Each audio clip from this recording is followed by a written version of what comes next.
I hold shift. I need to go play so bad. Okay. So glad that's really transmitted on broadcast. Yeah, Shift to study here with you guys.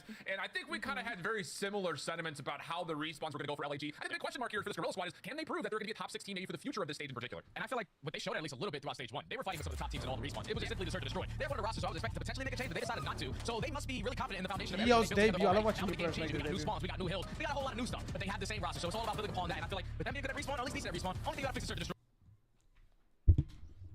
And definitely been putting and working on the back end. Yeah, I think that just on top of that, for LAG, this map series that is going to feel very comfortable for them. You know, 3 times in a row they've played Karachi. The last 5 games they've played Invasion Surge. So you really, I think if you're LAG, you're looking at this matchup saying, we should 3-0 here. We're on the other side. This is kind of a spotlighted moment to see, will Geo bring a new flavor to Vegas, or will there be maybe a different role swap up where Purge can kind of find some more comfortability as we jump on into Rebel?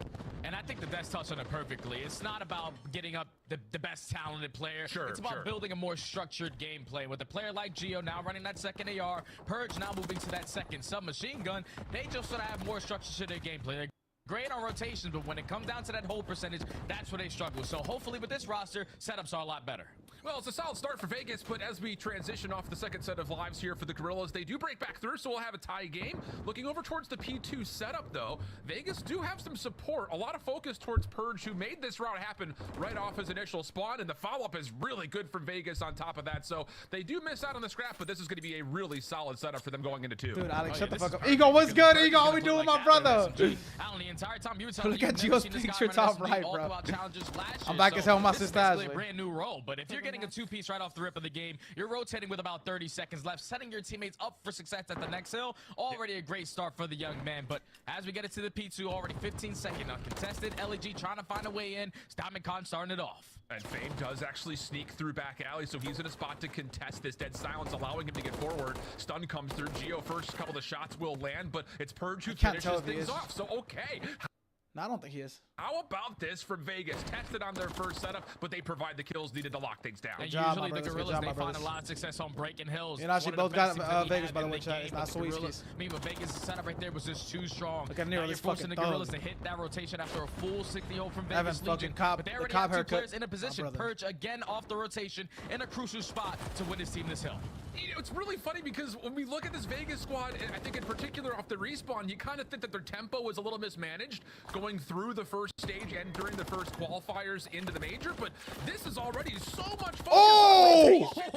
Purge is beaming. That's my dog! With the rival in hand and Vegas win the rotation from 2 That's to 3. my motherfucking dog. Cut off. If you are the Gorillas, someone has to find an opening. You have Assault dropping down from top 3. Can he find a timing on the Purge? Yes, he does. So already finds an opening through the chicken coop side, but you have to win these next set of fights, and Assault said, I'm going to get it done myself. He takes down 3.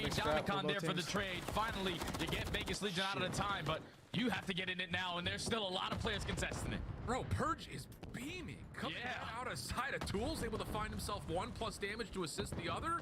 Tim, what's wrong with you guys, man? But it looked like LAG were on the precipice of finding a successful break here again at 3, and it's the new man up, Geo, followed up by the new role in Purge that kind of lock things down, only allowing the back 10 seconds. This has been a flawless start from Vegas. Yeah, this is exactly what you're looking for. Already playing against a nice team in LA Gorillas who like to play some great respawns. They don't really anybody do fundamentals when it comes to rotating, but you are shutting down their best category, and that's it could be map 1, map 4, map 2. It could be they could be down 0-2. Shit, they got a good player. They make a good play the entire time, but Assault this is like a play that doesn't change the game. The new P4 for people who just started tuning in today. But it's going to be all out scatter. Spawns in towards the back for the Gorillas. Spawns toward the middle of the map. I didn't take over Geo 1. This one is Crazy. usually very, very scrappy. Yeah, Natural does have a natural pitch set up off Crazy of the Geo over about one. Gets away, keeps his life. Geo tracks him down. Little red dot chase works out. And then Nero follows up behind. So again, the timing for this for Vegas. What? Have we ever seen this type of control from Vegas? Not just on their rotations, not just on their holds, but providing a sick break here on the 4th hill. And now there's only 20 seconds left, and you already have players off the rotation. Right now, Vegas Legion are just a step ahead of the game. Final 20 is going to be theirs, but the Soul Man is going to be purged. Those a couple of shots down, position now known, but can he stay alive long enough? No, he does not. So this should be the opportunity where the Gorillas spot. Nobody was there to help him. He should just play this line low-key, sick lick to be on the Bros. Gotta need it if we're being honest with one another. I mean, you put a full 60 on the board. and all of the magic that's happened in this first rotation gets completely mitigated by LAG. This is the hardest one in the game to break him up on the map. Third hard point now, finding some success, moving their way forward, but Gio, who is setting up for a pinch, does get taken down, and the threat has been alerted that, yep, Vegas is all hitting from the front. Yeah, Vegas all hitting from the front, but now Gio, again, off spawn. Live, wait for the guy on set up this pinch. Damn, that's big. So far, this has been a great hold from the Gorillas. They read the player, go for the pinch. They're just pinching, but like as well. They're finding all the right kills at the right time, and now they're able to flip as well. So currently down by only 50 points. Good job. It's huge grab time. 25 to be a 30-point game. Help him. Good job, boy. Vegas. They are in. The trades are there, and Nero is going to try to walk away with this final 20. Yeah, nice little high-low setup there from Vegas with the spawns over towards P2 side. They eventually take care of the members nearby at red, and then it's an easy follow-up. So what looked to be nearly the precipice of that full 60 we were talking about being fulfilled by LAG, it does not quite amount to that. So we've got double up the score now as we rotate back over to 1. Kills on rotation still looking good for Vegas. And I mean, rotationally, we never looked at this Vegas team to play with this type of tempo, and it does feel like this double sub setup for Vegas is working out wonderfully for them.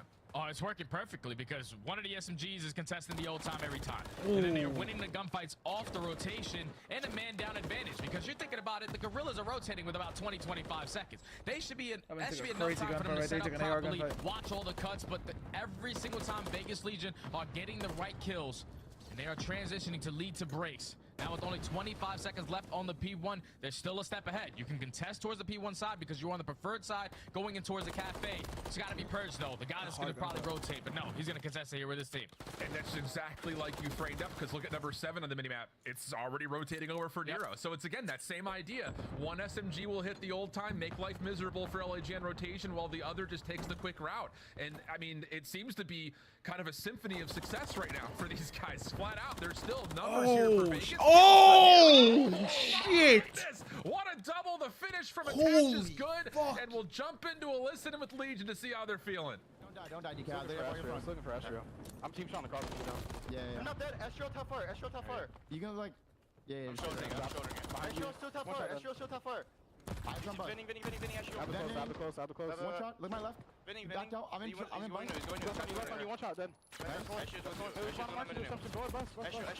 Nice. Good job. Nice. Yo, we're up hella. Take our fucking time on this break. One's in the middle. Guarantee this time. Just take our fucking time, bro. I'm going in right here. Let's go right. Come right. That's a good play call. I'm gonna slow play red, okay? I don't see anything right. Oh, they didn't be top red. They might push me out. You can come back to us, though. Yeah. I don't see anything low coup. Nice. I'm gonna do the mid slide. Okay, I'm going drunk. And the magic just keeps coming here, Jamie. This is a team no. Holds for Vegas, and still they're making this look like it's been their playground all year long. It's been structure, man. It's been structure. You can even hear it in the listening right there. Everyone's trying to set up the play. You're splitting pushes. Even when you're splitting the pushes, you're having the other players slow on the other side of the map. Why are you laughing at him, for that Lucas? first kill to potentially open this up is too funny. Right now, Vegas Legion are not making any mistakes, but this is where LA Gorillas so far 25 uncontested seconds. They are pushed out towards the mid map. They are making layers for Vegas Legion to make it very difficult for them to find a way on in. And even though they're currently down 100, you can never count out the Gorillas because they can flip that switch instantly. Ooh, and speaking of, Assault on 3 has cleared all threats from the front of this hard point. Astrio looking to rotate, catches Nero up high. This is too funny, there is a but chance I'm not laughing. to possibly string these two hard points together for LAG. Fame does get cut over through mid-map, so this whole hit has to come from bridge side. Wiggins are already set up over towards the old P4 inside of Fountain, looking to kind of finesse and make life hard for LAG on the rotation over.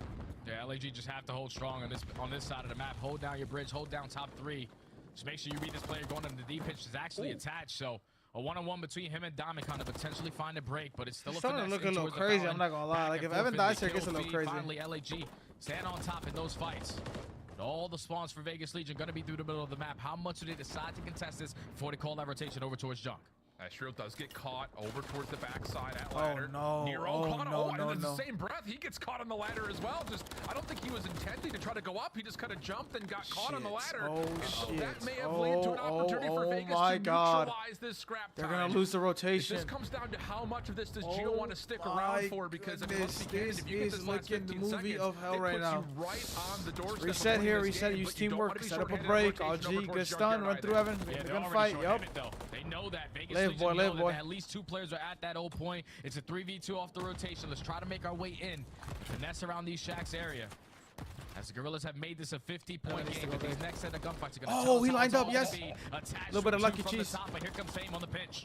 Gets too easily. There was a 3rd down low that was cleaned up by Estriel. Bro. The 4th, and it's a 4-man feed. LAG comfortably. Oh my God. Fuck. At the ready.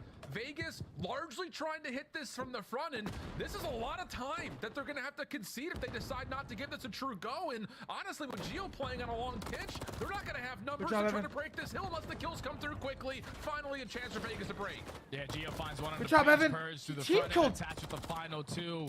That leads to the break, but Vegas Legion, that's game-winning scrap time. That's game-winning scrap time, though. 1 second short. So if you are the Gorillas, have this one player in Estriel, do his best he can to potentially contest this. No, he falls. So basically, going to put themselves 249, 1 second away from closing out this game. The Gorillas have Craze needs 5. Craze needs 4. Oh my God, Craze just needs 4.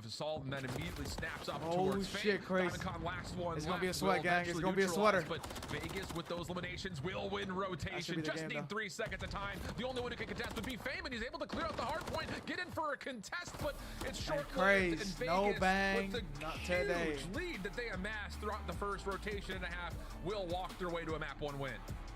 And that was just textbook hardcore right there from Vegas Legion. We're talking about Purge never running in SMG all throughout his last year of challengers. Comes in at a whole different role, but he knows what I have to do is put myself in good positions with the SMG. All right, I get 2. Let me hit an early rotation over, make the game easier for my team. I think that's what Vegas Legion were doing the entirety of the game. Always contesting the old, but always staying ahead of the game and having multiple players off that rotation. That was just a well-structured hard point. I know it wasn't the best performance from Geo, but 17 and 21, 3,200 jammers. That guy was rotating, finding opening kills, finding pinch kills. So right there, Vegas Legion was just playing hard point to win the game. Everything rotation-wise, they were ahead of the game. Breaks when they needed them, they got them. But great holds as well. That was the biggest thing. Getting the holds. Tim thinks he knows. Look at Tim, show difference, and they do a dividend in that map number 1. Yeah, I love it. I think just from a tempo standpoint, I mean, you pointed out perfectly, Jay, when it came down to, hey, you kind of had a passing of the baton between the 2 SMGs. After Fame got that 3-piece, I literally thought I was watching a movie, bro. They were completely holy shit. Like we talked about, maybe the rotation and their hold percentages weren't great, but they weren't able to really. Because I actually think if you hit this one, like the next one hits, like for sure. Which has been off of their breaks. Like, I was really confident in the second pick that I gave you, or that I thought you should take. You can just hear it in their listenings as well, because this one was the one that was mixing to me, like, because I've never seen Geo play. I only saw him play with your team. Exactly what they needed to cut. They get the first set of kills. Everything is gravy, and that's the thing with Vegas Legion. At least with their last roster, there was always a couple openings that would lead to them not getting a good hold percentage or getting good time off of the hill. But with this squad, everything was basically cut. Even that SMG's going on pitches early off the rotation. Usually with the last squad, it was all about attach hitting that early spot and trying to set up his team. But well structured, well played in this map number 1 for Vegas Legion to now put themselves up 1-0, and you're going into a search and destroy where you have already beaten this team. Yeah, and I don't want to talk, really count our. I've never seen Joe get a minute in Hillfern. I know, Chris. I believe you. Leading towards you just get that. I got 2 minutes. Damn, that's crazy. Just run 3 subs, or if they just keep running this 2-2. I was legitimately blown away by what we were seeing tempo-wise from those 2. So is Geo a flex, by the way, Chris, or did you never see him flex? Actually, you probably never saw him flex because there's no between rotations of. Like, what I mean by that is, do you think he'd flex on Rio, Chris? Sure, small moment there for Gorillas, but it's just that gap was just way too large for them to finally make a comeback happen. Yeah, it's like the gun started getting a little more hot for the Gorillas. I'm pretty sure Estriel didn't have the best start, but started to turn up in the later half of that game. But now you just got to put that one behind you. And now you got to show what you have been working on in Search and Destroy, more specifically on Invasion. This is their most played S&D, but for some reason they lose the majority of the times due to their attacking rounds. You're 6 and 20 overall. You find a lot of opening first blood. Bro, this fucking duo, like, it's usually on the back of the #1 first. It just goes to show how energy balances off people, bro. I was not a big fan of watching Study cast with Lando, but I love watching him cast with Shift. No bullshit. No bullshit. This time around. And it's really bizarre because we were kind of looking at the statistics when we maybe saw I'm bugging. Come up and, maybe I'm bugging. I don't know. Y'all let me know. Chris, you fuck with Jay. You fuck with Jay. What do you think, Jay? Grace? In nearly half the rounds. Yeah. Where you compare it to Invasion, they're only getting it right around a third of the time. What is the over on purchase map? map? It feel very bizarre that you're finding that much success converting, or at least not converting, but finding first bloods, but not turning it into a more successful opportunity to win rounds by getting the bomb down, playing a odd man situation in your post plan. So I definitely think that a lot of it does come down to the timing, the tempo, and just the decision making that they want to do, especially on the offensive half when they do find a first blood. It's just like you got to set it early. Like if you're going to decide to switch the tempo, you have to start off with it being quick so that you can make. No, I'm not saying Lando is ass. That's not what I'm saying. Slow, teams start to take advantage. Maybe they just didn't complement each other well. Who knows? I'll never get to see. We'll never get to know like how they complemented. If he didn't complement them well, but Study with Hold Shift, they complement each other very, very good. Have to worry about a player in Standy because Standy was their bread and butter S&D guy on a map like Invasion. He was single-handedly shutting down that A push every single time, changing up his corners around Cafe, sitting out towards the cars, blowing them up with his own nades, just so he can have that proper positioning. So I feel like if you are the Gorillas, you do have that advantage, especially with Fame on your roster, who's been doing it all with that SMG.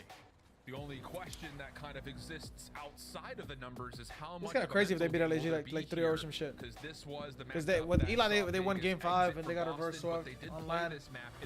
It doesn't correlate, but I would say that Vegas and LAG both look the same on LAN. We'll see if that maybe plays a bit of an effect. I think especially you kind of look back towards that, the kind of disasters that happened for LAG on this map around the bomb in particular. Granted, that was against Atlanta, but still is one of those situations that lives in your head a little bit. So we'll see what kind of unfolds this time around after the break. And seeing if there will be, like you mentioned, some success here for LAG when it comes to actually fulfilling a quick round offensively.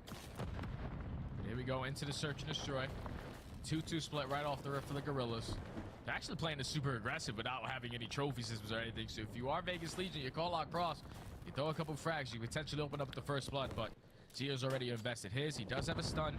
His team is trying to take control of the middle of the map. They're just playing for info. No, but dude. LG are not getting anything until Fame takes down a couple shots from Cafe. He missed a nade too. That guy's lagging. The entire setup comes up empty essentially for LAG. The threat now known by Vegas, so they will reposition accordingly. No, that old P1 position is at least safe in some regard to eventually. Let me know if the volume is like too louder than my voice type shit. And actually, it's going to be a straight hit in towards mid tank. This little high-low setup between Assault and Fame is going to have absolutely no idea that this hit's on the way. And I love this play right here from Vegas because they know we can't contest in towards Cafe. They have to be in that positioning, but do you want to play for this timing over towards the bomb plan? As 2 players from the Gorillas push through the mannequin. Attach gets the read, so free A bomb plan is going to go down. They also find the first blood, make it the next. Good job collapsing. Good job everyone using good teamwork. That was amazing teamwork. He gets shut down. No one made a solo play right there and did a good job collapsing. Legion, keep in mind, this is I don't like the setup from LAG though. So like it's kind of like over time, and they got that done with ease in round number 1. Weird ass setup LAG just play. I've never seen anyone try to do that. If you were to go backwards and just start the round over from the 45-second mark, it was one of those situations that Vegas is trying to push through, but at the same time that LAG is trying to push through. And we almost played that map, or that round rather, from opposite sides of the map for a moment. Very bizarre, I think, happenings across the timings. But yeah, like you mentioned, I think a lot of that is just simply down to the fact that Vegas get a really solid read on, if not both, at least one player playing over towards lobby, and they completely isolate perfectly. Did you hear something, Lucas, or what? Great first round right there from Vegas Legion, but now they have to respond on the defense. Gorillas going to what they know best, nice and slow on the attacking side. As 2 players are working up through Cafe, the other 2 watching the B push through and one holding down the Cafe area. That's free info. That's free info. And here we go. Finally, some aggression in towards Cafe. They're getting all the info that they need, but once they turn this door, doesn't have to be super tough to hit. Yeah. Stun off the door. Does that connect on Nero? It does. Shakes off the most of it, but does not find any kills. Setup, bro. I don't like that setup, but whatever. A second. So that'll be enough for the plant and a 4v2 post-plant situation for LAG on A. 4v2 bomb down, left up to Gio to attach a new AR. Just playing a lag out angle. That was a lag out angle. With the second on the round. Now it's attached left in the 1v4. Makes it a 1v3. Still 35 seconds left. You can never count this guy on the last foot. LAG, they shut that one down. For the sub over that was, yes sir. That was so fucking loud. Another beautifully played round. Like both of these squads right off the rip. Playing for the info that Thank you, Christy. And right there, no one in Cafe. You throw your stun out the door. You get the info. You get the first blood, and then everyone is collectively at the same positioning. So once that first gunfight goes down, Estrio challenges mid tank. They find the second. It's just in sync right now from the Gorillas, tied at 1. Yeah, very straightforward approach. And I love the call. Maybe some of that kind of aided by the fact that there was that scene of shots landing over towards that B cross attractor. So, hey, let's take at worst a 4v3 on the A side of the map. Could be a call there. LAG, though, much more decisive. And I think that's the biggest thing as Gio looked like he took a lot more damage than he did. Nades exploding all around him. Still stays healthy. Purge trying to force himself into a 1v1. And then, well, it's just an easy escape with some finesse here from Fame, so everything stays solid at a 4v4.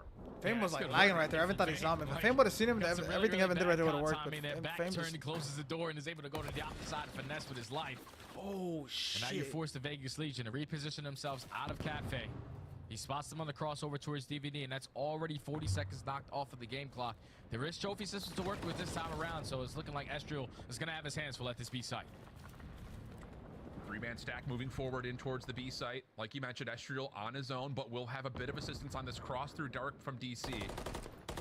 Shots come through, though. Now Vegas will be alert that, yep, okay, there's more defensive pressure here than just the one player at Tractor. Urge.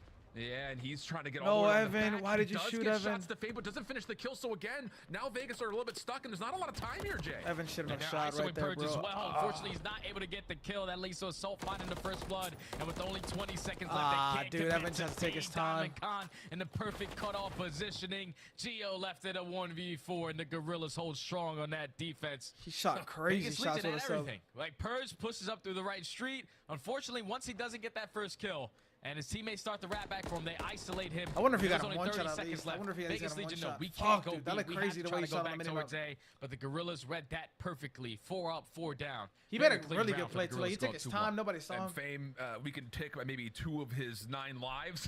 Yeah, that guy was finessing that round.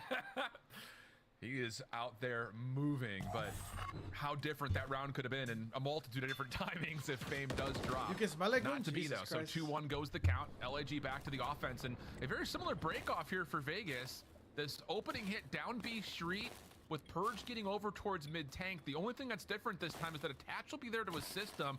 No one defensively watching over the top of the water side at A.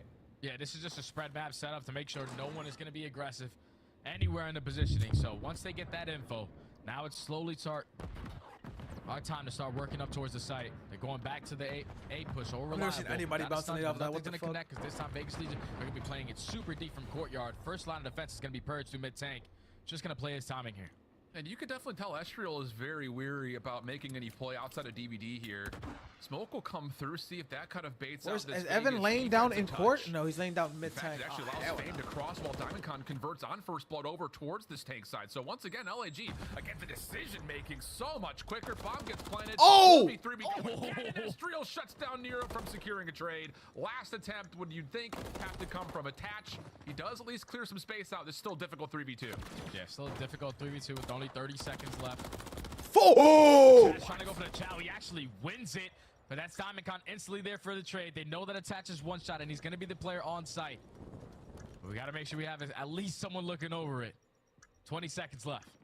I don't know if Assault shouldered and saw it, but Attach working on the ace. Now the 1v1 with Assault sees him through the window. MCW out, but Assault will save the round. Holy smokes, though. That shot and kill from Attach over mid-tank, you thought, hold on a second. Nearly gives himself a chance at the 1v2, but doesn't quite finish off the final shot needed onto Assault. You could just never count that guy out of a clutch round in Search and Destroy. That's what I'm saying, dude. Those shots were actually insane, bro. Insane gunfight through the middle of the map. Those shots were actually insane.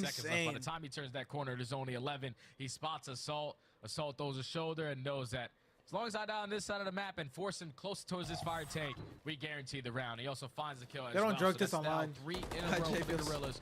A lot quicker, a lot better decision making on their attacking rounds have led to this scoreline. Oh no! Now it's Vegas Legion on the attack. Yeah. Still Escher, the sole man over towards B. And this feels like kind of a stock setup for Vegas. We saw them do this a lot over the course of the last couple of weeks, where Attach will just play Rogue over towards A, see how frisky he can get down Waterside Street. The rest of the team focused hard over towards making this play over towards the gotta hit the custom, gotta hit the customs. But though, for LAG, you've got Diamond Cross or Fame now watching the cross to help out Estriel inside the site, and we're kind of in the same footing we were the last time. Attach is making the exact same play Evan was on defense. Hopefully it works out this time. Potentially is going to gain all the information Did he see him? He didn't see him. I don't think he saw him. Oh, he didn't see him. Oh, he's going to let them get flanked. Onto Nero. It's criminal, bro. Bomb. Purge has to pick it up, but it's already a 3v4. They're playing off of the info of what Attach can give them. Pushing up the left street while Geo finds that kill. They can potentially plant this bomb at A. Do they know, though, that Assault is still lingering over towards DVD Geo's alley? like, to the left. He Geo could get cross foil here. this entire rotation from Geo, but like you already called. Oh! Clear my! Look at him. Yo, look at Assault's face right there. Assault. Why, Dylan Dylan? able to trade one back, so we'll get a pretty even 2v2. 33 seconds on the clock, and we're going to have individual 1v1s here. I mean, Astro can't rotate yet. He has to find this kill over towards Geo. Not able to find it, so now it's just down to Connor. And a very tough 1v2. Shoulders being thrown. Not interested is Purge of giving him anything more. Geo over the top, just making sure he hasn't committed towards the bomb.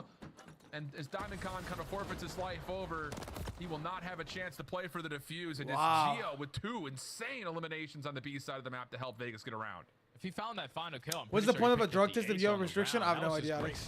Good call. Geo. There's a lot of players who don't have who just don't take it out. But there's just no point. I agree with you, Alex. I agree with you.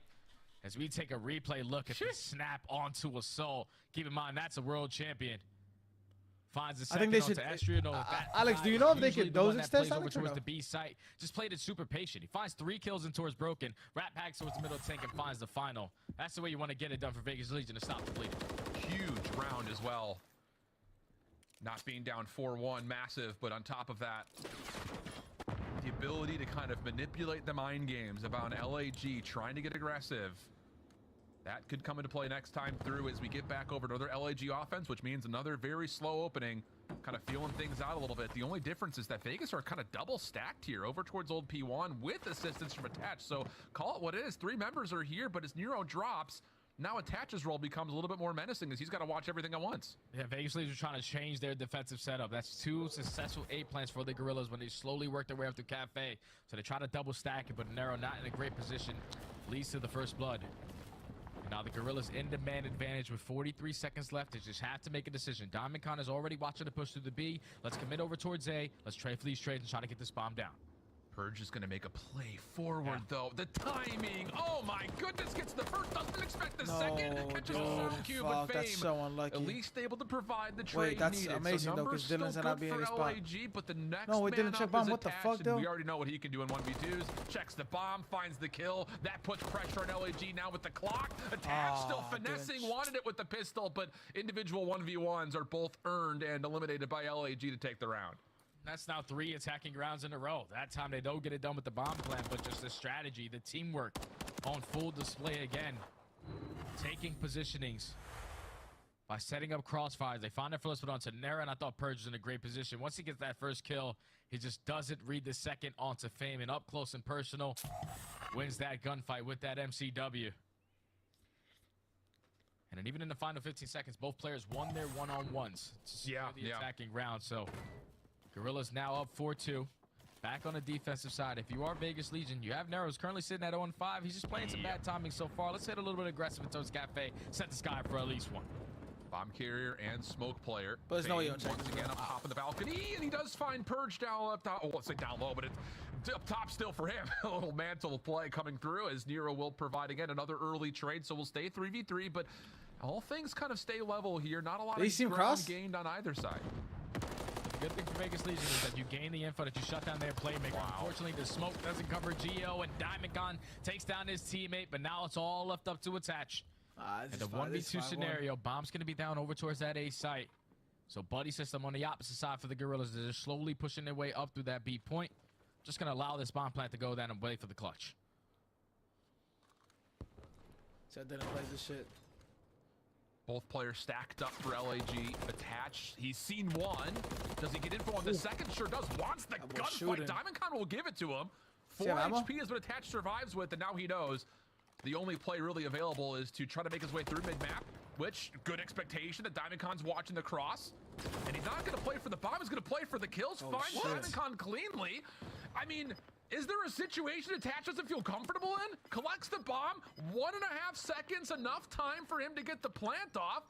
Astral trying to play for the exit. Little pop-up from, Attach. Holy shit. 1v2, but Astral just a little too healthy, and that'll put LAG on 5. Oh, man, that one got scary. Like, if you're on the Gorillas, it's only 20 seconds left. You know that attacks positioning he can't win that. I'm respectfully like there should be no world where it's that close, but wow. Out, making sure that even he was 20, bro. I'm in a position to trade, but he stayed in his top treehouse too long. Jumps out eventually as the bomb gets planted, but wins the crucial one-on-one to put his team now at game point. Got a little bit more scary. You got to play a little better in the teamwork aspect. A little better duo work right there out of Gorillas to make that a little bit safer. And I'm not gonna lie, if Attach maybe doesn't get shot with those first two as he tries to finesse the top, I think it was 2 shots. Yeah, that's a 1v1 that I think Attach would be happy to take any day of the week. 43. But regardless, 5-2 now. The gap a convincing. I think he wins the rematch, Andres, for sure. Andres, I think he wins. I think it's gonna be worse. I don't think Alex should rematch him, but he's gonna, of course, he's going to. Pushing up BLE, but once again, LAG playing back with an AR. Yo, Evan, with an AR to him. Plus the follow-up nade, and it's LAG in an early 4v3. They do the same exact thing they've been doing on every single attacking round. Just spreading the map, making sure no one's gonna be aggressive, and this time Purge tries to be the aggressor. Gets picked apart. They also spot Attach as well. A couple shots going down. He's able to walk away with his life. The fuck? Should be a free bomb plan. Also, a team kill comes in from GL. 3v2 now. Yeah, tough situation. Vegas kind of stacked on Damn, top crazy. Today was not your day. Deals with Geo's threat immediately. Today was not your day. Finds the first 1v1 with assault, but no, he's hit up too hard. 1-1 chat. 1-1. We got a good game on our hands. Very convincing search in the minds of not just us, but I think the rest of the league. And we talked about their invasion search has been their most rehearsed map in You're stretching? What the hell? He's hasn't really found the results they want, and I think you walk away from that one as an LAG fan saying that's a little more like it. That's definitely a lot more like it. We're talking about 6-20 on their attacking rounds on invasion. They now improved that to 10-20, winning 4 in a row. By just a simple setup. You spread the map, you make sure no one's aggressive, but then the game plan after that. Okay, we have DVD, we have Cafe. Now we can use our attacks to work out towards the A-bomb and then also set up crossfires and instant chows through the map because of what Vegas Legion were not showing. Their setup was really weak. Like, no one was playing mid-tank. What did you tell me, bro? From mid-courtyard. But once that player gets smoked out, I got he's the Toy Story kid cut. Talking about the guy, what's the guy's name? Fucking, the first one on a bomb, and every single time it was methodical from the Gorillas on their attacking rounds to close out this S&D 6-2. We were asking for improvements in this most specifically, and they were on full display in that map number 2. Now they tie the series up at 1. Going into a higher rise control, you couldn't feel any more confident if you are the Gorillas. Yeah, absolutely the case, and I think maybe without the exception of that first rotation of hard points, I think LAG is going to be feeling pretty comfortable in this series at the moment, kind of at large, because not only do you have your bread and butter control coming out, the guy named Sid, the guy with the fucking, the guy that was a psychopath, yeah, that guy. So, not good news all over the place, but I think for Vegas, bro, he has a, I think he has a fade. What the role swap actually, he doesn't have a fade, I don't think. In the first what the fuck? I swear the time I saw him at an event, he had a fade, bro. Vegas team is becoming a better control squad. Those are the questions. Maybe he chalked it up. Maybe that's like a ball fade, though, or like a 0, Alex. Maybe it's like a 0.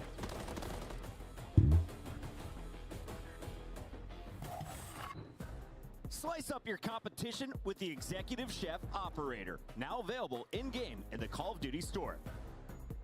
Upgrade your game with the Scuff, the official controller of the Call of Duty League.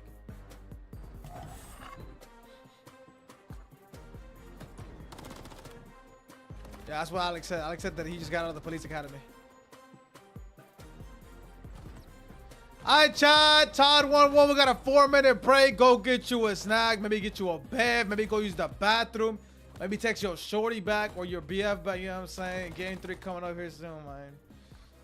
Bro, check. I just got one, twin. Like, who the fuck do you guys think I am, bro? You guys think I just got money to pay these for these damn barbers, man? Damn. Let me check. Let me see. Somebody text him. Let me see who the fuck is texting me. Bro, are you talking about Gio?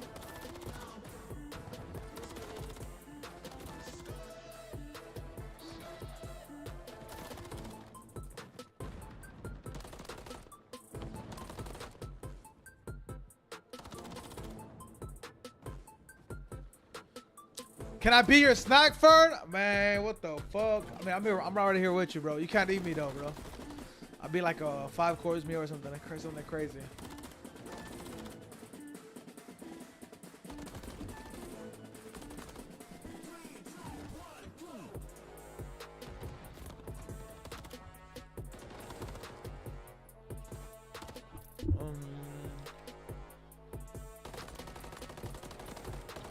Bro, I can't wait for the last match of the night. No bullshit. I'm hoping whoever loses What size are you in pants, Jay? Let's go ahead. I'll guess. I'll be honest with you, Jay. Guess, Jay. I used to be a 40, Jay. 42 was the biggest I ever bought.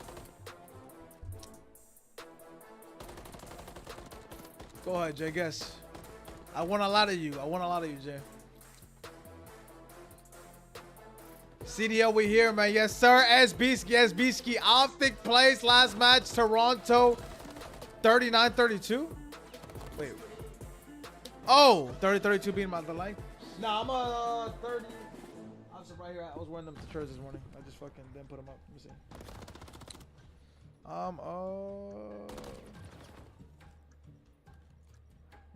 I am a 36-30, Jafus. 36-30. These fit me kind of loose, though. I'm probably like a 35-30, Jay. Jay. In my prime, I was 42, though. I was able to have some 42s. Some 42s were a little big. It's hard to shop when you're when you're big, when you're 38.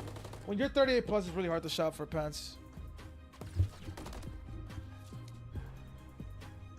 It's really hard to shop for pants. I remember going to the mall and I was never able to find like correct pants because they're too big. You have to order them online and shit. When you're 30, I would say when you're 36, 38 plus. Actually 38, you're still able to find 38s like in store. But 40 plus, you can never find them in store. Why would you go to the mall? The fuck do you mean? What the fuck did I go to the mall? Bro, little thrift stores? I mean, I guess I just didn't know about thrift stores when I was young. When I was in my prime, I guess, I don't know. I go to the mall. When I go to the mall and I was 40 fucking 2, I fucking couldn't find any. I never shopped at Kohl's, to be honest with you. I'd buy my pants at like JC Penney, Macy's, American Eagle, you know, Express. Welcome back, friends and family. It's Sunday here at the Call of Duty League, and we've got a good one on our hands. LAG Vegas locked into what was really entertaining. But you can't find them that big, though, bro. I'm telling you, bro. This is where things get really interesting. Big people, bro. There's no benefits to being big, bro. No benefits. No benefits. Besides, like, people can't push you around or something like that. You know, something like that. Even then, though, like, you're still big. You can't run. The other side for Vegas, this is about can this roster move provide you some success, just generally, especially with this control, Jay. Yeah, because control for them has treated them well. There's So not far, many minutes 2-7 on the season, and more specifically on this map in high rise, they are 1-3. And the biggest thing they struggle with is gaining segments on their attack. Yeah, but always eating means you're like tired though, like because you need big people don't eat good food, Jay. So they're like, you know what I'm saying? They eat something. If map 1 is going to tell us anything, the game plan is going to be to slow it down, just make it easier for your teammates. So hopefully they come out with that on full display here. Yeah, unfortunate opening propane kill from Fame to Assault, as Vegas will actually kind of use that as an opportunity for Purge to step forward. Again, the timing and tempo. If you were to look at Purge from a month ago to what he's doing now, it looks like a totally different player. He's not sitting back, he's trying to get aggressive. This time cut down by Fame, who turns that into an I'm talking big, Lucas. I'm talking big. I'm talking like what I said before. Like, you gotta be 2x pushing 3x. That I consider you big. That's the point I'm saying. The rest of his teammates coming off spawn behind him, but so far that's 35 seconds, make it 40. I'm talking, you gotta be 2x pushing 3x. No segments to show for it. You had the positionings, but you have to find a couple kills to get on that point. Finally, if you're under 6 feet, I'm talking like 250 plus. If you're over 6 feet, just kind of a small moment. I think a lot of under 6'4", I'm talking 285 plus. But this is all about finding the kills around the zone first. Let that guy stay on the zone. You know what I'm saying? And then eventually just completely overwhelm him. And what are you? I'm 345 right now. And now you're not going to allow Vegas to get out of spawn for free. But I'm cutting those. I'll probably be like 344 to 343. You can see on the minimap behind him, everyone is looking at a different lane.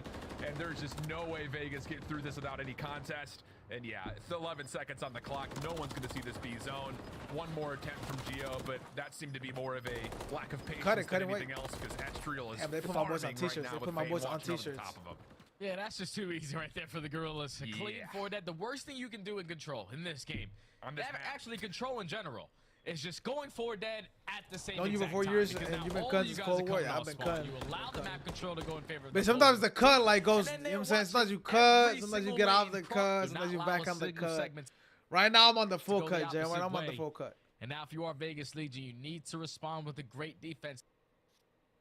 It's the same way you just did. And that's not easy because the Gorillas are the best team at this map for a reason. They average about 4 ticks every single time they play high rise. So you gotta shut that down early. And it all starts with the start off. You can't allow Fame to get this first kill, so eventually earn that cruise as well. Lestral will hit. I heard that. Clean gunfight versus Nero, who looked like he anticipated the play from Estral, to be fair. Nah, Gain 80 is crazy. Jesus. Oh my goodness. Purge absolutely melted. And LAG's. So I like being big. Nobody likes being big secret. If they tell you they like being big, they like the secret. Not just B, but also getting a player through in the A zone. Nobody likes being big, bro. I promise you, nobody likes being big secret. Adam Assault was already pushed out towards the crack shack. And that's now 2 dead. They eliminate the player. I'm talking huge though. I'm talking like humongous. Back to what I said. And stop that Glen Cloud over towards B. But Fame, he's not trying to slow down. He's trying to play for a couple spawn kills, but it comes back to bite him. Now his teammates have to. Who said I'm not locked in though? And towards his B point. Decent follow-up eliminations though from Legion. First tick halfway completed, but Vegas quick to complete the retake, and now it's just DiamondCon last one left. He needs to value his life here, and he needs to do it badly. Otherwise, Vegas will be in the spawn of LAG. When was the last one went to the gym? Friday. Was Friday? Friday night, bro. Assault working with them. Vegas are hunting for these eliminations, but haven't been able to track down LAG at all. So now all of a sudden, the offense finding some success here. 1v1 with Assault. Nero will beat him to the punch, and Vegas will get us back to a 21 versus 21 with only 21 seconds left on the clock. And they don't allow a second as well. Of course. 20 rounds right there, Ego. Allen, but of course. Only 20 seconds left. The kill's going in favor of Vegas Legion. That's already 2. Come on, no ticks. Lock him down. Good job. No ticks. You take care gotta kill number 3 here. Gotta kill. All you gotta do is 1 kill here. 1 kill on the Estro and GG's. Yes, sir. Seconds, exactly what you want to do. And now no ticks. To potentially earn himself a cruise missile with 1 kill. Yeah, I was marinating on a Vegas 21 like blackjack joke, but I wasn't feeling quick enough to make that happen, so just gonna tell you about it instead. Bro, but I'm telling you, bro, like you can't do anything when you big, bro. Like I've been saying this multiple times. You go get food. You get the same thing that somebody else gets. They could be like, "Hey, motherfucker, that's all that for you." Like everybody must start laughing. You know what I'm saying? Like you can't. I was just on the back of Nero as well because he was. You crack a joke back though, like on the ground, and he jumps up into B. When you big down your ass though, like, you know you have to be careful when you big. So every single time they had the numbers, Neros was able to cut them down and make it even in those gunfights. They're able to tie the game up at 1, and now just don't be big. All tied up at segments as well. You should be like donut for both of the squads, but all should be like a motivational speaker. Don't going be big. towards his B street. They're trying to at least get just 1 don't be racist done, and also set up Nero for 1 kill. Just don't be skinny either. But first couple of shots just a bit off. Don't be sad. So the cruise missile will be taken out of the picture. Vegas still working down elevator alley. Attach able to kind of do the exact same here. Now he's on 5. Nades from all over the place start to hit him up, but Attach does stay alive off the regen. Just comes down to anticipate this gunfight with Diamond. Oh shit, back up. Reset. But can't finish it off, so everything stays pretty neutral. 50 seconds to play. Yeah, Vegas need to have left side control. They just have to fight for mid-map as well. That guy's hitting a good play, number 4, finally able to stop that game clock, but he might kill him off streaks. Number 4's making the play, bro. Gun up. Now it's all left up to Attach. He's been trying to play for a kill so long to earn this cruise missile, but does get cut down by DiamondCon. That checks. That's really good. That's good, bro. 6'1", 180 is perfect. What? But now the rest of his teammates coming all spawn. Gorillas have the opportunity to put 5'10", 5'11", 170. That's perfect. Bro, I would say you're still probably a little bit underweight, low key to catch chest.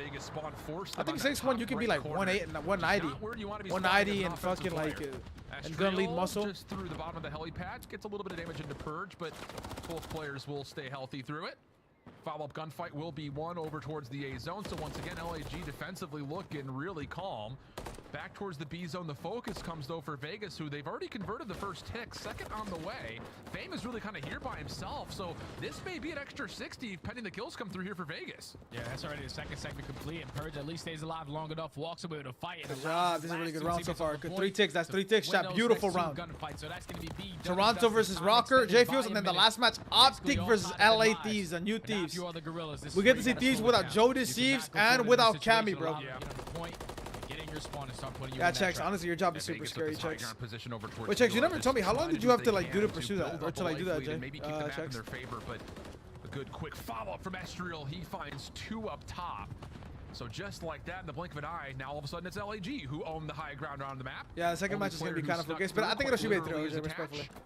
Avoids touching the zone for a I don't know, bro. moment, Even when Joe was on the team, they told me that they wouldn't have a problem playing OpTic, that they would give them back shots and scrims. Like, respectfully, of course. Like, I can say this now because Joe was on the team anymore. Players in a good position. Like, I heard they would play OpTic good. They'd match up against OpTic really good in practice. Like, really, really good. Commit to the second gunfight.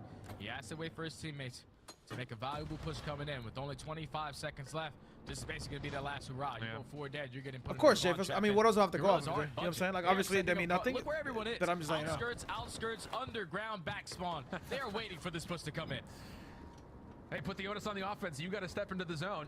Thing is, Attach and Geo have made a long route happen, and now DiamondCon is kind of on an island by himself with a whole world of Vegas players in front of him. Does step over, finds the first Nero with the trade, keeps the clock stopped at 7.1. It's a good job making them waste a streak here. The pressure, calls in the immediate cruise missile. It's a guaranteed tick. They're up by 4 ticks right now, Jeff. Yes, it takes Nero out of the point, but quickly to jump right back in is Attach. 5.4 seconds on the clock. First tick is locked in. Kills continue to still come through. Second tick on the way, but it's Estriel around the back to once again clear. 3 seconds on the clock. Oh, live. He no, finds himself the thug 2, died. but not the third. It's just 1 by 1 they come. God. Vegas still in the point. 9 plays 6. Nero now for sure the last one left. He's been stunned, he's been naded, and the clock will expire on this Vegas offense. Vegas had an opportunity. Yo, Asher, you okay? Asher, you fucking died? Right there to potentially close out that 8-point. But one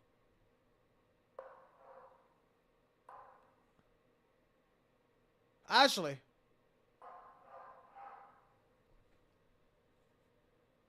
The fuck? The house getting broken into? It was an all-out mix fest through bottom blue. Gunfight after gunfight, trade after trade, but with the Gorillas having the better spawn on that side. Also invest in the cruise missile as well. They secure the defense, but they give up 4 segments. So that's got to be in the back of their mind on this attacking ground. Yeah, it feels like it was a necessary call, though, I think, if you're LAG, right? Yeah. So 2 on the count. Attach first blood. Fame. Tyrannus causing up a fucking chat stone. Where's that chat box? We did see Nero through the window. Doesn't matter. The dog literally loves you. Follow-up kill good. Don't let him get streaks. Don't let Buzz let you get streaks. Oh my God, Buzz is gonna get streaks. Follow-up help here for LAG as they kind of just assess the new situation, and the kills come through cleanly. LAG working with some heat here on offense. He's already into the 5 streak, and he reads this play beautifully on Attach. Earns himself that cruise missile. He used one last round, but he said, all right, I'm going to get one next round as well, so it doesn't even matter. He allows his teammates to get on that B point. A couple players from Vegas Legion coming off spawn, so they have to take their time. Bro, Evan is getting cooked, bro. No, man, no. Does get invested. The flank is going to be on him, bro. Lock in, Evan. I don't want my boy getting cooked on the flank, man. 7 in a row. Oh He's going to be forcing Vegas to spawn Kang. at this back elevator position. This, again, is not where you want to be. It's just so much good spawn manipulation coming out of Fame. Follow-ups, again, all individual. They're just trying to lock him down, and finally kills come through. And to be fair, as much of that was a nuisance, the fucking mic. Yo! Do a nice job of getting the kills, and they don't really allow much offensive success to happen on the zones. I would have loved to see the Gorillas right there with Fame in the back of the spawn behind enemy lines. Let's just complete one of the points. Okay. Exactly, not 2-2 split, and at least complete one towards both. Because now you're it's a core, yeah. in the back of your spawn, and now Fame is in a situation where shit. He potentially has to use a cruise missile to try to work his way out if they want to close it out. Oh shit, this is good. But with only 25 seconds left, they're currently down by 2 segments. It's a conga line through the underground. Yeah. The only bit of good news here for LAG is the fact that they did confirm those 2 ticks of progress. With Vegas making life absolutely miserable for LAG off this spawn. Good. Fucking come to a bit of a close. Bro. If Attach can find this cruise missile, I call Ashley. I'm trying to see if he's okay. I hear Tyrion yelling and someone like breathing in the mic. Like, what the fuck am I hearing? Good, and it looks like Attach will be a bit too far away. Let me call, bro. What the fuck's going on in that house? Round 5 with Attach 1 off a cruise, but big bounce back for Vegas considering the circumstances. Oh yeah. I'm calling her, bro. To the misplay from the Gorillas. He barks a lot. Behind enemy lines. Hearing someone literally moan in my ear, like groan or something in the mic. Points so we can extend time by a minute, not go for a segment at each point, because then all it takes is Vegas Legion to hit a couple nades, get that one player down. He barks a lot in general, Chap. That's the other guy, and that's exactly what they did. Found a 4 dead at the right time once they eliminate Fame from behind enemy lines. Even though he earns a cruise missile, it still was great work from Vegas Legion, only giving up 2 segments. Now they guaranteed themselves defense around number 5, and they're happy as hell about that because they suck at offenses. So you got defense versus team in LAG. Everything is set up for you to win this, especially if Attach finds that 1 kill for the cruise. Tyler's not home right now. Vegas coming out of spawn. Just the normal default setup where LAG on their offense have a lot of focus towards the B side of the map. Fame already up top. Clean shots keeps Purge undercover.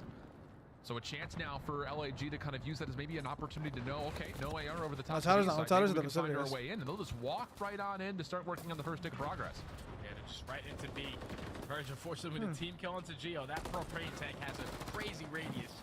Wow. Blow up teammates, but that's already the first segment done. The second segment about to be complete, but at least attached. What is Tyrion barking at? I don't get it. He's barking so much. Done yet. We're jumping right back on in. That's already 3 dead. And now they're starting to get aggressive on the map. LAG, this is a crucial moment. You have to win these next fights so you don't get trapped. Oh, that boy Dylan! Everywhere on the map. Oh my goodness. Huge double from Attach. Levels out the life count, of course. The Should I call Tyler? I'm kind of like, I don't know if I should be worried. Vegas I'm kind of confused. Now dominate the B zone. LAG left reeling 42 Nah, I should just watch TV. They don't watch TV like that, Jay. Trigger on the cruise missile to see if he can open something up. Yeah, Fame's got to call that cruise. He knows how crucial this moment right here in the game is. Astro finds the first kill onto Geo. Nothing's going to connect with the missile.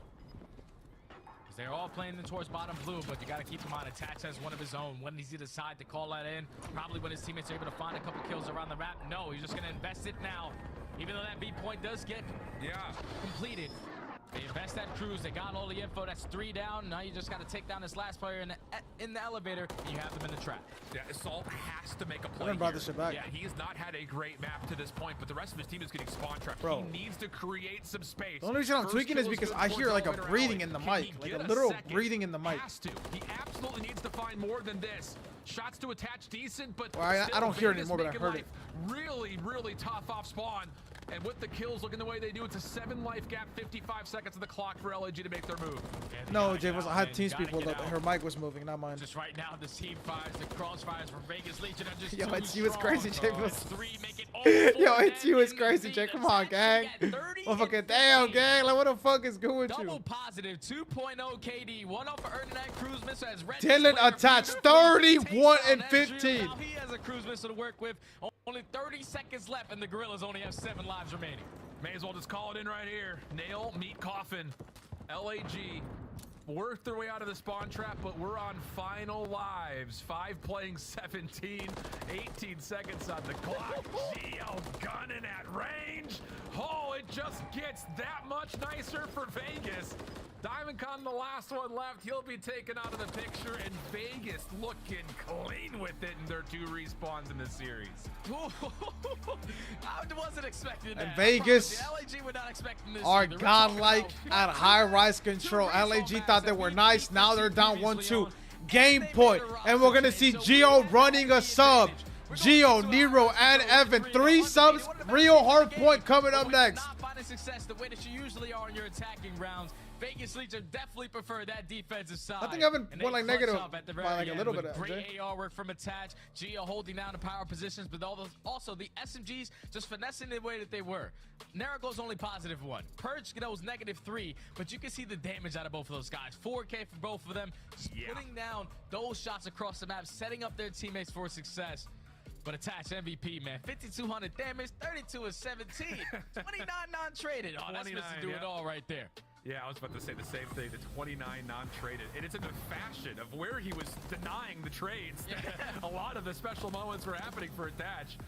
And I think if you're looking at the other side, you know, Fame, great map out of him, but Assault was just not a presence whatsoever. Which I won't say is, you know, one thing or the other, but he had a great map 1, played pretty solid. Don't worry about the breathing, but it's just not answering. You had Attach. Yeah, chopping, bro. What? That is the reason I'm worried, because I hear like the dog barking, or I heard the dog barking, and I hear like breathing in the mic or some shit. And she's not replying. She still doesn't reply to me. We'll call it one more time. Let's call it one more time. The fuck do you want me to do, bro? I can't fucking. It's Wait, there. What not happened? Okay, and I just. What Somebody was breathing in your mic. What? Yeah, somebody was breathing in your mic. I'm being dead serious. God. I promise. Unless you have a fan next to you. You have a fan next to you? No. Yeah, I promise somebody was breathing in your mic. Lying. Wait, I'm about to cry. What do you mean? Someone was breathing in my mic. I'm home alone.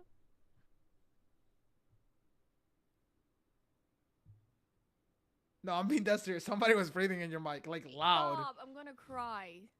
You could check. You could playing with Tyrion. You can literally check the VOD. You were upstairs and I could hear him barking?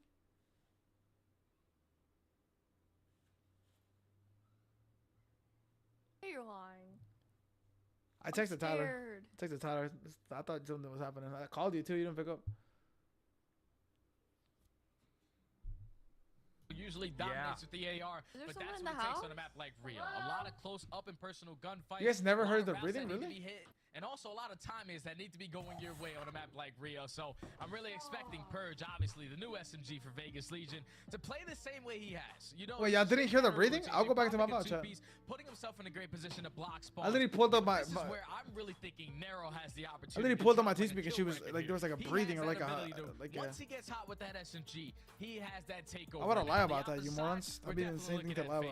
That guy, he's just a playmaker for this Gorillas roster. Estriel, he does the dirty work for Fame. He is the main slayer when they talk about the SMG.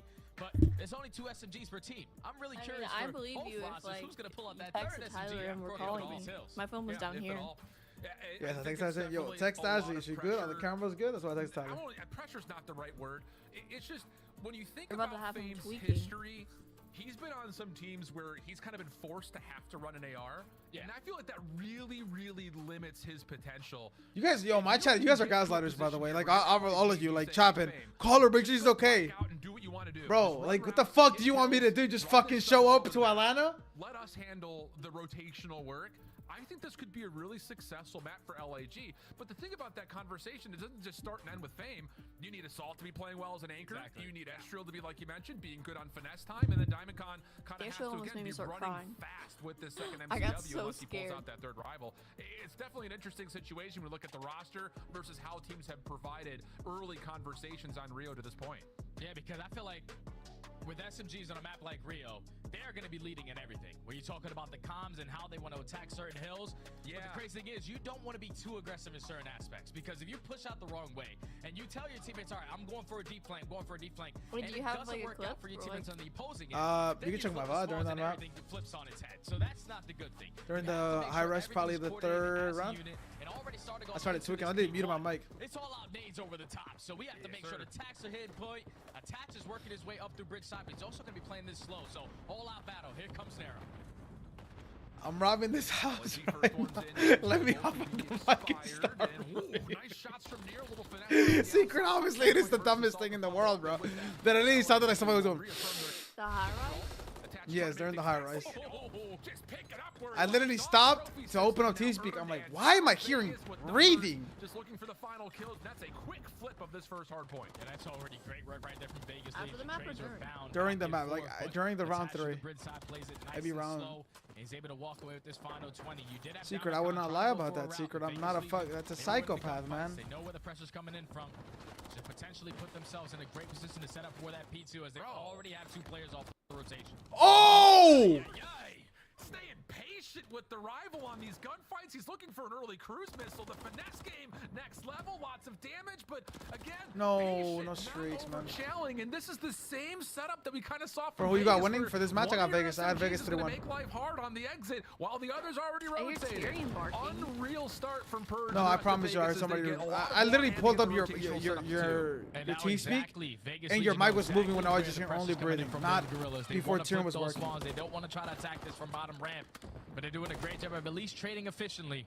I'll find out if this map to go in favor of the Gorillas, but Soulman here is now attached. He does get stunned out, so the break is going to be in for the Gorillas. But with only 25 seconds left, this is your last push for Vegas Legion. It's already been a great job, and now you're going to start sending a couple players off towards the next hill.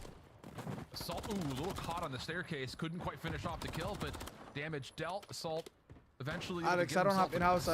My mic doesn't move from my house. That doesn't make sense. Scrap time for Vegas.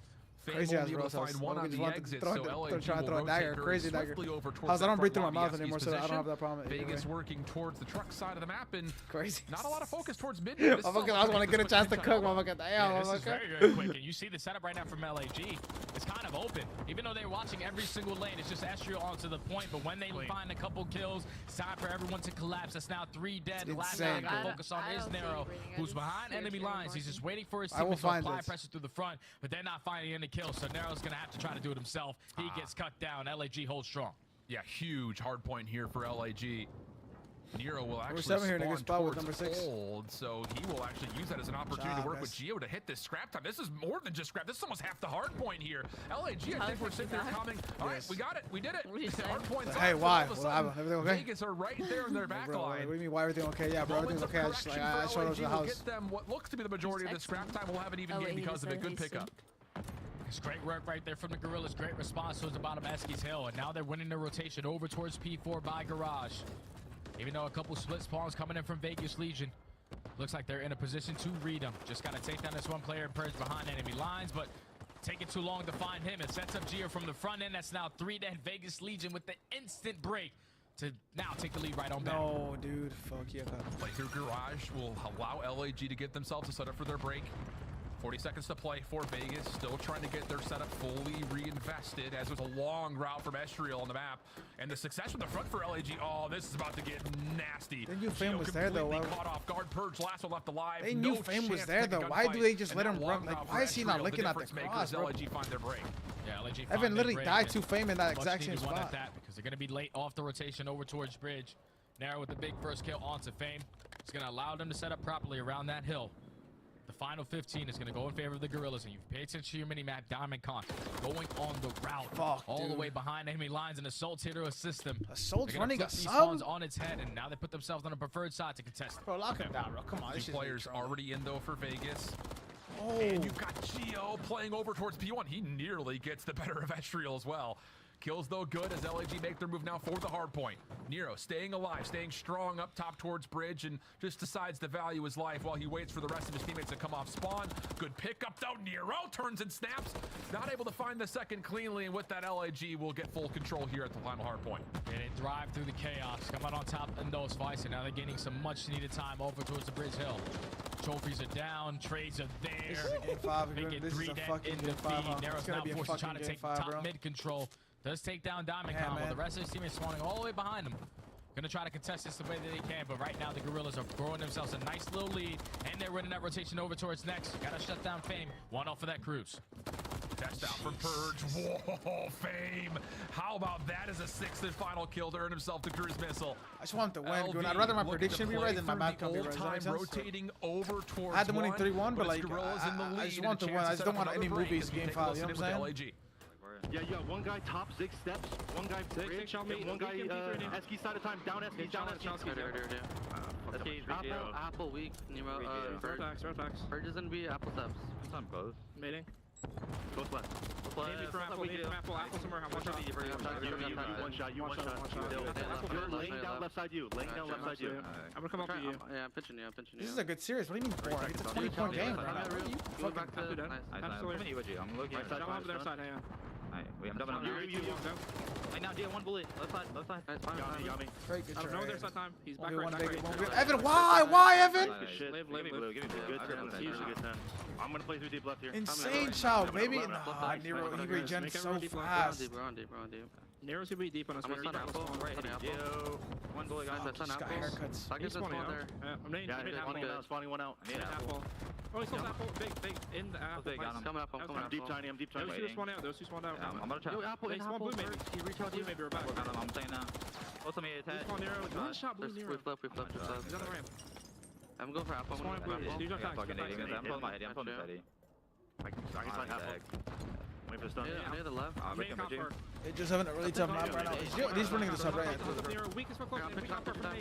No, he's behind the He's on the close apple. It's anybody's map still, bro. Well, LAG They brought it back. The game was getting a little bit of control of that P5 to P1. You kind of heard them talking about Jay. Doesn't fully work out. They get the spawns, but Vegas now essentially having a little bit of a trap here over towards this top platform. Yeah, this is perfect if you are Vegas Legion. You don't have the preferred side, but the you're fuck holding this it from the front end, and you walk away with That's huge. That's 3 down. That's a beautiful rotation. They know where everyone's at. 3 down. That leaves all this chunk. That's getting 8 seconds, bro. Wait, they're double fighting scrap. What the fuck? Big gun for number 7. His teammates are now huge gun for number 7. Number 7 Vegas Legion have got themselves right back into this game. 4-point game. They're fully set up for Eski. It's a beautiful setup, bro. Beautiful setup. Last time, this is all Gorillas. This time it's all them. How long can they hold for? Shit. And the buffer around the hard point is very Evan's far dead. forward, but LAG picking apart perfect. That's a good job though, because they're playing spread shots, so they have a second chance to hold. If they play tight, you die, you get broken. The first couple of nations. The follow-up they still have a second chance to hold. It's all good. Pretty darn clean. Vegas not able to reinforce those members inside the hard point, so the break for now is in. The contest at least looking good, but Attach turns the tides, and with that, Vegas are able to get back into the hill. Come on, Gio, bring this shit back to in the hill. They're just trading efficiently, even when it turned into a 2-on-2. They're waiting for the player to come on the pinch through Box's alley. And now you continuously spawning all of the gorillas through top mid. Final 20 is going to go in favor of Vegas, and now it's all about this rotation. 5v1. Attach versus Assault. Assault's going to be the player over towards Cop Car, but Attach is in a great position already. I don't know if they're going to find him here. We've also got Estriel on the off spawn who could pick this hard point up. Kills are not here cleanly. And once again, LAG finding success from the front, and then it's Estriel in fame to finalize the last kills needed for again. I don't know if we'll call that a rotational win or not. Gio nearly gets the better of Estriel, but it will eventually be a nade to neutralize the hard point. So we have a 50-50 battle over the top of the hill. Vegas Legion are actually able to get on in, but crossfire right there from Domicon, too strong through mid boxes. Wow. He also finds a second as well, so this is where it can get scary if you are Vegas Legion. I know you're trying to contest this, but the nades are going to be pure. No trophy system to shut those down. That's actually a humongous team kill. But they're still here contesting, trying the best of their abilities. They find the first 2 kills. Yes, sir. Now they're going to start pushing out towards Huge garage. scrap All 4 dead. This is a no movies for the last hill. No movies for the last hill. Really Before I got crazy step up in this rotation. It's been hard pressed with him running this 3rd sub. Maybe moments where you think he's not as comfortable as you'd like to see, but he's definitely allowing and been a reason why Vegas are finding themselves back into this game. Over towards rotation, though, a key hard point, bottom side bridge. LAG first couple of kills will have them rotating very early with the setup that they prefer. It's a huge gunfight. You gotta have the same setup you had last time around. Just no one give up their life for free. Continuously hold top mid control. Don't allow that pitch to come on in. Great shots from Attach to take down that trophy. Now you take down the player from top bridge. Now it's time to contest the guy onto the point. But they cannot find that. This is looking like a movie map, bro. Holy shit, it's gonna be a close one. It's gonna be a super close map. Not here, so nades will be the best roll we've seen so far, bro. Attempt. Last we were here, Vegas committed everything to bumpers, on their way to P1, and they seem to have the same intentions here, but Diamond Con 2v7. A big double from him. Purge, though, able to follow up. It's a nade from Nero that eventually takes him out, but again, not bad news here for Vegas. They neutralize the time, and now they can kind of make the decision of how much we want to commit to playing towards old versus actually setting ourselves up on 1. And they already have a couple players off that rotation. Nero knows that he has the timing on him, so he's going to go for that pitch to eliminate him off of that junk time. But 204 to 207. Potentially end here at P1. Attach up a close and personal with the Renetti. Takes down Assault, and now it's all about the mix fest. Who can come out on top in these fights through mid? Attach, good help over the top. Purge, make Vegas sure has been doing a better job on alive. First 3 kills are good. Now it's up to the LAG, who have been kind of categorized in their hard point by being a successful break team. Can they do that here and try to extend this at least another hard point? First just make the fucking play, bro. They're letting Assault do that, bro. 2v7. So it left with Purge, and the break is clean. Only dropping 1 to the process. LAG extend the map another hill. And that all comes down to Assault, man. He went to up close and personal gunfights with that MCW through the bridge side. Eventually leads to the break for the Gorillas. Now if you're Vegas Legion, you are forced to give up this time. You don't want to be man down off the rotation. Because now they need to fight from the back foot, bro. Perfect scenario. Like they're gonna be like they're playing the tight setup I was talking about. When you die, you don't have a second chance. Here comes the pressure from the Gorillas. No, Evan, don't die. You cannot die, bro. Good job, Evan. Good job to call game, baby. For the short routes, but Vegas Legion have read it perfectly. Purge finds 2, and now they're gonna be able to set up properly off to the next. Spawns are still in for those 2 members that fell from Vegas just as the hard point opens. 230 to 236, and LAG are split focused on this break attempt. 2 around the back, 2 from the front. No one's nearby at the moment. Purge catches 1 by surprise. Does he get a read that there's a second one still on the way? May not make much of a difference because Attach from the front is finding the kills that he needs. The roll swap seems to be working out like magic for Vegas as they will find both hard point wins. This one. Fuck is you talk about? Did Attach talking that shit? Think about that. Oh man, Dylan Attach just flicked the camera off. Even this roster changed, but he messed them know. This is what we wanted to do, and it was on full display in all of the respawns. He said, fuck you, who? Let's clip that. He said, fuck you to... I don't know what name he said. He said a name. Playing one of the best teams in the game on it. They find a W. And then on the map in Rio that they haven't played, they had a slow start. Gio wasn't really turning up with that SMG, but just were ahead of the game plan when it came down to what they needed to do to walk away with the W. Stay ahead in rotations. Make sure we're playing cheeky corners to make it very, very difficult for them to open up with those kills. But you can see that at the very end of that game, It all came down to the timings of the SMG. Every time Purge is going from backside to the middle. And from losing game 5 to this team, a top 6 team in the game, a few weeks ago, just a well-polished team so far in the respawns on full display. they make a roster switch. They keep Purge. Everyone's saying the worst player in the league by far. 3-1's a top 6 team. And they lost to game 5 2 weeks ago, man. 141 up to 207. Gio is one of the guys that was making that happen for him. Yeah. I mean, not the greatest stat line in the world going into that set, but hey, the thing about it was he was making those plays happen when they needed to most, whether it was on rotation or finessing. And then in particular, you look at kind of, again, the question mark around Purge, who I would say at best you may label as a flex from last year. He looked great in both hard points. Oh, yeah. Sub the entire time. So call me a believer. Vegas looking clean. You take that, bro. You take that. From 0.4 Purge to a solid 1 point, probably a 0.9 SMG. But the impactful plays that he was making with that SMG in hand. We started off the game with it. Finessing around P1, ends on a 5 streak, finds multiple kills every single time. It was just a way better game plan from Vegas Legion today. Wow. Unreal stuff, man. A lot of excitement throughout all 4 maps that we had, but with that, Vegas stunned everybody in the predictions with a huge win here, sending LAG into a position of maybe some second guessing after the maybe inconvincing results for the major, and then this here not going to feel good whatsoever. But that'll do it for us here on our first game of the day. Let's get 100 Vegas back by 4. Love me. Shout out Insider Info. Shout out Insider Info. As we have our first upset in from Attached and the boys from Vegas. Now, none of us saw this coming. All of us picked. When I say going 3-1, boy, your ass do not know COD, How motherfucker. did Vegas find an edge? Listen, this is why I kind of like the Vegas move in the roster change, and this is, I guess, what they were hoping for.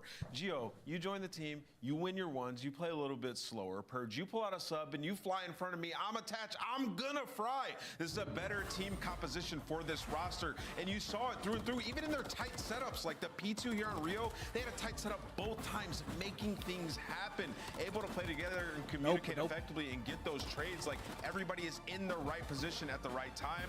This team looks so much better and much improved, especially in the control game mode. Oh yeah, especially control. They finally I mean, I would have bet. I agree with you, Chris. I That agree has with followed you. them since last year of not being able to win those game number 3s, and now Gio's first game with the squad, Oof. they end up taking map number 3. Gio didn't play bad for his first match. He had a good map, number 3. He was doing everything he needed to do, bro.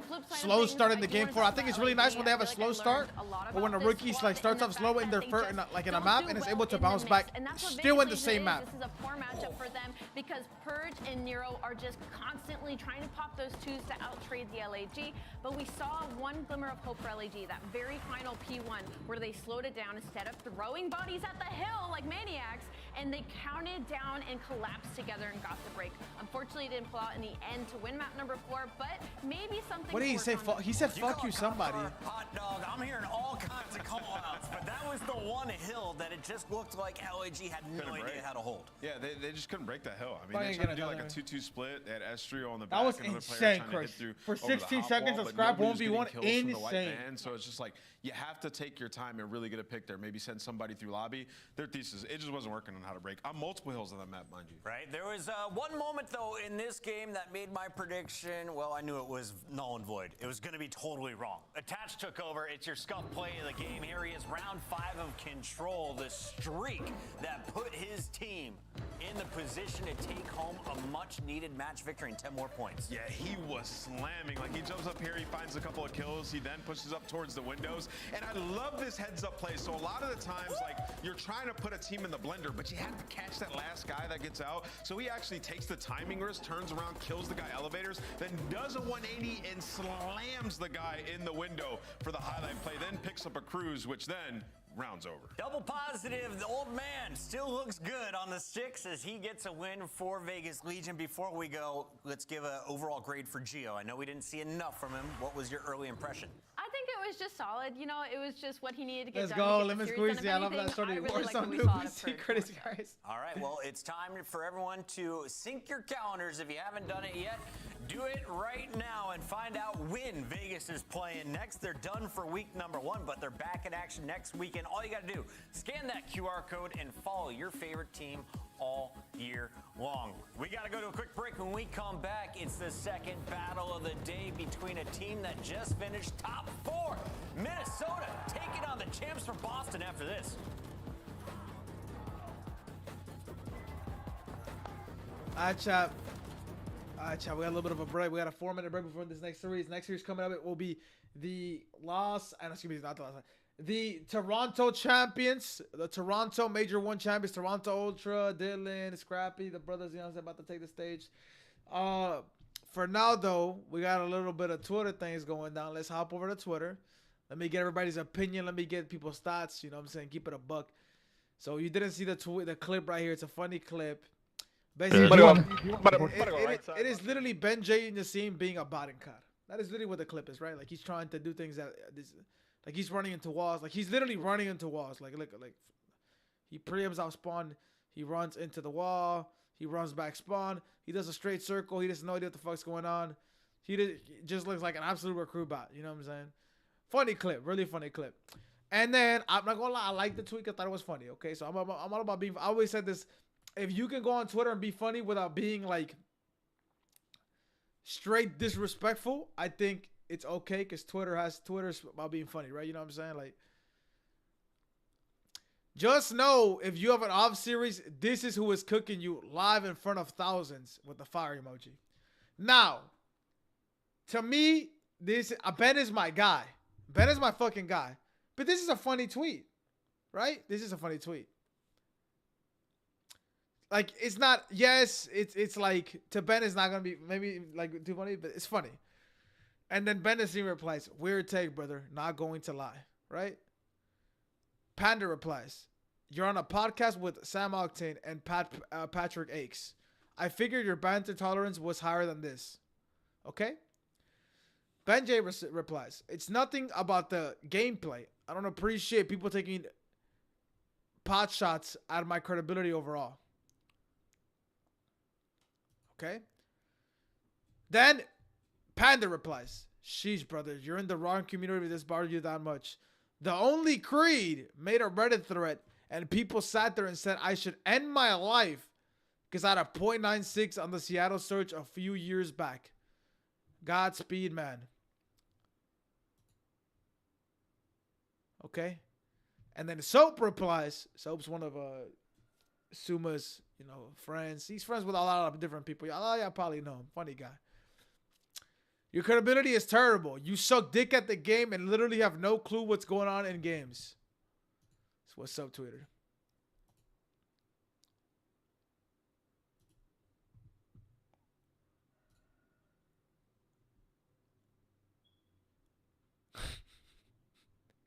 And they were, oh shit, and they was hella funny. Yo, and they was hella funny. And they was hella... Why is Shotzi not playing the hill their top? It doesn't make sense. Yo, bro. Bro, this is a funny tweet though, bro. This is a funny tweet. I don't care. Listen, Ben, bro, you can't be soft on Twitter, bro. Like, Ben cannot be soft on Twitter, bro. Bro, if Ben read what they said about me on Reddit, yo. Reddit says, like, Jetski gets paid in cum, or Jetski gets paid in broken controllers. What does Jetski even do? He just sits there and dick rides. Just wakes up dick riding. Like, zoom it to the panel too. Let me see what this is. Wait, zoom it to the panel.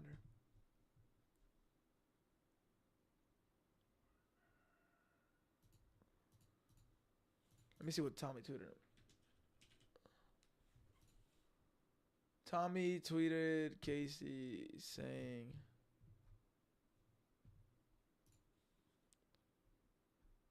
to be fair, you got the same amount of chips as Ben. What the fuck?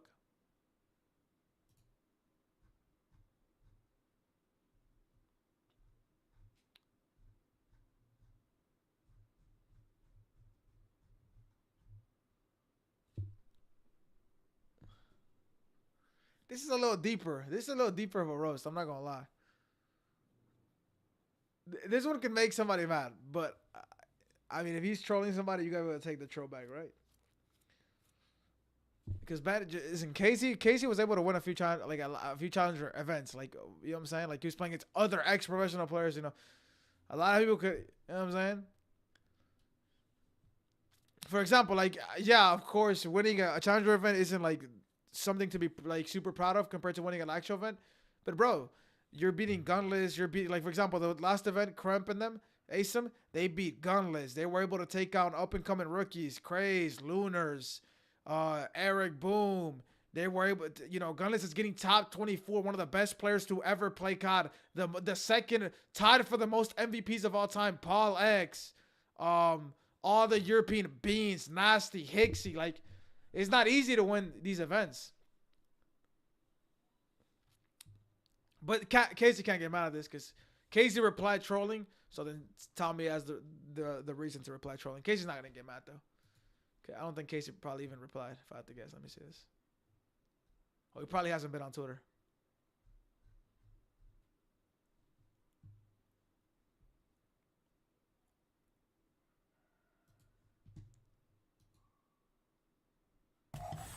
We got a showdown between two top 5 seeds coming up as our number 1 seeded Toronto Ultra take on number 5 Minnesota. Before that, though, we got to get to our monster winner spotlight. We got Dylan, a.k.a. Attach, on the line. He's joining us live. We got to talk about this series, my guy. At the end of it, you stand up, you're shouting at the camera. I was running back to the studio. Correct. So what were you saying to everyone hating on you in the chat? What the fuck, Slat? Yo. Say our team is number 1 with our new roster. So, nah, I'm just kidding. But honestly, I got flashbacks to after the major, because LEG knocked us out. They reverse swept us, and then just like hearing the interview, walking off the stage, then also looking over and seeing them do the choke symbol, I kind of got flashbacks, like PTSD, and I don't know, something took over me.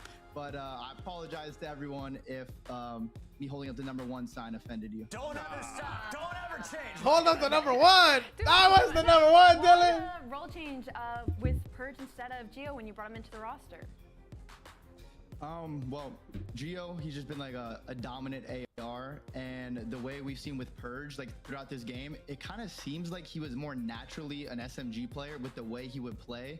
Like, he's not someone that would just like post up, like he'll get a kill and just run away. Like, you know, when you're an AR, you need to get a couple kills, lock down lanes for your teams, but he's always likes to move and make plays. So I think the role's like fitting him a little bit better. Dylan, it seemed like, you know, you benefited a lot from this change in terms of individual play. What was the thought process behind releasing such a individually talented player as Standy and bringing in Geo? Ooh, good question. Really good question. I mean, it's always tough because Eli or Standy is one of my best friends in the community, and he's obviously extremely talented. We all know it. It had nothing to do with like skill or anything like that. Yeah. It was just like the team chemistry, team cohesion in game and outside of it. So that's really just what it came down to. But I mean, Standy deserves another opportunity. He's a really good player. I think he's Filipino Slat. I think so. I think that was just Chris told me. Somebody told me for now, and it's looking good, but we have a long way to go. Attached, what I love about our show is we now have CDL TV between breaks, and you have been featured in quite a few of them going all the way back to AEW. Don't fly, don't get scared now. Recently saw in the chat was arguing about it. Is OpTic from 2017 the greatest Call of Duty team of all time, or is it Complexity from 2013 and 2014? It's a hot spot. Oh, okay, you're putting me on the spot. I think I would say there's like kind of 2 answers in a way, but I think you would have to probably give it to the OpTic dynasty, just because I think the competition was a little bit more elevated. But when it comes to like dominance throughout a season, it's Cole. But for years and years and years, OpTic was doing that. That's my president right there. Vote for Attach 2028. We got to send him to his team right now as we get ready for the next match. Thank you, Attach. Thank you. What a political answer. I mean, that fence is just, that's a great fence. Phenomenal sit job. All right, let's take a look at the battle coming up because it is the number 1 seed Toronto versus the number side Minnesota. In Toronto, they look nearly flawless in Boston. They took down everybody. Remember, chat, remember, after this, we got OpTic Texas taking on the new LA Thieves. I mean, 2 of the respawns in that series were extremely close. He was my new favorite player, by the way, chat. Lance, yes, sir. I've been gassing him up recently. No dick such, you know what I'm saying? I like the way he plays the game. Another real hard point. Awakening back on the flex. Just imagine Awakening with a sub. And in this match in particular, like Minnesota are cool with squaring up on Karachi S&D, the 2 good teams Awakening, can Awakening match Scrappy is what the hood is asking. Win condition in this series is winning both those S&Ds, and then also I'd like to say in Karachi Control, these are the 2 best Karachi Control teams as well. So they have a ton of opportunity here. Ali, I want you to have a lot of time to speak here. together, so I'm just going to make this fast and furious. In our Scuff pick'em, I'm going to lock in the #1 seed, 11-1. How can you root against that Toronto Ultra? No, I mean, there's not a lot for me to say on this matchup. Obviously, I think Minnesota did what they needed to do on land. Unfortunately, online, though, they haven't proved themselves to me just yet, and the stats just lean a little too heavily towards the #1 seed. I'm going Move it over and inside it's under. Gonna be a banger, what's the line? I hope so, man. I'm tired of 3-1, 3-0s, but I got Toronto in this series. I think we go the distance. Fans?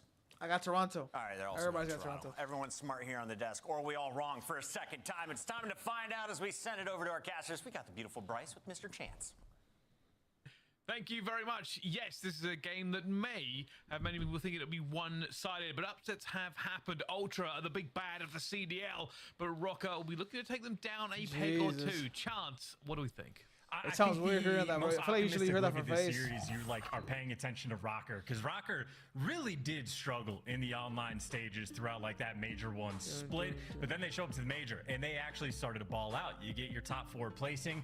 The biggest focal point for the team were both accuracy and awakening as AR players. Their stats were abysmal. They were not performing, but as soon as they jumped, this is the facility right now. They got a crowd in front of them. Popping off. Toronto, I see Goon back there. I see Aaron Rice from my. Is that Jarrell back there?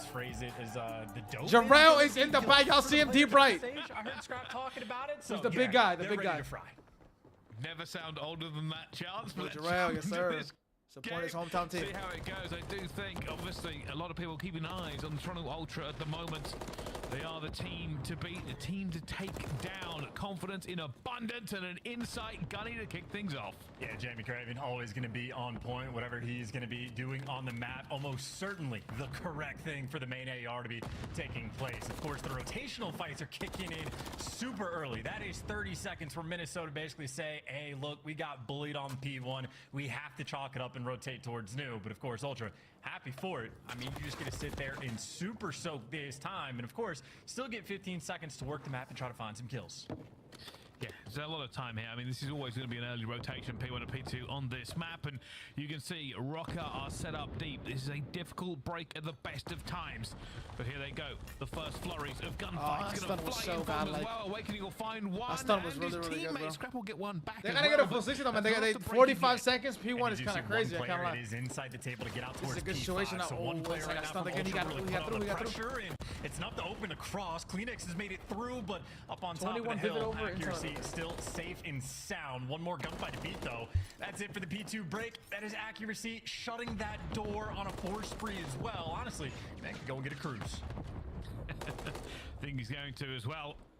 So sitting here, just with a little bit of patience. Now, his teammates have got this cross. As much as he wants to challenge, it's just not a good idea. Soak up all of that time you've worked so hard for. He's peeking inside. It doesn't matter. Linz will get him in the end. This is slow start for Toby, chat. Slow start for Toby. Pretty much the way we thought. Ultra opening on the P1. Rocker get that rotation to P2. P3, though, anyone's game. And I love that we got the accuracy view, watching the minions run from underneath them to start to work the rotation. Envoy, though, basically just breaks it down, picks up the big 2-piece up top, and now it's going to be a scattered push over towards new, and maybe a bit of a square up as well. Insight versus Linz. Maybe just time for contest. Linz doesn't have the right gun for the job. You see Insight just waiting for the kill to come through. It's the nade that gets it done, and this is right now a beautiful setup for Toronto. A player deep in the back spawn, 2 players roaming up top, and Insight collecting that time. Rocker, this is a slow roll for them. They're thinking about next point as well. I know it's 40 seconds away, but they're going to push this all through back alley. Kleenex will find the first. The second one tries to fly at him as well, and he will get taken out. Envoy here but just buying those 3 seconds he bought, it didn't get certain time. It's fucking amazing. And for Rocker, it might just be rotation time. Yeah, and teamwork too good, man. Teamwork way too good, man. Beauty of the coordination for Toronto, right? He didn't want to stare glitch. He didn't want to stare glitch. Damage, but he stays alive just long enough for Envoy to swoop in and get the easy 2-piece. So the perfect setup on the hill. Toronto executed as well, and now on the rotation, the question is, how effective are they at counting to 4? Vivid is behind enemy lines, trying to sort of make that hero play for the team, and I think he might have Envoy sort of hunting him down. And wow, what a gunfight. Maybe not. I don't know if he was ready for the gunfight, but fries him anyway. That's a 4 spree. And number 2 got through, though. Number 2, get on the mid-chat. Number 2 can make the play. Just gotta wait for his teammates. Oh, he goes in. Gonna get caught, but Kleenex will clean it up. But it has opened the door. He should have waited for his teammates to be just a slow little bit closer. Capitalize. You can see them swarming towards this point. They're getting the trades. Insight will hold the stairs, but there's nobody here to help him as his teammates trying to flood through tunnel to get there. And that is a huge kill to break this. And it's still for 30 Sleepy seconds. is looking This is good shiesty, time Sleepy. for either teams. Ultra squaring What's up. good, Takes PX? from him. Killing It is my the brother. What's good? slamage What? inside of the point and the awareness for Scrap of where to check out for Awakening. Doing enough damage that his teammates are there for the cleanup kills. So that's the 30 seconds Ultra we're looking for. Not only do they get that, it's still a 50-50 battle on this rotation. AR's already posted in the back, but you see Minnesota, they strike first and they strike hard. Every single player except for Insight getting wiped out, and that'll be P5 control. Minnesota looking for this full 60. Let's see what PX said. It's just been Only hold to says might be hold. autocorrect. On that last time. I won Friday, Alex. Gunning. We're gonna have to win 4 more months is than one insane. trade to get through this. Awakening playing his life as well. Ultra again, a hard break for them, pushing through. I won 3 weeks in a row, Alex. No bullshit. Yeah, no 3 weeks in a row. opportunities really on the map though, right? If you're dealing with the crate gunfights, working through ticket, We're 21 days in a row. difficult.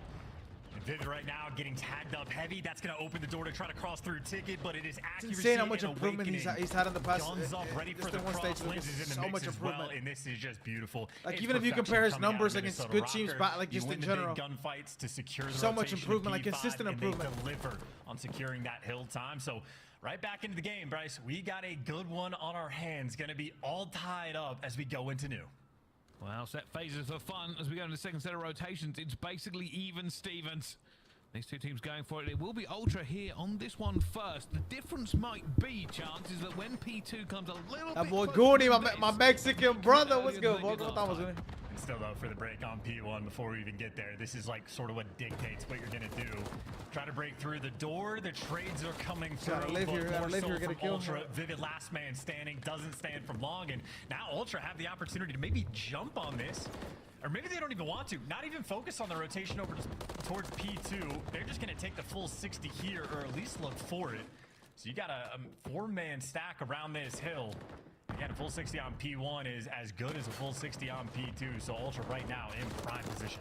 God Well, Envoy now's going to go for it. They've Give just him got out some of the point mean-ass here. back 23 seconds left to go. It will be a late rotation by anybody's numbers. I bet Lamar never does top 8 too, bro. He But just can they doesn't break scam. it, But like, Chance? he's That just is too the question. disciplined, bro. Like, he's not gonna Ultra, scam. We want to see if they can break it. We got to listen to how they try to get it done. Let's go to what Astro listen in with Toronto Ultra. Time is weak. Time is weak in him 4 times. I can be tick, alright?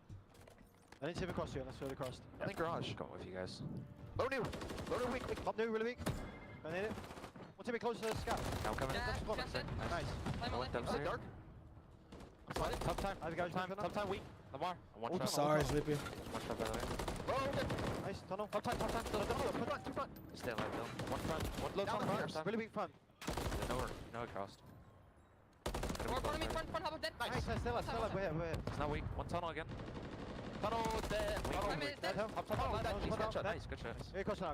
Yeah. I spot front. Hang on. Stay One down, cross. bro. He's on the hop. He's front hop. Front hop. I below. Front hop still. One shot, bro. Low. Low dead. Nice.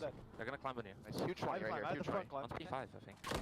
Well, hey, Jamie, absolute front tunnel. He went to the back hop. I got him. Yeah, they're gonna spawn now. Good fucking time, this grab. Come around deeper now.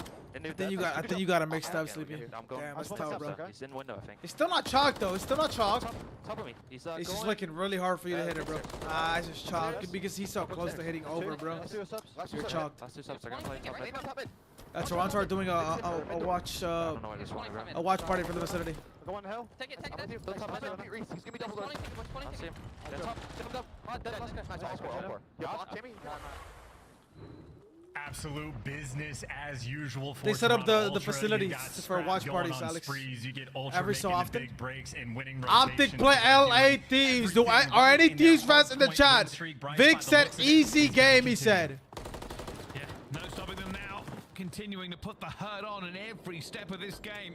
And they have looked rock solid onto this one. Envoy going to be holding the door. Actually, will take him down. They're trying to get bodies onto this point, trying to find something going into this game. But not only do they have to continue to put the pressure on here, they've got to be wary of the rotation, and they've got to be more wary of Scrap as he goes to work. That two-piece may have ended it. Yeah, that's going to call game right there. Minnesota, they got to get to old time, and they cannot rotate over towards new. That is now Inside 14 under hard-point bag. wins in a row for Toronto Ultra. Other one denied, Sleepy. They already have the record, and they continue to run it up.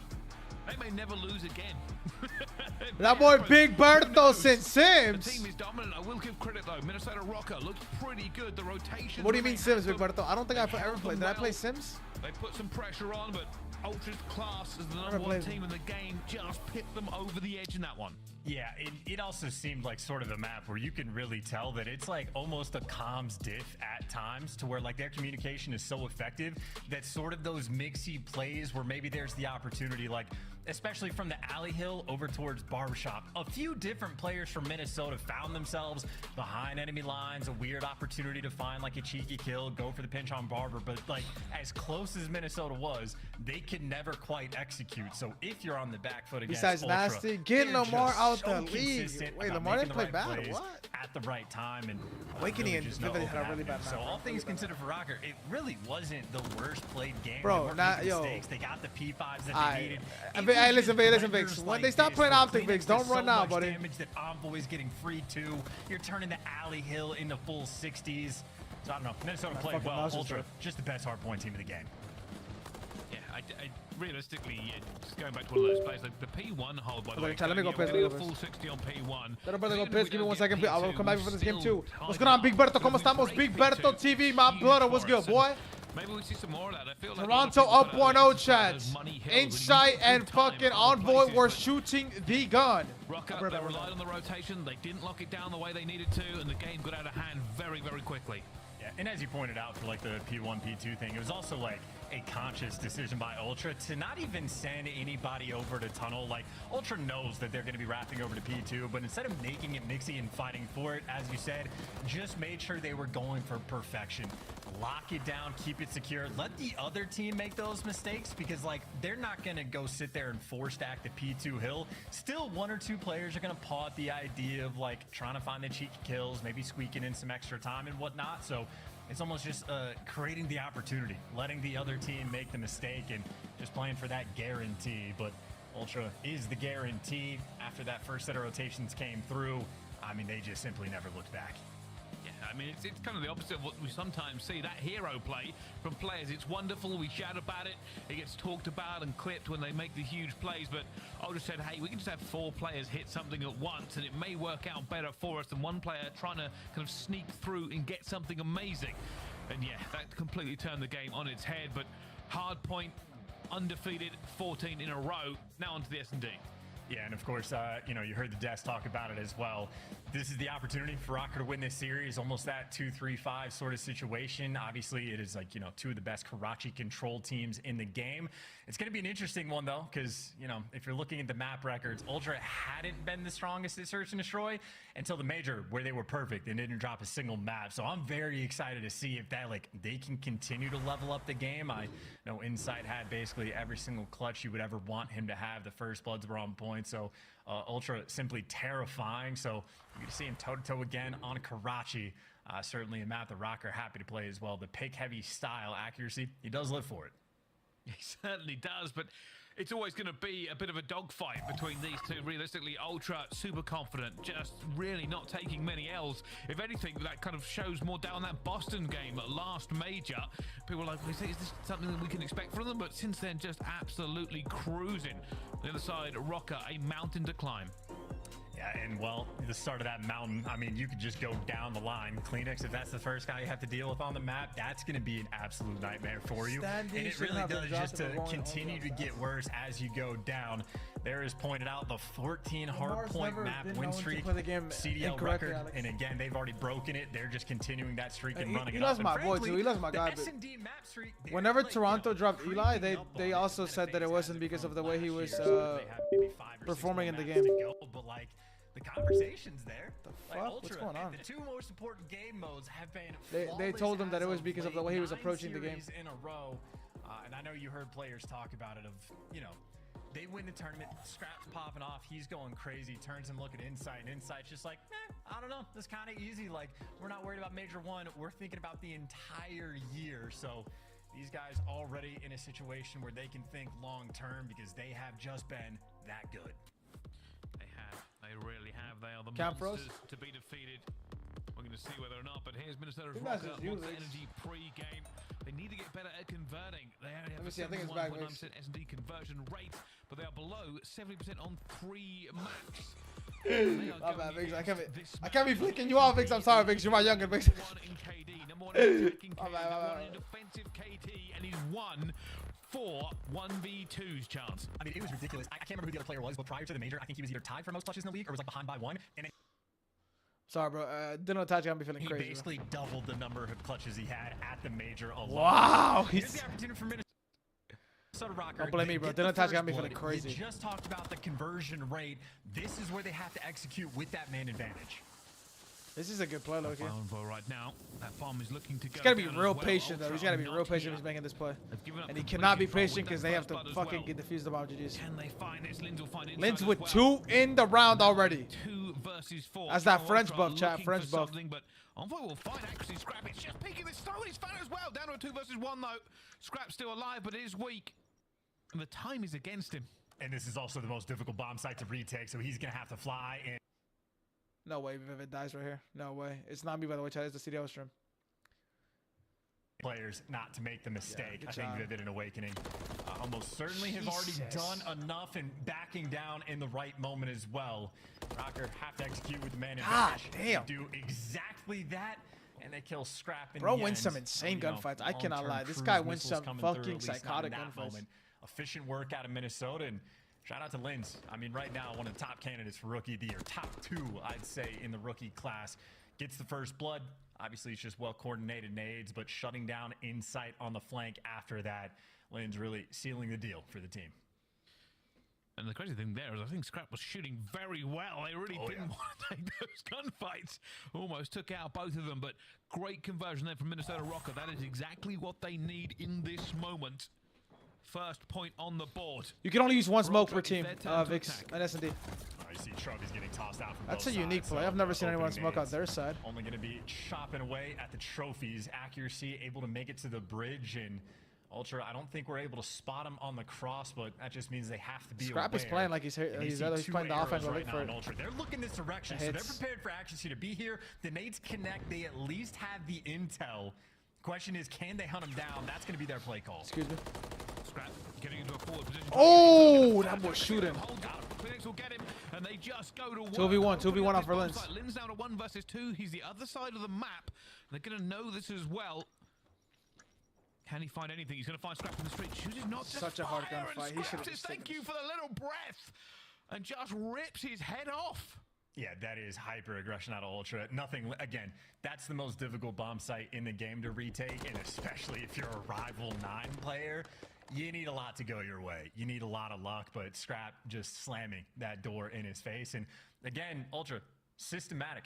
They knew accuracy was going out towards the bridge. They get the information with the tax and the nades, and they make the play call to jump on top of them. And as soon as the move gets hit, Scrap flew over to top AC to get those like initial shots, and then every other player in Minnesota gets baited out, and Scrap just flies at Awakening. Takes down all the key players, and I mean, hey, they'll take that round. Minnesota, of course, back in the mix. Straight towards B they go again. And from Ultra, no one's over towards the bridge, but Rocker's still concerned about some power positions. Why would we? No, Alex. Linz, first blood, huge. Bro. Come on, bro. They converted it last time. Can they do it again? Linz already repositioned. Best there on the league right now. Scrappy inside. Scrappy inside. Andres, no one else. Pick whichever one you want to say. Inside was the best player in the game in finals. Inside was literally the best player in the game in the grand finals against FaZe. He played literally the best I've seen Inside play since Cold War. Linz is already making the play. He was literally insanely good. If you go back and watch that finals, Inside was making every play. Winning every 1v1 in Surge. Vivid's going to take down Envoy. A 2 versus 4, but a 2 versus 4 too far as Inside goes down and Ultra are wiped out. Minnesota's good at this map, man. The way that Linz and Vivid are able to play off each other on this map, it'd be super annoying. And work the small like cuts of the map. And like the way they know their timings, they know their timings really, really well. Nice advantage. If you get the bomb down, even better. But Linz not only does he get out. What do you think on this? What do you think the best tier on the game is, bro? In your opinion? So Linz is going above and beyond, and his teammates off the back of it, executing perfectly as well. Again, Rocker, certainly a team that stepped up their game going into the major. They want to keep those strides going. So far, so good on Karachi. Let's see. Can Ultra get back onto this? Nades flying out. Coordinated nades. They're trying to hit somebody. I don't like seeing Kleenex having bomb. Yeah, I like Dylan seeing dealing with bomb. And that's not what they wanted to happen. That bomb has dropped in no man's land. Yeah, there's going to be a chaos round 2. Yep, weird timings and weird gunfights. But Envoy able to find out and get the odds back to even, but Linz responds. Again, Linz around this red area. He has been a menace. Once again, hands his team the advantage, but Ultra, plenty of time to work with. Scrap and Insight, obviously incredibly capable of the clutch, and Insight is just so far back. Oh, loud, shit. They can't hear him just yet. He finds the freebie. All right, he didn't. No one heard him. 2v2 and actually just completely. Bomb down is in the worst part of North America though. That's really a horrible spot for bomb to be down. Ultra, they've got to figure out how to get this bomb out of there and towards a bomb site. Scrap and Insight are not near each other at all. They are running out of time. Oh, Lynch didn't see him.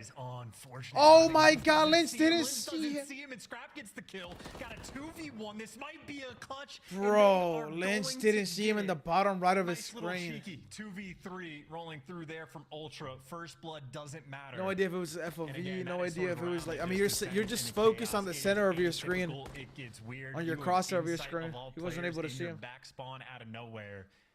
Tricky to deal with, and really just unfortunate on the timing that Linz doesn't spot Scrap down low, but Ultra, they'll take the luck. I'll take the round, tied up 2-2.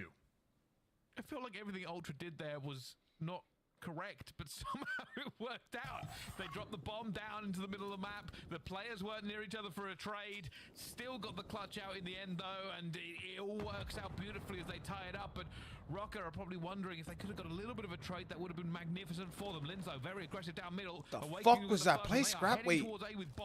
Nah, I think he fucking threw it up or something. He just jumped off top yellow. What? I've never seen that before. Or maybe he's just ego challenging, bro. He's literally got a crowd in front of him. I'm chatting. He's got a crowd in front of him, bro. I'd be jumping out buildings and shit. I'm doing whatever I want. Yo, I'm trying to Christ. Trying to find this. 5 motherfuckers in front of me, like cheering me on, bro. I'd be, oh hell, I'd be challenging the craziest shit. For another hero set.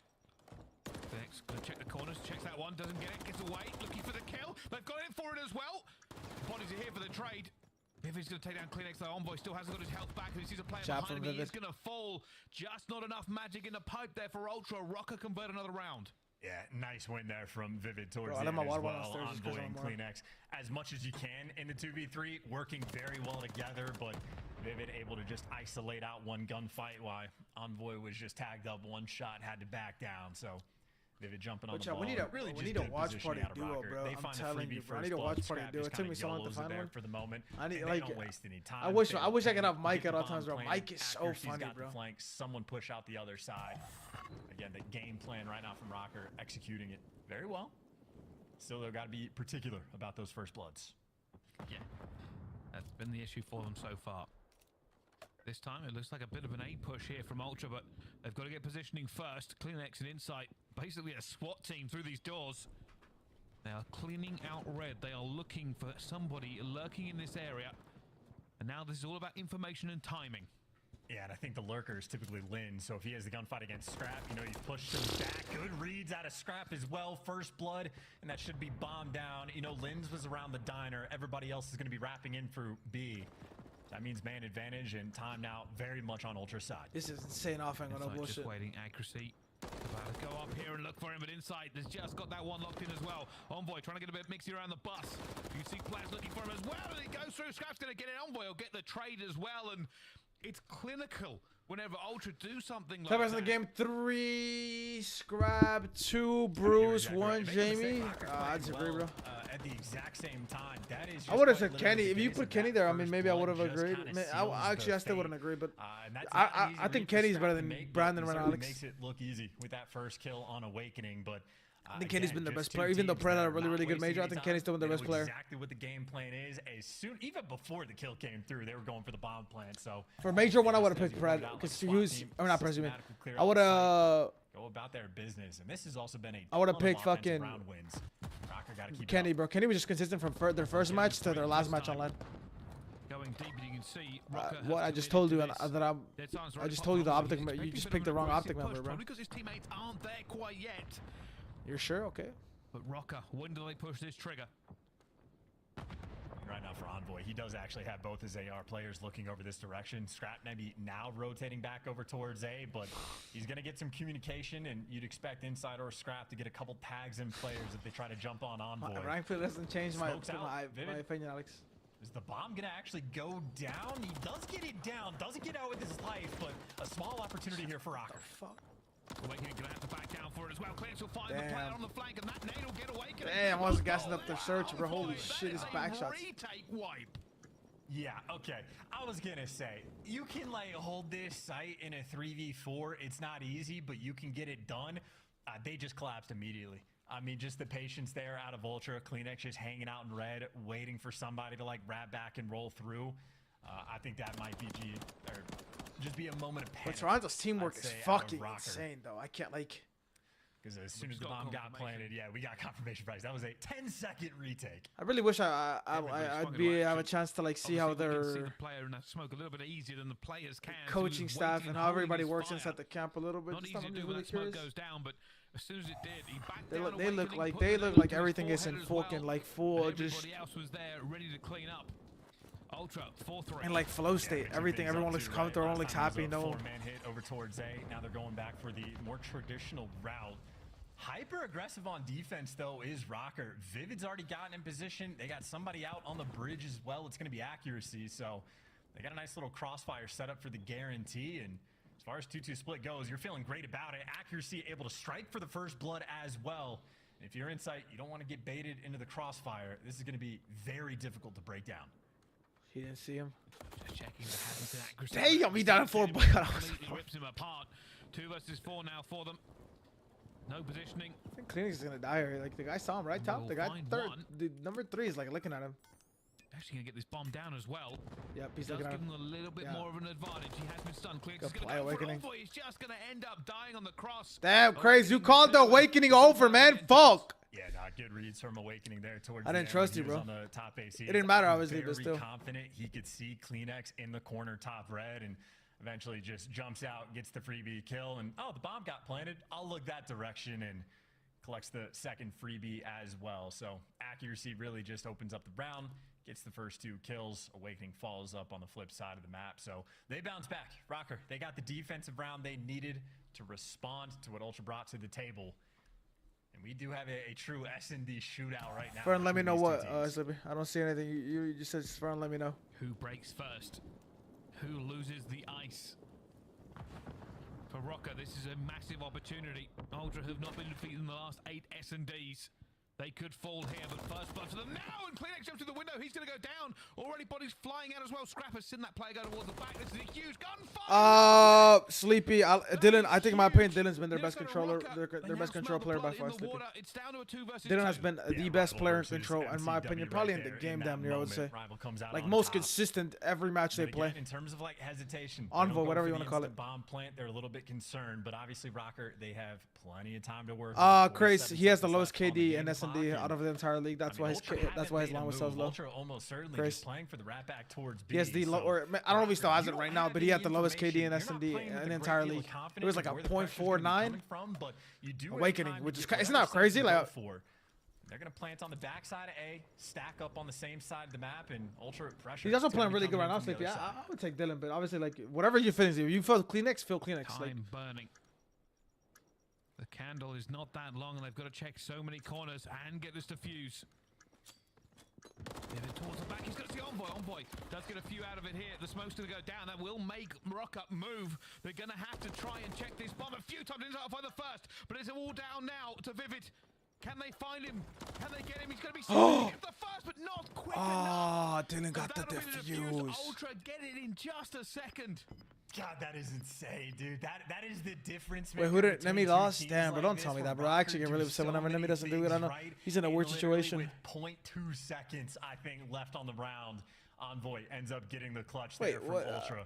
That's a nail biter too, because Rockcore making good plays. Not only did they push out like the back dumpster side, Linz just takes a massive route and clears out so much of the spawn. The EQ doesn't start until 6:30, bro. You just lied to me. Don't do that, bro. What the hell's wrong with you, bro? Early information, but I think it was honestly not just Envoy making the play towards the end, but that smoke grenade blocking the vision of Linz when he was top red might have been just enough to prevent Linz from getting those early kills. So That is a nail biter round. Ultra steal it away, and I'll go back to working that A site.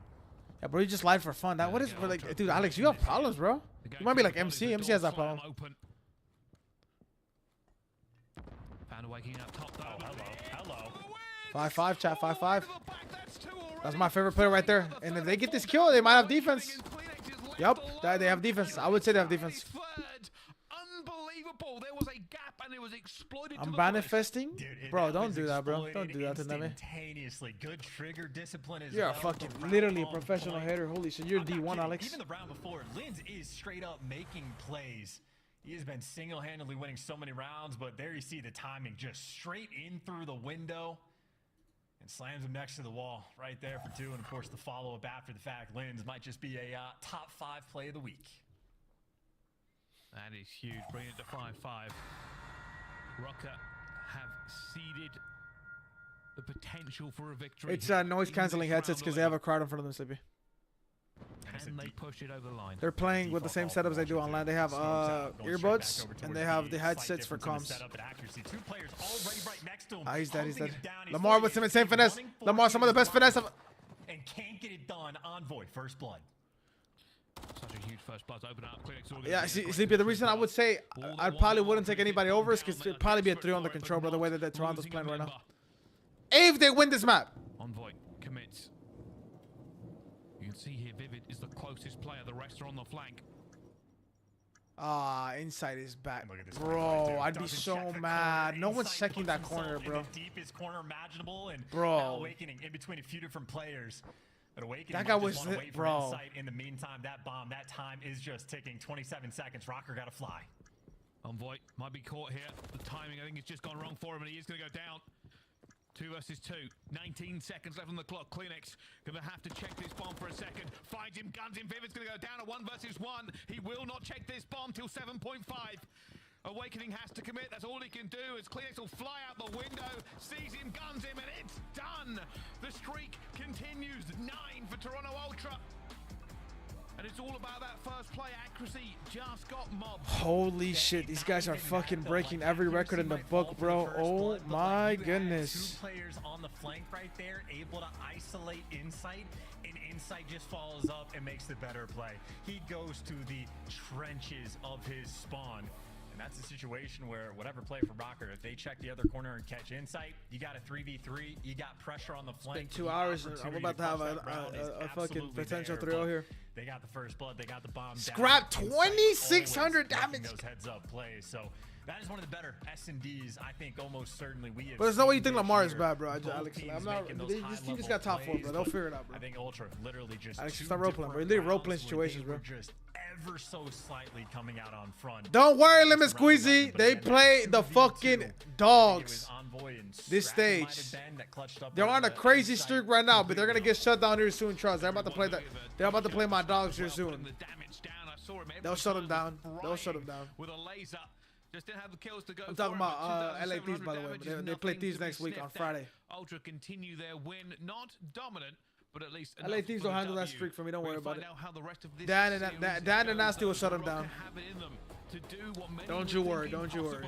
Can they bring it back into this game, get a potential reverse sweep, or it is still the rampaging Ultra to continue their dominance in the CDL so far this season? We'll find out. Put some CDL TV match on my screen, man. Come on. Slice up your competition with the Executive Chef Operator, now available in-game in the Call of Duty store. The Call of Duty Week is brought to you by Monster Energy, the official energy drink of the CDL. I'm not gonna lie, I was kidding. I don't think they do. Don't see them breaking Faces S&D record from last year. Crazy record to have to break. They play FaZe this stage though, Swagger. They play them. Okay, so right now I'll tell you what their record is right now. Just so we could, out of curiosity, something to chat about for this little break. All right, so their record right now is right here. Okay, they're on a 14 map win streak. Holy shit! On a 9 map win. Okay, they're on a 15 now. 15 hardpoint win streak. 9 map win streak in the S&D, and they're about. If they win this series, they're on a 10 series. God, damn. What am I gonna give you if Toronto wins? Shit, let me see. I might fly over there and take you to Nobu. On your card though, you buying. No, Lemon Squeezy is not a face fan. She loves Toronto, brother. Bro just tried making her a face fan. No, Swagger. She is a Toronto fan, gang. Alright, okay, so they play once next week. It'll be Vegas. They should probably win that. So that streak is gonna be 11 if they win this one. Damn, okay. Actually, no, it'll be 11. It'll be 11 against them. And they play Seattle. Fuck, it's probably 12. Goddamn. Then they play face.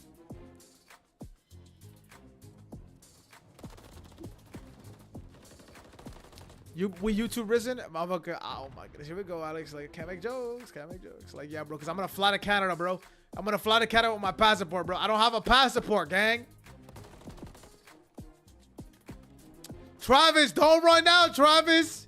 Secret set. LA Thieves going to handle you, boy. Do not run now. We know what Kenny said about Cramp. It's time to pay, boy.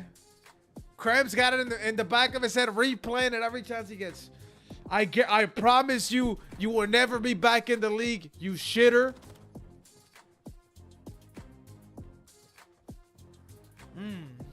I guess we're gonna find out.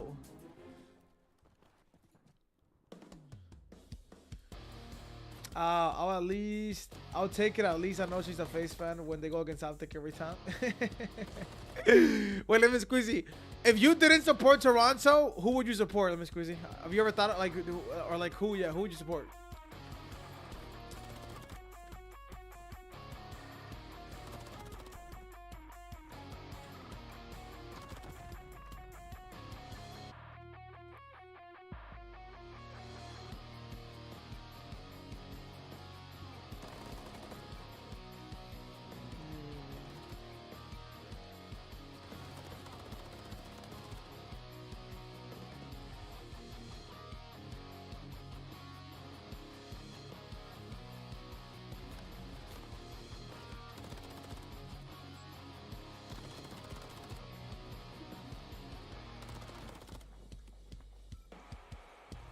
Probably face because I had OpTic. Alex, when I didn't cross the border though, bro. Like they brought me over. Like I wasn't like doing it. You know what I'm saying? I was a baby, bro. Or I was like a kid. I was like a kid, a baby. Same thing. I don't have like control over what's going down, bro.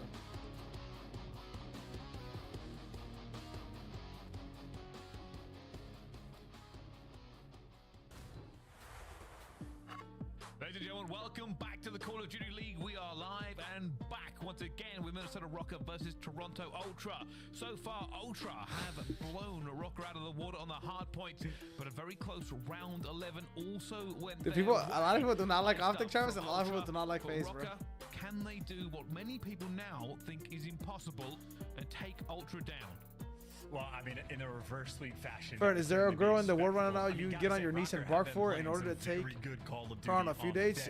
No, Alex, I would not get on my knees and bark for any girl, Alex. What the fuck, man? Come on, man. Wait, Alex, you deadass get on your knees and bark to take a girl on a date, Alex? Right this year. I got this 2 years ago. It's on rotation, Bryce. Fair enough. Well, when we get a copy of that, we'll let you know. But right now, it's all about this man. Scrap. KD through the roof, damage everywhere. Insane. Get on your knees and bark. Let's find out. Bro, you're lying, bro. You would not do that, bro. I've seen you, bro. You have more service. Rocker in the control.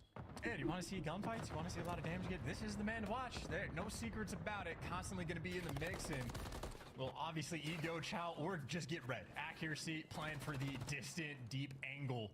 Able to get those first few kills, and Rocker, as far as opening breaks go, that's what you want. I don't think I'd have to do that. Like, what the fuck's insane, Alex? Trying to keep the map under control, but trades out and about for both of these squads. Ultra just now stepping on that A zone. Just cleaning up the stream as well, and I think he might make a little bit of a move here. It's a very common tactic for most of these teams. Get some time on to wait. Maybe start working the B a little bit. Ultra actually aren't moving though. I mean, Ultra just have the setup that they want. They know a lot of pressure's coming through on the flank. Kleenex is making sure his teammate doesn't get shot in the side from up top while he's capturing the zone. So why don't you like OpTic though, Swagger, out of curiosity? Like, even working the flank, Linz is frying in this moment. Hell of a way to start this Karachi. Oh boy, he's actually just giving them a you were gonna take Linz over and Dylan on. What were you gonna do, Sleepy? Linz over and who else? Vivid? No, not Vivid. Envoy. Playing out of his skin, but is it going to be enough? Inside 0-2 so far. Looking for Vivid. The pistol isn't going to work out for him. He's going to go down as well. Rocker doing a great job here to hold them off. Yeah, they're everywhere for the moment. Top 3 controls the one thing they don't have, but they might at least be able to take it away from Ultra. Nice gunfight wins coming through over from the red section of the map. And I mean, 25 seconds left. If you're Rocker, you don't want to necessarily overcommit any of these fights. Might have the chalk up day, but certainly want to keep the pressure up and keep these kills flowing. Ultra feeling the pressure. Really out of their spawn. They're constantly dealing with more players. You even got Vivid again, sort of that like factory line system. Someone always from Rocker gonna be over towards Sean, in the back. That's a good play at number 6. Further Taking away. that long route. That's a sort of a long-term investment. You actually see on the minimap, Envoy just wrapped so far back to clear him out. So now those closer spawns from Ultra are gonna be open. They can start making moves. Well, he finds one as well, tries to get out of there. No, he's going to be traded as well. Scrap gets him. There's a couple of kills going down. Ultra have an opportunity. Accuracy trying to hold them off here. Klinks is all going to be in the backfield. Looking for them and actually does so much work there. He was in a great position, holds it off. And wow, it's just the mixing his time, right? Around the zone. Kleenex has been alive for such a long time. Regens on regens. Can't get number 2. It looks like his teammates again, not even entirely getting those close junk spawns. That's something about this map that I had no shit, he was weak. Why they're still spawning Coop from Ultra, even when they've cleared out the junk side. I would love if a coach or someone could explain that to me, because God damn, Alex, motherfucker, you about to die. No, but Rocker taking full advantage right now. Only 3 players from Ultra up working his B hit. Here comes the headbutt. Rocker just gonna hold this off. Wait, that spot is Scott. Like, what the fuck? I've never seen somebody challenge like that. Trades have not been in their favor, and now he's weak. One last roll of the dice. Everyone from Ultra, everyone from Rocker. Yeah, you're not winning that gunfight, bro. Holy shit, that's a God. That's actually a God spot. But it's all Rocker in the kill feed. Phoenix will get in and stop this for a second, but he can't do too much more, and down he falls as they drip feed through. But it's all Minnesota. And that is Minnesota Rocker 3. I mean, Toronto 3 ticks, down by 5 lives. Like all 4 players. Can they have a better defense? Of the zone, and this is the only game where Toronto's really been struggling in, man. I feel like it's been this. Lamar 10 and 5. Somebody was hating in this chat, by the way. No names, of course, no names. By Minnesota, no overcommitments, no one ego challenging and dying at an inopportune time. And Linz has still been on point as well. That kid can shoot. Just crazy accuracy. Also, just playing a wonderful role. Sucker, can you break down the situation? Like, but here we go. It's not about that first round. It's about this second one. Like how the engaged interaction went. Position for this control. Like, if you don't mind. First blood, or maybe I'm just curious. You know what I'm saying? I was like, accuracy from the power position as well. Talk about a gunfight. Does Envoy go for the cruise missile guy or the guy in time? Gets the guy in time, reads accuracy, and no cruise for him. No trades to be found. Envoy, yep, doing a little bit of overtime right now. Oh shit! Unbelievable shooting there in the end. See, control's so weird because, like, I feel like Linz is really good at control. He's having a bad game right now, but Dylan's always really consistent on this map. On this game mode. This is what has happened. The player going to be a bridge already. Going to be caught out. Yo, this super villain from The Incredibles is insane, bro. Positions they need to break back open A. Yeah, and Ultra, by the way, falling for the same question that I don't have answered. I don't know how to tell you when a team is going to spawn all the way in the back or when. Nah, I've seen some sick fucks. Like, it's incredible. But some people think they're more than human in regards to pictures. So Minnesota, I don't think Crimson gives me that vibe. Able to work up towards the A zone and get it. But I still remember somebody asking how you for a picture, and how you was like, "No, not right now, bro. I'm about to play this match." 50-50 moment, and the guy was like shaking to like ask him for a picture, and like. They've got him, and they've managed to get some control here.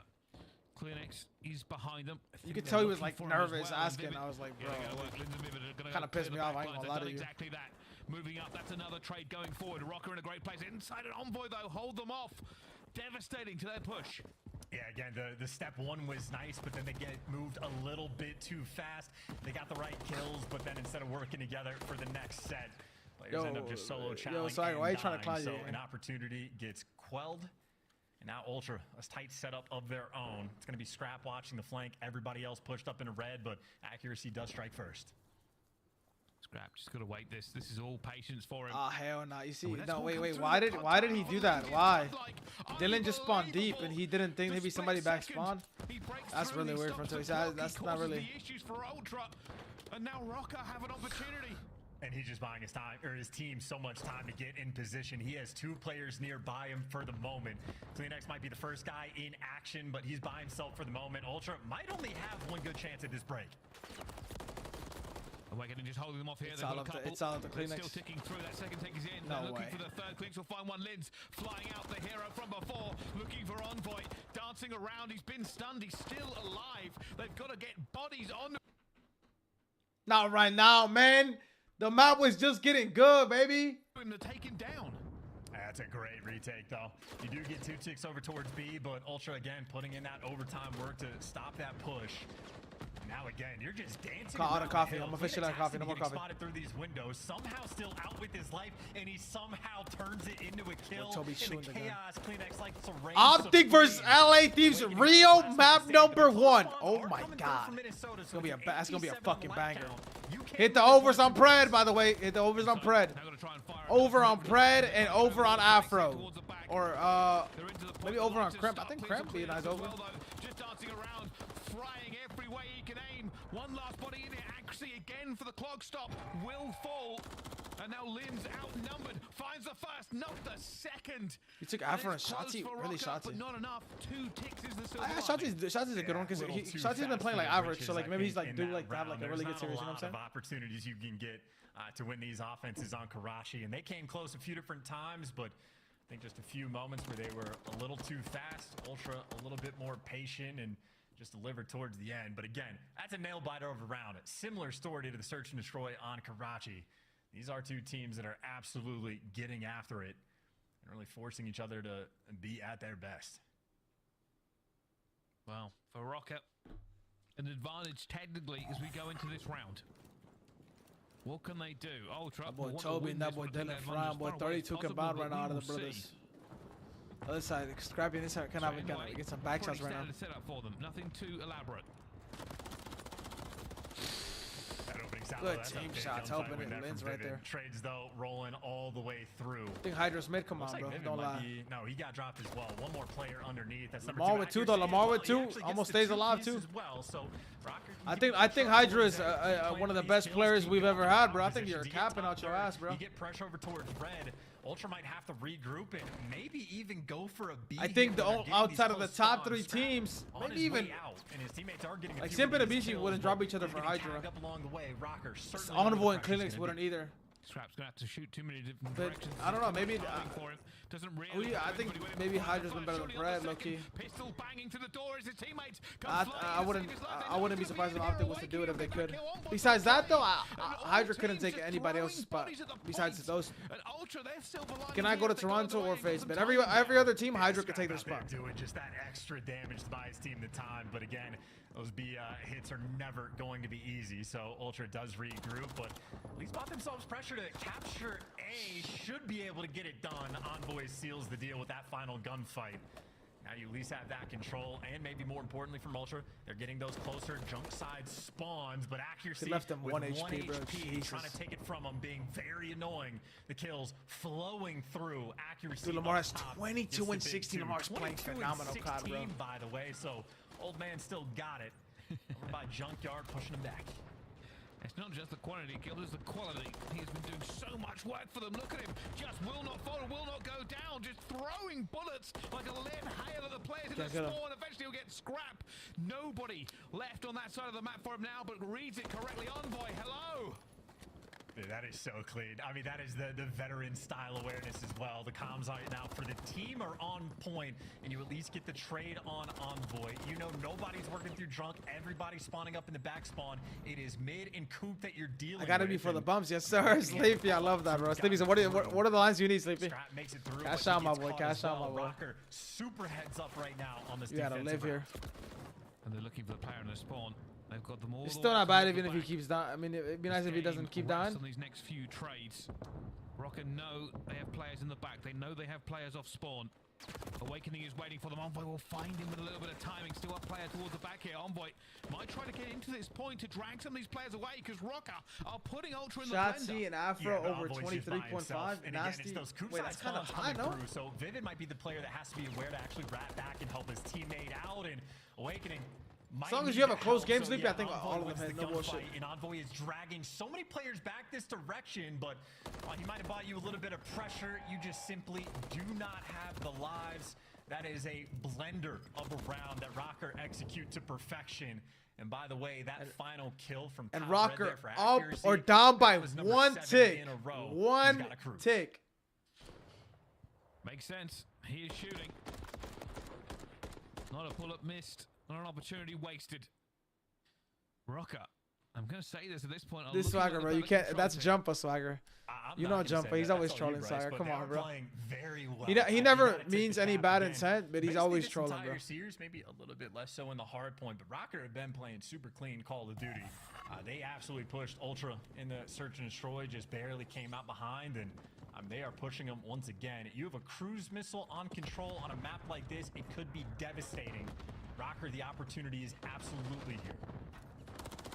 Battle of the clean X, but Linz gets it straight back as well. Accuracy will find another one into the kill feed, already on 27. And they're into this 8-point accuracy just over. Linz looks tired, maybe he's tired. Waiting for him.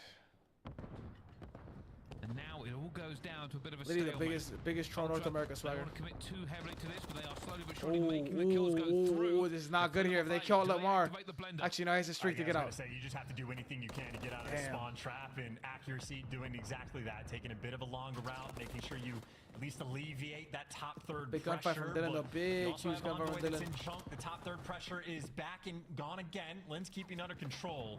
Envoy, though, has almost been handling these players right now, doing so much damage, slowing the pace down so much, but great news for Rocker, they're getting kills on the flip side, so Envoy is only a nuisance. He has been dealt with. The third tick on A nearly Moore has gone. 28 kills in its round. Oh! Hero play, or maybe only God damn, baby! The damage, but A zone is secured. So GS, he was hit fire. He was hit fire. Hit fire, cheese. Hit fire, cheese. Rocker, I think they have the advantage in ticks. Maybe if they get one more, it'll be guaranteed. But Linz doing everything he can. He good read. Wow. All the way to the end. He's gonna just kill everybody. They're through the point. Envoy last alive. 2 now into this as well. Bullets to jump thrown into Linz, but he isn't going to go down. Swagger, you're hilarious. He's going to fall as well. They're going to have to jump over the wall. It's a horrible place, and somehow they're going to have to jump over the what, Goon? Jump over the who? That is a ridiculous retake. And then again, those are one of those moments where, well, actually a team kill comes through, so maybe Rocker could just... We know what the correct comm is for that wall, by the way, chat. It's not jump over the wall. Already. Great nades out of Linz, but too many directions to look in Ultra in this tight setup. So far holding it down. Great deal of damage on the outset, but Scrap wins a big one. Ultra clinging on for dear life. Looking for it actually, though. In here with the Rival 9. Still stopping the clock. Still keeping the pressure up. Still making Ultra dance to their beat of the drum. Second take's coming in fast as fuck. Good stun. Awakening's in a good spot to get a free 2-piece. GG's. Going game 4, chat. Going game 4. Minnesota Rocker pushed us to a game number 4, chat. Minnesota Rocker forced the game number 4. It is not sweet. With their chest. You don't even need to call the cruise. Just bullying them out towards the end and applying the pressure. That is insanely good Call of Duty. And Ronaldo or Messi? Messi, respectfully. Best teams on Karachi control at least in the game, and showing Swagger's so funny. Yeah, Swagger is really funny. Rocker keeping this series alive. And again, I love being passionate people. Those about anything. 2 of the better maps we have seen so far this year, and you gotta tip the cap to accuracy. 30 bomb on their heads, 5,500 damage as well. And almost like a shot. I need to get my water bottle again. I left downstairs, so I'm gonna go get a real hook and then come right back. Scrap and him both go negative, so right there, Minnesota Rocker really able to apply that. Yo, Slat, who are you again in my chat? That's I said it. They just looked like the better control team. At that point, they were finding more important kills over and over again. Even wizard stuff like we see here from Envoy was not enough. And it really is just going to be a highlight reel of what, I mean, it feels like there were so many different situations where Envoy was almost on an island doing everything he can, fighting for his life to buy his teammates the time to get back in the mix. So Envoy did play outstandingly well, but I mean, Rocker, again, just a little bit too much towards the end. And even for the one round that Minnesota Rocker lost, they were still creating some very strong opportunities to actually win one of their offensive rounds, just a little bit too far behind. So I would say, I mean, Minnesota Rocker, by the looks of it, have continued to level up their game. It was a very slow start for them, but come major time, they looked a lot better. And so far in this series, playing a super clean game. Wow. With the end of the control, beckons in hard point, though. 14 wins in a row for Ultra. What does that spell for Rocket, Chance? Well, that spells bad news, but maybe good news is it's the brand new map. It's Rio Hardpoint. It is an absolute mix fest on this map, and we already know Ultra a bit of a known quantity. They've rocked the 3-sub setup. We've seen Scrap use it the entire time when they played against Miami Heretics. They did look good. So I think we know and we expect Ultra, not only best hardpoint team in the game, but new maps. They're happy to expand that pool. Plan for the long game. Minnesota Rocker, it is a question mark. How successful are they going to be? And I would imagine it's going to be a big wake on that 3rd sub, or maybe they go for the 2-2 setup. Rocker might have a different idea entirely about how they want to play it. That's why the new map is going to be exciting, just to see what the new teams can do. Yeah, I agree. Realistically, Rio coming in the rotation. I'm not going to say breath of fresh air, but certainly an octane-fueled map. It is headbutting the entire way through, and it has upped the pace. I do think that the teams are going to commit to at least a 3-rival setup all the way through, though. It's basically been the meta for everybody so far, and that's why we see the interactions go the way they do. No, absolutely. I mean, it is personally my favorite map by a mile. I love Rio Hardpoint. I'm incredibly excited to see it in Rio Search. Also, as you pointed out, breath of fresh air. So I'm loving the new maps we have in the CDL. And again, Ultra, known quantity, best hardpoint team in the game. They've already had success on Rio. It's going to be a question on the flip side. But I mean, Ultra, obviously, as you pointed out, I really don't know where it stops or like who's going to be that first team to finally take him down in hardpoint, because again, they've already secured that hardpoint record. They're already starting to bump that number up just a little bit. And I mean, whether you're talking about the team or individuals, everything is out of control. I mean, Scrap stats, as pointed out, basically as often as we can, are completely bonkers. They really are. A little bit quiet in that last one, but in hardpoint, just a monster, because for 10 minutes, that's 24 damage, for 10 minutes, 4,850. Yes, ma'am. Let me squeeze he has been the man to watch for many in this, not just because of how good he is with a gun, but also that mouth. Well, wait, Swagger, I think I've asked you before. Sorry, do you plan on going to the event, Swagger? Let's get into it. By the way, am I gonna get to meet you? What's up, bro? But Scrap is the leader in all 4 of those statistical categories that we just showed.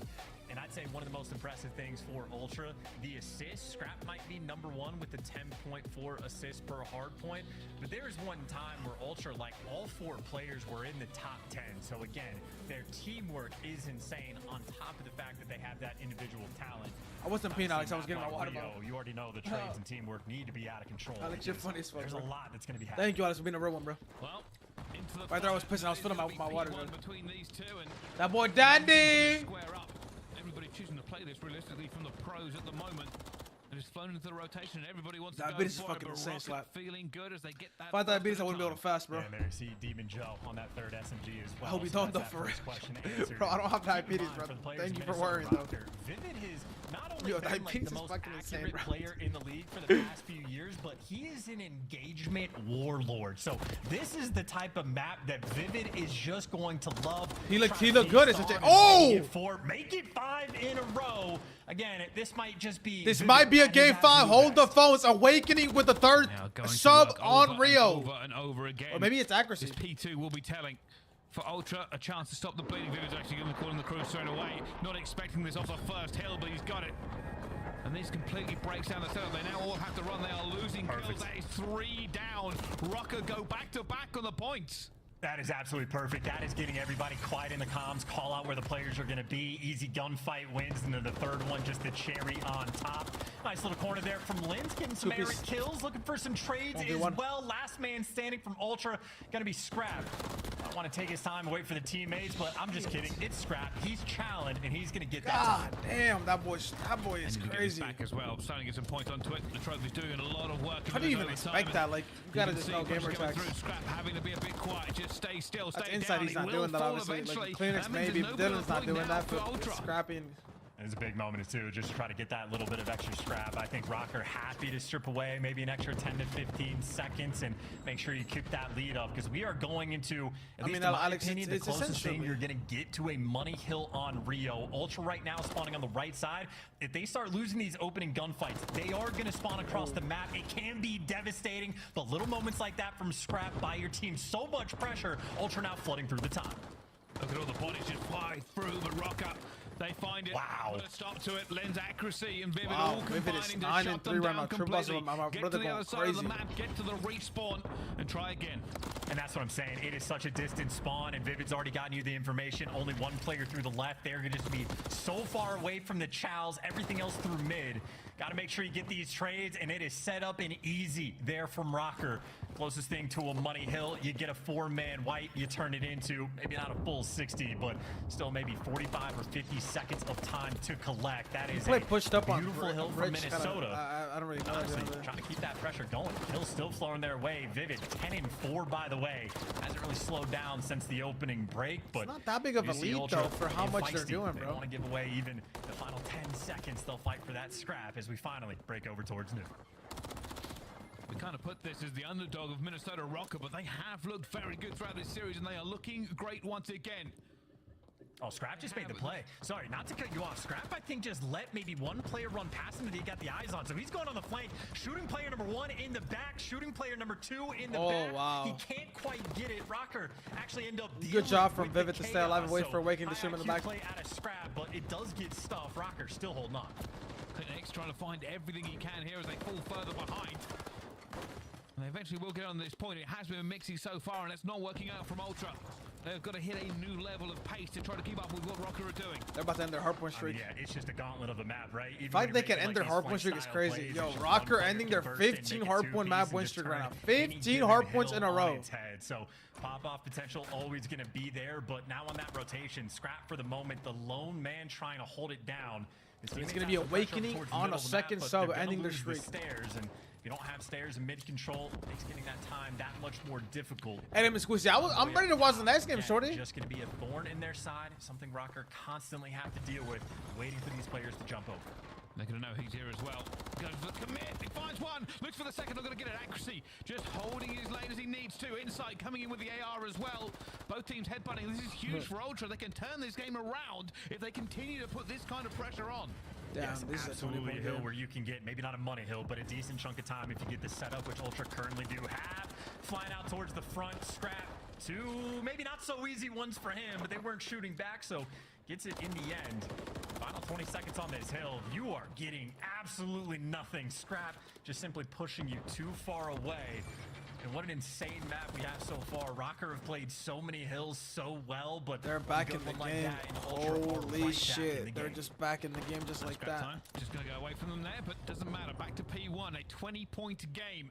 It was running away from Ultra, but Rocker still have the lead this next set of rotations, and they have the hill where they got so much time last time. And still trying to keep these players pinned back. Ultra certainly want this break. Kleenex sort of getting that entry kill. Nades rolling through as well. And boom, 4-man wipe. Ultra do it perfectly. Whoa. And the question is, can you read these spawns? You just got 2 on both sides. But I think Rocker might be heads up for it. Scrap at least dealing with the first 2 and Envoy ready for the other set. So no, Lens, you gotta get that trade, my brother. No. Oh my God, Awakening, motherfucker. Damn. Disgusting from Envoy. Just slapped them both down. Now we go over the P2. They're still putting the pressure on. Oh, bro, we pre-cam. Yo, we pre-cam, bro. P1. Yeah. And with this P2 rotation, Rocker have not got a lot of points in a lot of time. I mean, that's like the map. Yes, sir, Cardi. Then you dropping 20 gifted. Yes, sir. I'm just kidding. To read the split spots Yo, Cardi, that is so doable, though. I promise you. But that is, especially with Real Beat map 1. Going in over towards new Ultra. They're going to be in control of hill first. Rocker putting so much pressure on the flank, though. It's going to be 2 players trying to work on by, while accuracy tries to work through the front. And Ultra still have this setup. You see the nades rolling through to get these kills, and they clear out the flank. All guns forward. Big push there coming through as well. Rocker Now going to be fighting from all one direction. Nades going to be flowing like water. Scrap flies away. Stays alive with his life as well. They can't deal with him. Someone's going to go for the chow eventually. But bullets just flying down for this hill as well. It's always dude, this is correct. This is their game plan is always just it's like near flawless kind of. It seems like damn Lamar with 3 though to get him. That's just huge scrap time, humongous scrap time. Wow, Lamar just popped 3. Picks up a big 3-piece. The reason this scrap time is so big is because it's keeping them out of the rotation for next, and it's getting them off of that scrap, obviously. Over towards catwalk again, setting up around the P3. I mean, Lamar now 1 on streak. Lamar gets the streak. That's a second. Maybe not quite the full 60, but put themselves in prime position. And Bryce, they are here once again. Well, Minnesota Rocker are locked in, so let's lock in with them for Minnesota Rocker. Listen in. Make him push, make him push, make him push. One more weak, on boy, weak. On boys weak. They're both there, all 3 there. One's gonna be mid. I'm back here, we're good. Give me boxes. Boxes, Tree on boy. Tree on boy. Nice. Jump. They spawn back, guys, they spawn back. In the back on us. They spawn back. I'm playing from any side of the hill. I have mid. I have time right now. I have the door. I'm killing this guy. Inside. I'm pushing him. Nice. Top right side. He's going. I'm in the front door. Lay down in the door. Like the your side time. Go. I'm gonna try using it. Nice. Go. I'm gonna try cross boxes. I'm gonna try cross. He's in garage ready. We're not pinch probably. I'm always in garage. Hit me bridge. Help. Wow. I'm always boxes. I'm gonna throw my tags to this guy boxes, bro. Or fucking garage. I'm just saying. They're doubling out. One's boxes. No, he's on the forklift. On boy. Banana forklift. Boxes weak. Nice. One was forklift. Nice. Forklift in hill. Pretty sure. There's one behind you, Joe. I'm gonna come box with you. You shoot out, Tom. Yeah.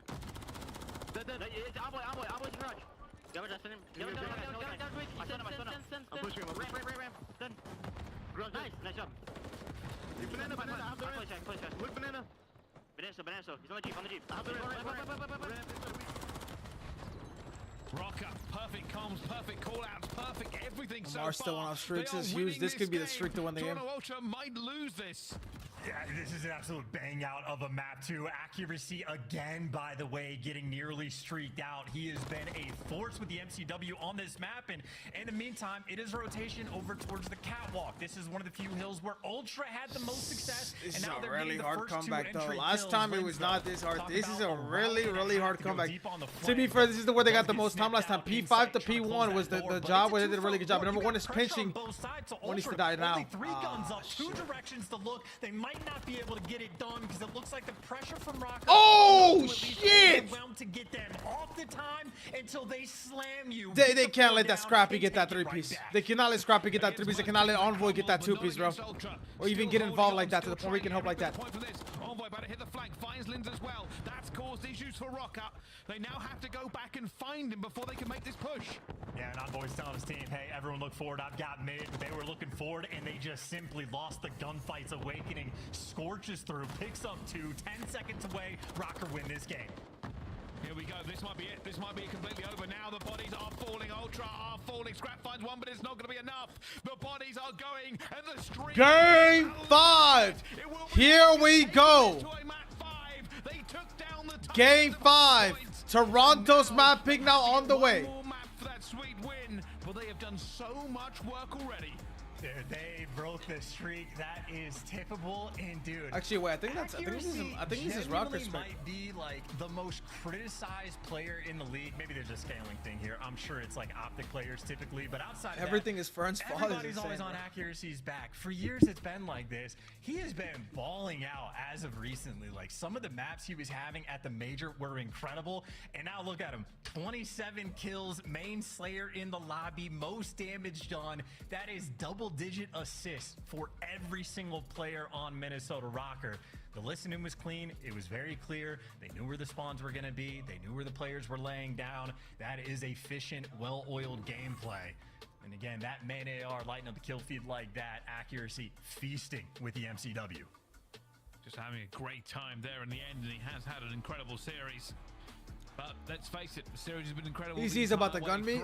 Man, I let short. Man, I let. If I saw Lemon Squeeze gamer tag, she probably gun in me. the CDL, and now have an opportunity to take them down completely. To be honest with me, so who's better? You or Lemon Squeezy? Don't lie to me. That's it. That's your setup right there. Like, it is absolutely feasible for these guys to get it done. And we obviously saw in that first S&D a nail bite around 11. Both teams playing incredibly well, but we're almost to like the endurance section of like, you have to keep the comms on point. Everybody's got to be gunned up for the map 5. And I mean, I know Ultra playing in front of the home crowd. If they were to get reverse sweeps, it would be devastating, Bryce. Toronto's streak gets at 15 hard points in a row, Chad. 15 hard points in a row. Rocker, underdogs no more. I wonder if that's a hard point record. One more map. The last S&D was close. This one may be. Yes, Alex, magical. you are just a hater, Don't Alex. go anywhere. We'll see you right after this for more Call of Duty League action. I have Rocker winning in 5 if this hits, Jack, bro. You do not have Rocker winning in 5, bro.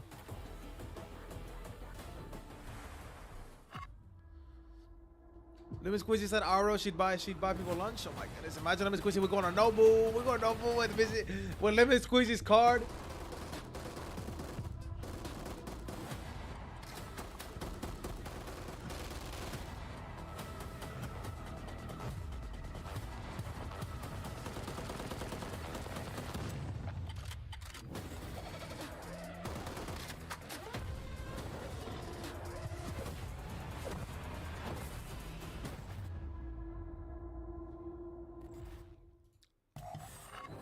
Slice up your competition with the Executive Chef Operator, now available in-game in the Call of Duty store. Upgrade your game with the Scuff, the official controller of the Call of Duty League.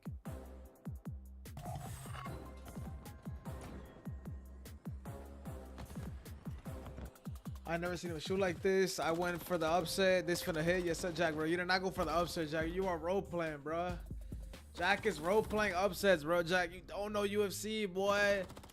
You had Hernandez. You had Neo too. You thought I forgot her. You had Neo and Hernandez. I mean, no, you didn't have any. You had no Gary and no Hernandez. Like, motherfucker, damn.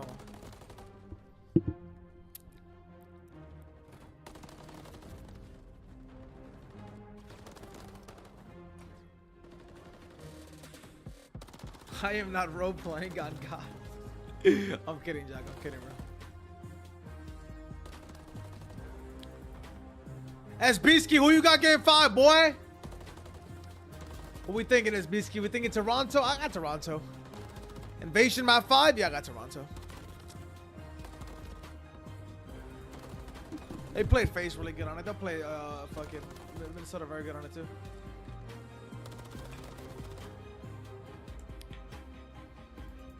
You think they reverse sweep, Lucas? That'd be crazy. I took Gary, Alex. Talking about Jack took Neo. Linz X Lamar take. This is the best I've seen Lamar play in a very long time. Throughout the first, second, like every map.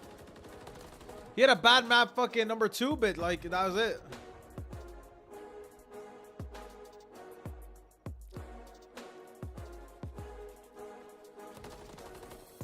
I wonder what the Thieves intro is going to be now. Then they have to make a new intro.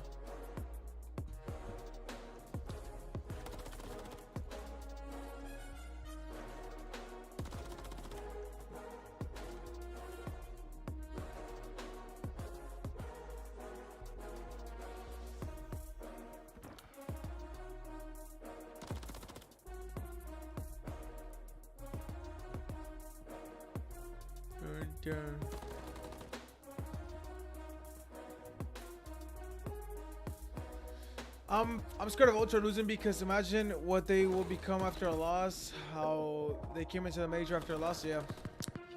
I mean, Swag, I wouldn't think about it that way. Swagger, motherfucker said I'm scared of what? Swagger, you're funny as fuck, bro. He said I'm scared if they lose. Just a lot of hard work, bro, and a lot of discipline in the game. I'm telling you, I really wish I knew. I had an inside scoop into the way that people are like what their coaching staff does for them, and like how good their like chemistry is in and out of game. Because they look really good. They look like some of the best teamwork I've ever seen in COD.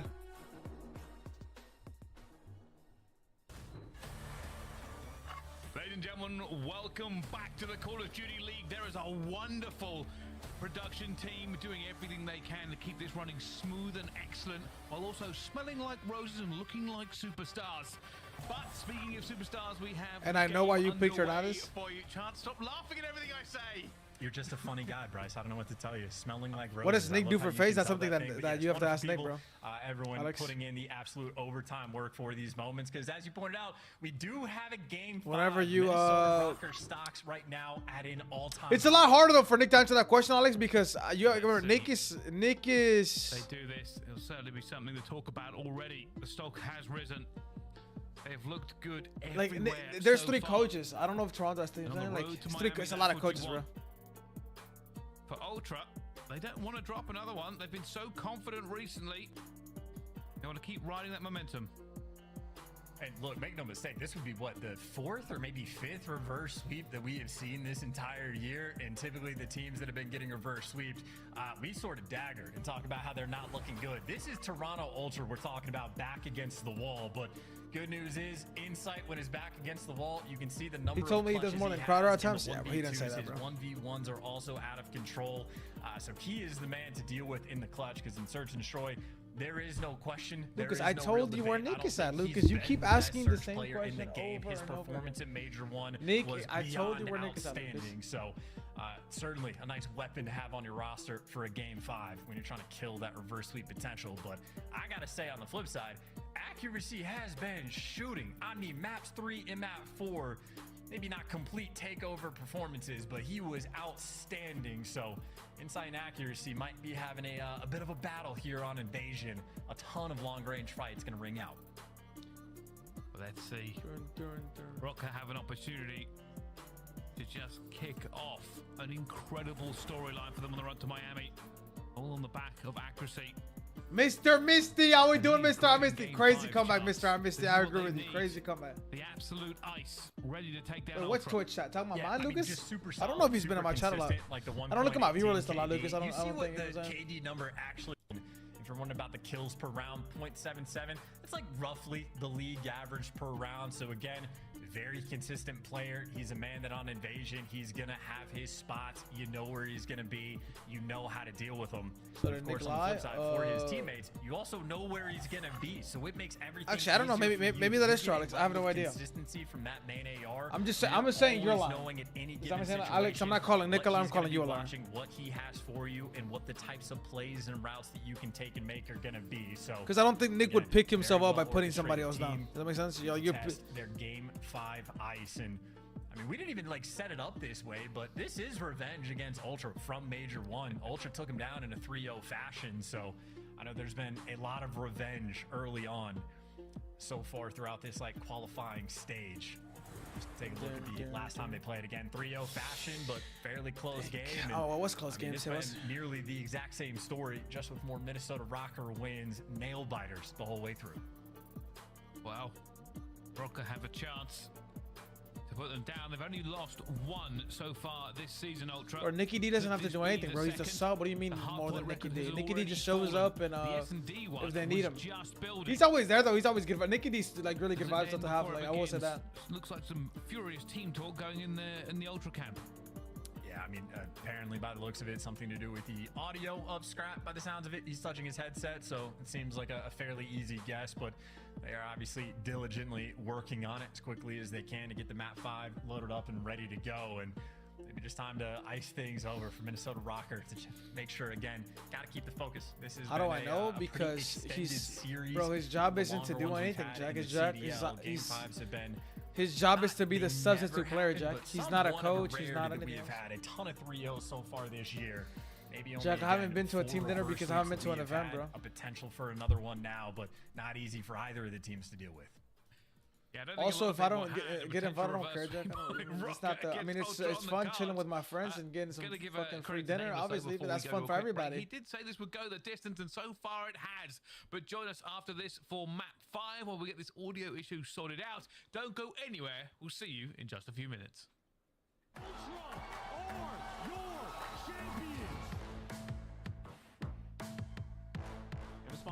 few players, so there's a freebie kill for him. And he touches the ground. All players everywhere.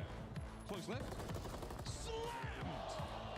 Absolutely slammed. If I get invited, Alex. And the ace is what's going to be the requirement. Fame at the very least going to Oh spot him my on God. the cross or give away the freebie 1v1. And then I'll come through to the dinner, man.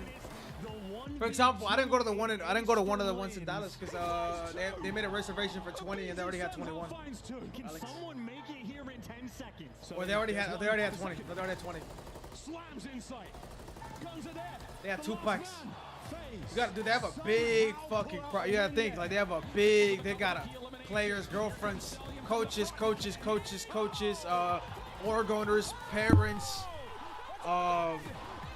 That's a lot of people, bro. Alex. I don't know how many people I just named, but I just probably named at least 15. 32 left on the clock. It's scrapped. And Sandy trying to pierce it. He can't get it done. Ultra are your champions. Toronto. Man, fuck the bullshit. I'm gonna go to the Seattle team dinner, bro. Me, Alec, Abuza, Ailey. Ladies and gentlemen, welcome back to the Call of Duty. Here we go. We back as hell. We back as hell. Maybe your friend has told you that there's a game going on. Well, they'd be right. Ultra and Rocker are going. Nah, I don't think they gets a +1 yet, Alex. Through to our map number 5, Rocker have just taken away the streak on hardpoint that Ultra had held for quite some time. But can they put I don't think Nick gets a +1 yet. Honestly, I do believe in them. I think they can because they've been playing outstanding Call of Duty. Again, the stocks for Minnesota right now have to be at an all-time high. They just got a top 4 placing, but I think would be a big table of food. I know. Was like, okay, maybe overperforming because they did. But it only hits if it's a big table of food, bro. You know what I'm saying? I think they're just answering the question of, like, not only did they truly get better, but maybe have continued that stretch as well. These guys have been making plays. I mean, Linz right now might be the top candidate for Rookie of the Year.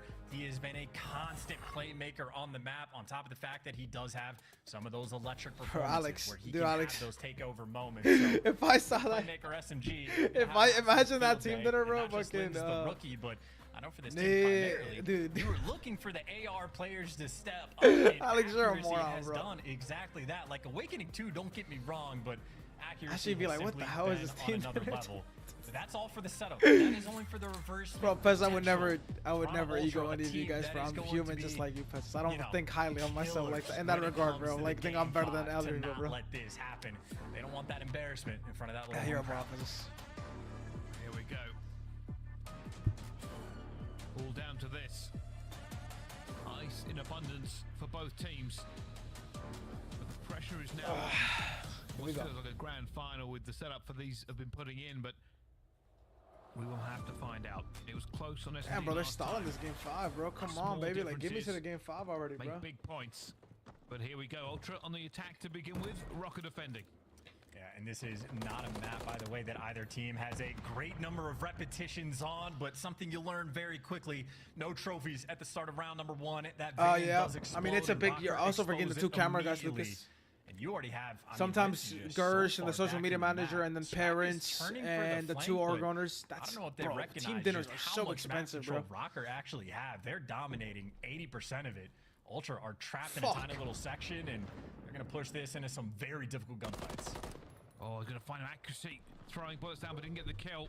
The problem now for Ultra, like you said, is no map control. They basically have to go for this, or they are going to lose members rotating around the map. Already, time has been burnt.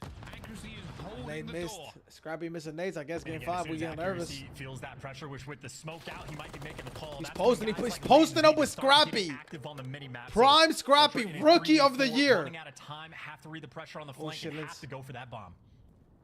There's just nowhere to go. 20 seconds, and Ultra have a move inside, taking bullets as well. Linz has been found, and he will be taken down. Linz But a do 3 that, versus 3 bro? with no time. Awakening, coiled like a viper. He has everything here. No, They go no. for it. He looks for inside and doesn't get him. Gets taken down as well. How has this happened? The bomb is being planted, and they are running for their lives. It is gone down as well. Ultra somehow staying in this game when all hope was lost. Oh, the flag for Scrap, and they find America on this map in the first round. That is a scam and a half Minnesota Rocker, not the ice you are looking Game for. 5 for that, bro? That is unfortunate. Awakening, he just drops the ball. He panics a little bit, shoots just a little bit too soon without standing up. And, I mean, you talk about a moment with no time left on the clock. That's how they at all in Ultra. Somehow get it done. Scrap for 3 in that round. People don't really bring their kids to events, Alex, until they get a little bit older, because it's like really, it's like a really loud environment, like really like your eyes and shit. You know what I'm saying? A little bit older, Alex. Nobody really brings their baby. Like, it's also really hard to take care of a baby at a gaming venue. It smells like shit. People are like, you know what I'm saying? It doesn't always smell like shit. Some people have good hygiene. I have good hygiene. Of like, as soon as the first blood comes through, there's like a 10% chance of Ultra to win that round. By the time the clock is ticking down, it's 1%. There is only a very specific way for it to be possible, and well, the dominoes fell, or the cards fell into place. There's some metaphor here, but yeah, that is problematic. Now Rocker not exactly feeling confident, spread the map, playing for picks. We already know Ultra is not the team to make mistakes. This may come down to a bit of timing. Scrap has been found. The information is going to be there. They put some bullets on him. They are getting everything going forward, but Scrap is not backing down from it. Eventually, will have to remove himself from the equation. Why nade it to not make like? What's the point of nading that to not make a playoff of that? I'm so confused. Like, just like, can we someone run it? Blood. A technical trade though on the flip side of the map. Shit, he didn't see him. I don't think 3 time ticking down. He saw him? I don't know. Ultra still completely have A under control though, The sliding fuck? out into easy gunfights. Not even making them work for it. Good news is you shut down Scrap. There is no cruise missile. Bad news, you've no momentum and you're down 2-0. Well, Scrap is feeling very, very confident. And that is something that for every team in the CDL doesn't want to hear. And Rocker even more so. 2-0 to the good now, Toronto Ultra. And it's just the amount of confidence in Waves. He was being pushed. Nades were flying at Scrap, and he still went for a challenge in the end. Eventually did get out, but kept himself alive, found more kills as well, Chance. I mean, yeah, he's playing on the tank with no trophy, and they couldn't even figure out a way to not even isolate him. Like 3 different players getting the damage out. I don't know why Big Wig ran that mid with the bomb. That was the same fucking play with bomb. Again, no cruise missile. He's kind of lagging. I'm not gonna lie. He lagged out the first one too, shooting at a guy that he had like a horrible line of sight on. Salvo, no first bloods just yet. Accuracy, as is tradition, down by that tank over towards B. Insight. Okay, this is a good spread from Toronto. They have everything cut. Just keeping it. Insight's playing really aggressive, trying to get information for his team. Not a lot of work here for Ultra on the rest of it, but Insight now has Dark. That's two people he spotted for the team. See if they can get him off to the tank. Awakening goes back, but not a lot of movement. And this might be the call. You might hear some nades start to roll through potentially. Yeah, Envoy with the smoke, but they know where Awakening's going to be. It doesn't mean he's easy to deal with. He's still dancing with his lifetime, still ticking down. The play absolutely going to be on this A site. Lins. Nice little corner, but maybe obvious. And now he's got 2 directions to look. Awakening's gonna fall. Thank God for this kid, man. This kid's a beast. Look at this, how you finish your life and just be. That was a good play, bro. To stay alive. He bait this in extra kills for his teammates. Vivid should have ran at that right there. Maybe eventually. Bro, fast Reese. Like, oh my goodness, they're breaking down, bro. That is disgusting. Just difficult kills. Ultra. Lins did such a good job playing his life right there, bro. Like, damn. Kleenex, slowest rolling ever, but Insight to the rescue. Finds the first to save Kleenex's life, and then finds the second.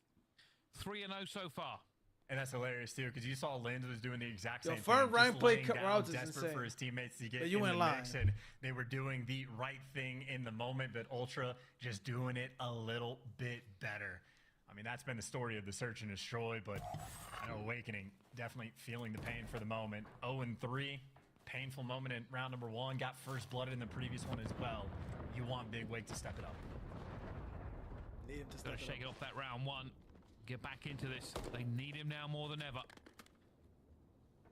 Rocket just throwing a few bullets down towards B. I think he come off worse in that engagement. We're going to try it again.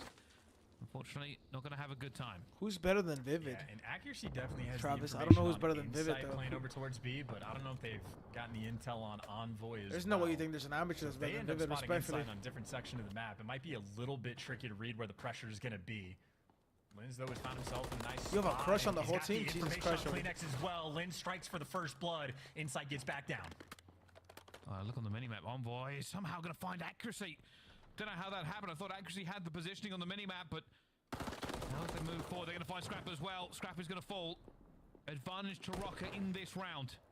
Yeah, good reads. Awakening has to get that bomb plant as well. Vivid half health, but Insight just gonna reposition rather than fly at them. Him and Envoy. I disagree. Working I together disagree heavily on that one.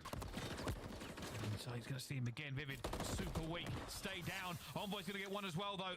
Vivid now into the smoke. Damn, Envoy both smokes out. Both smokes out. It's going to work against him. A 2 versus 2 with 29 seconds left. Lynch Inside with the gun. for Linz, but Linz wins the gunfight. Envoy at a 1 versus 2. Time against him. Position against him. Surely there isn't a win here. You just want the kills. I think if you get the kills, you'll take the win in that regard. That's number 5 in a row. Maybe he can win the round because it's Envoy. Of course he can. World champ for the 1v2. Bro, why does Reese not just fly out and chow, bro? Why would he pre him, bro? And just risking camera, bro. 4-0 in devastation. Man, they're going to replay that. That is an insane clutch or even run, the twin. Ice factor. The battle of the North. Ultra reigns supreme. We are witnessing a breakdown of epic proportions. It's not his what fault, is though. going on? Shouldn't have won. Scrap knows it as well. Fucking A, bro. I mean, this is genuinely like the 3rd round out of 4 that they have had where their odds of winning are just straight up. They're just low. Like less than 10%. They have to pull out some magic to make it happen. And I mean, honestly, it was the same thing in the first Search and Destroy of like, they're just some nail biter rounds, but Ultra, I mean, just the clutch kings. I don't understand what I'm saying, and I apologize if I broke anyone's eardrums in that one, but Chancey is right. This shouldn't happen. It shouldn't keep happening. Rocker, there is no ice. It is all melted. Envoy calling this in now. Information. Oh, no. Therefore, I was going to say, Linz was playing outside. He's forced indoors, Awakening nowhere to run. That's a freebie round. I mean, Rocker, we get to test their 2v4 clutch potential, but I have no idea. How this one's he just took the 50-50 gunfight and like he just lost it. Well, maybe Vivid could be the hero they need. Into the smoke. They got away from him. Vivid for the chow. Not going to happen. 5-0. Oh, game 5 for this, man. This is the most disappointing game 5 in the world, man. Said, hey, maybe you're forgetting the #1 ranked. I hate watching game 5s where they're like, where like a team is about to like make a comeback and they just get reverse swept. Like teams where the reverse sweep kicks off. What a tough 1v2, bro. Make the game 1-3 down 0-4, now they're down 0-5. Killer mentality when they're going into this map 5. Absolutely no sweat on their brows. Don't worry, OpTic Texas versus the new LA Thieves. Such a long way coming up next, man. I can't fucking wait. I'm waiting for this match all fucking week. 6 rounds in a row is going to be required. They dropped Ghosty. Near impossible. By the way, they dropped Ghosty. They said they did not want Ghosty. Fuck Ghosty. All the bullshit. Well, easy reads too, I think. Oh shit, let's take this one. Yeah, freebie first blood. Hey, it's not over. For the thermal, how we doing thermal? Where we at thermal? Everything okay? I need a full sail. The crazier things. Yeah, bro, you're around Houston, bro. You're literally not in Houston ever, bro. In this round, however. Give me the review. I just got home. What review? Yeah. Oh, the review, dude. You're being like Chapin, bro. I fucking hate when Chapin does that. Yo, recap. Yo, recap. Like, bro, I'm not fucking recap, bro. Go a little bit too far. Accuracy and Awakening gonna be the final 2 players to fall. Damn, 6-0. And Awakening, the last alive. Awakening to 1v3, or is he gonna get 6-0? This has already been written into the stars. This has already been called. And down he falls in the end. And Ultra flawless in map 5. Bodying Lamar knocked out his camera. Nice one, Alex. You jinxed Lamar, bro. You literally jinxed Lamar. Lamar was playing so good until you wanted to chat, bro. This is going to be the type of series, by the way, that might just dominate the top 5 plays. The number of clutches and ridiculous moments we had, not only in this map, but throughout the series, both teams were getting after it. But map 5, there is one story and one story only, and that is the clutch capability of Toronto Ultra. Travis, I'm kidding, Travis. Like, Travis, I gotta build it up, gang. Like, but I mean, this map, round #1, Scrap was picking up 3. The 1v2 Envoy had in round 4 or 5, whatever it was, that just icing on the cake for Envoy. 9-2 performance, gets the clutch, plays out of control. Just a perfection with the cruise missile as well. Fern was not found in Houston. I was hiding from Thermo. Absolutely no wrong. Of course, I know. Chris, I agree with you. I don't know, maybe. Dude, COD is a super mental game, Chris. Like, I know for a fact you know it now. Like, it's super important to, like, forget what happened map ago, situation ago. a round ago because it's so checking, so checking, knowing that you should have won this or this should have happened.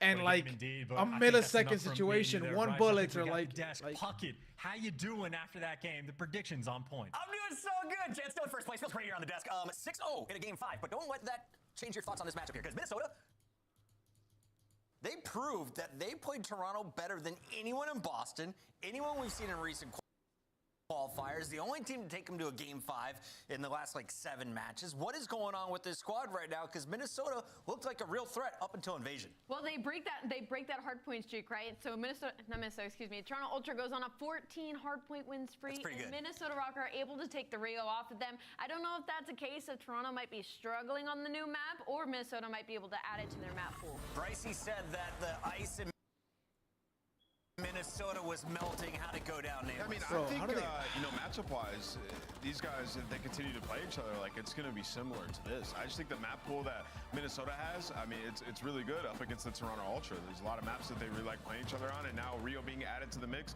Minnesota looked very good on that map, but this just speaks, like, to the level that Toronto Ultra is at, especially in Search and Destroy. You could tell they really focused on that game mode, going up against another imagine that'd be fire. Mexico, that'd be fire, bro. Things you can't emulate unless you have a championship caliber squad. I mean, you're clutching rounds, 2v2s with 0.2 seconds left on the clock. They're able to get that defuse on Karachi S&D. Then 5-5 situation, like you take it slow, you know exactly where Accuracy likes to play, and you pick him apart. And then we get to this game 5 on Invasion, Search, and Destroy. A map neither one of these teams have a ton of reps on. Look at how prepared Ultra was for if and when this map got into the map set. Perfectly executed every single round. You know what's kind of hilarious? Yeah. Using your missile on round 5. Why not? I'm already on a 6 streak. Yeah, I'm expecting to double up here. Yeah, no, why not? Envoy was absolutely taking over. I mean, there was 2 situations specifically that there was just no reason Toronto Ultra Show won it. It was that round number 1 that really that 2v1 with the Dylan was so insane. I don't know how in the world they doing that. Poor Reese, man. Reese had to. And then Envoy in the 1v2 defuse. I remember looking at that and be like, oh, dang, like he only has 20 seconds. There's not much he can do here. And Puckett just yells, nah, he clutches it. And then we just watched like the most insane clutch by Envoy I've ever seen. You want to watch another clutch? Yeah. It's your scuff play of the game. Let's roll it up here. Round 5. Check it out. Nameless, you were disgusted in the green room. So was the rocker camp after this one. I mean, the damage is like done at this point in this map. It's like we're just laying it on even more. And in this situation, right? Like this is this is round number 1. Okay, so round number 1, this is just an absolute breakdown. You're hoping Awakening can find some shots and take out the bomb carrier crossing over towards bomb. He misses, gets traded, and then they're in a situation where it's a 2 versus 2. Over Nasty over here, Sarah Travis. The gap in dark is open. Nasty's first map back as a professional player. Tried. They dropped him. They sent him to the Wolves in challenge. He got top 12 at the last event. He got basically dead last. No prize money. Now he makes his debut on the Los Angeles Thieves. The London duo is back. Down like 0-3, 0-4, 0-5 when it comes to Search and Destroy game number 5. But I will say, if anything from Minnesota, like their S&D, at least on map number 2, like they were in a position to close it out. Like that round 11, they should have put more bodies onto the fire side of the map. I think they were just a little bit too one-dimensional, but there's clearly some takeaways from this series. Top 5 seed looking more and more accurate for Minnesota, though, despite the loss. But it's Toronto now moving to 12-1 on the season. 13 matches, and the only loss was a beating by Boston in the Major 1 qualifier. Scrap joins us live once again. And Scrap, apparently you're a very attractive man according to the chat. How are you feeling after your dub? I mean, what can I say? You know what I mean? Like, I mean, I'm not going to say I'm not attractive. Come on now. It's skincare, bro. It's looking great on you. Exactly. Scrub, can you talk us through that round number 1? Because that was a situation Minnesota. OpTic versus LA Thieves. 70. OpTic versus LA Thieves. Round number 1 to give you that route to get those 3 people in the back. Yeah, so obviously I think Dylan got naded off the spawn, I'm pretty sure, if I can remember correctly. And then I think us was just like trying to work Lamar on the bulldozer. You know, it's a pretty like godlike spot to be in, so you know we kind of took our time, figured out the info, and then obviously I turned around in DVD and saw Lynn's pinching, so I pretty much told Toby and Jamie, you know, like stay alive, I can kill this kid. And then, you know, once we get to a 3-3, you know, it's 100, like we can probably win this, and you know, quick rotation to A. Them just, you know, a little fuck up from them, and yeah, it's a good round. To follow that up, with Search and Destroy for you guys, you take both of them in the series, you go to round 11, map number 1. Was this just a lot of rod review, knowing how Minnesota Rocker plays, or was this you guys just, you know, showing your S&D 2-dimensional? Yeah, I don't know, like Karachi 5-5, like, there's just so much you could do on the, you know, on the map. And we played them so many times this year that, you know, we know what they do, they know what we do. So, you know, it's just kind of trying to find the gap that they don't know what we're going to do. But, you know, it was a good round 5 or round 11, whatever it was. Scrap, you know, after the championship, you come back and you're like, dude, we're just frying in everything. What is it that you guys are focusing on trying to improve? Because one would say, looking at the search, like Skid Row being taken out hurts you guys a little bit in terms of your map pool, but then Invasion pops up and it's a 6-0. So clearly some work has been done. Can you walk me through that? Yeah, you know, we put practice in every day, like most teams do. But, you know, I feel like what makes us different is, you know, sometimes, you know, this game can check you out mentally. But, you know, even though it can check us out mentally, you know, we don't let it. You know, we just keep going. You know, the game is the game. You can't really change it. And, you know, if you can, it's minimal. But, you know, it's pretty much just making sure we're on top of everything, making sure we're not getting complacent. And, yeah, we're excited to come to Invader 2. Love it. That is so big.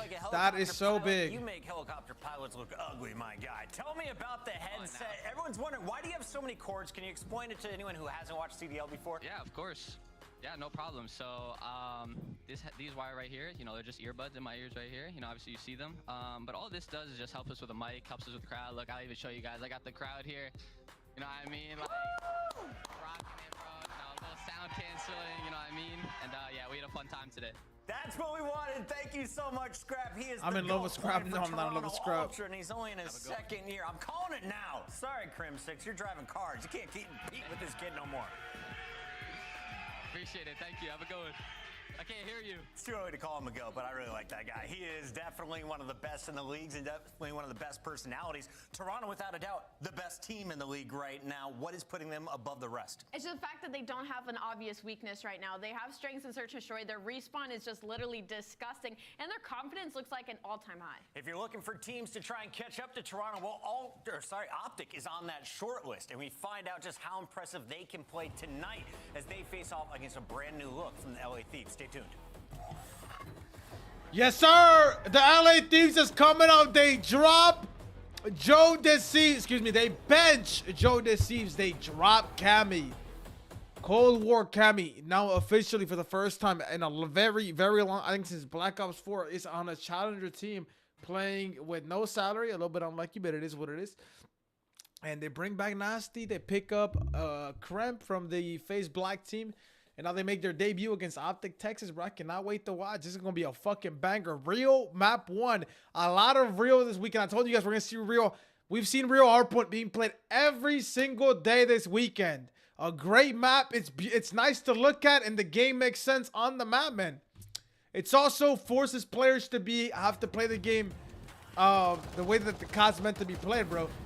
Flex, play around the map, use good teamwork. Like, it's a good map.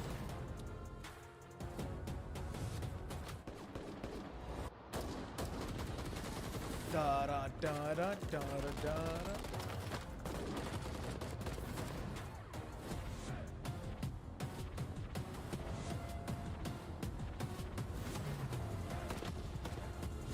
Oh, Cammy's getting salary. Now he is. I guess now he is, Chris. Now he is. Never mind, I forgot. But you know what I meant. As a professional, Chris. As a professional. First time in a very long time, Chris, that he's had to, you know what I'm saying, go out of his way to figure it out. Oh, yeah, that is true. Kenny's going to have to run a sub. You're right. I forgot about that. Esports Awards Lifetime Achievement winner, class of 2023. Hello, everybody. Welcome to this week's show. This weekend, we saw the top Call of Duty teams compete at the U.S. Championship held at Full Sail University. In a surprising turn of events, strictly business, the 9 seed came out of nowhere to dominate the bracket, defeating 9-time champions Complexity twice to secure the #1 seed at the Call of Duty World Championship. Now 16-9, and forcing the issue on Mikey's inside of their face. Capsule giving Neptune back shot so bad. Neptune is in Halo now, chat. It's 6 for Capsule. He is woken up and erupting right now on the Subliners, making 8 in a row. Boston feeding off the hype that this man can provide. 21-10, big Cap. Welcome to the series, my friend. Woo. He already quit Halo already? Wait, he already quit Halo? What the fuck? He quit COD. That clip made him quit COD. I'm just kidding. Okay, son. Shotzi Cold War clips? Oh, shit. 9 and 4. What? that looks very uncomfortable. Very, very uncomfortable. No, it does. Yeah. You're basically balancing. Yes, sir, Sleepy. Listen, I hope all you guys cash out on this first map, man. With something that's a talent. Yeah. We're watching CDL TV. We're gonna see a clip of Tim anymore. Now, 1 second. Give it a second, chat. We're gonna see a clip of Tim again. Backshots by name. Give me 1 second. One of those players might have a little dance with Sandy here in a moment, and as the pre-fire as well gets it done and gets out with his life. Wait, he got dropped and quit Halo? Are you? Wait, is there a tweet on that? Let me go look this. One set of kills there. Afro sneaks in and steals the You that serious? He quit Halo? What the fuck? Big play, and now you're on offense flanking. You've taken a bomb just Halo straight from the middle professional. of the map. He's everywhere. You're getting flanked on defense, but Beezy gives him the ish, and Methods wins his one as well. I don't care if he gets traded. It's a 3v2, and Beezy's still alive. That's a GG. Here come the Thieves. They cannot allow this. His Bowers is Halo professional, Travis. Snaking going on. Octane and Envoy have broken through. Finds the second 1v1, and it's placed up, looking for the last, and they put it out. 10 seconds, 10 points. He was showing up to his scrims? Showing up to his scrims. Like, not showing up to scrims? Or what do you mean? Let me go piss before this game starts. Now I'm pissing. Now I'm pissing. He wasn't showing up to scrim. Intro fire. Intro's fire, man. This intro, it grows on me every time I hear it, bro. No dick sucking. You know what I'm saying? I don't want to get put on Reddit again or something. That's the cue. Look, I come from a city. You hear signs when we sleep. Heaven sent, hands down, vibes so unique.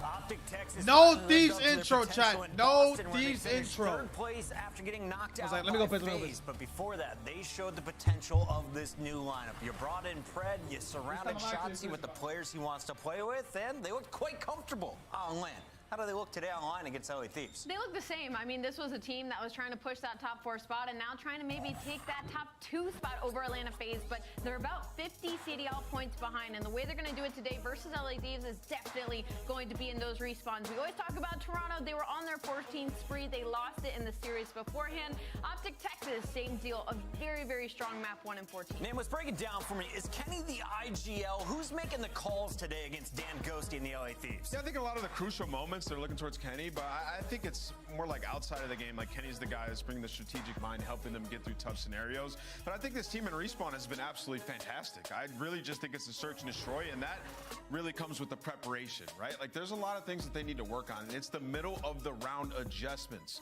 We're talking converting your first bloods into wins, post-plant retakes. Those are the things that OpTic needed to work on. We'll see today.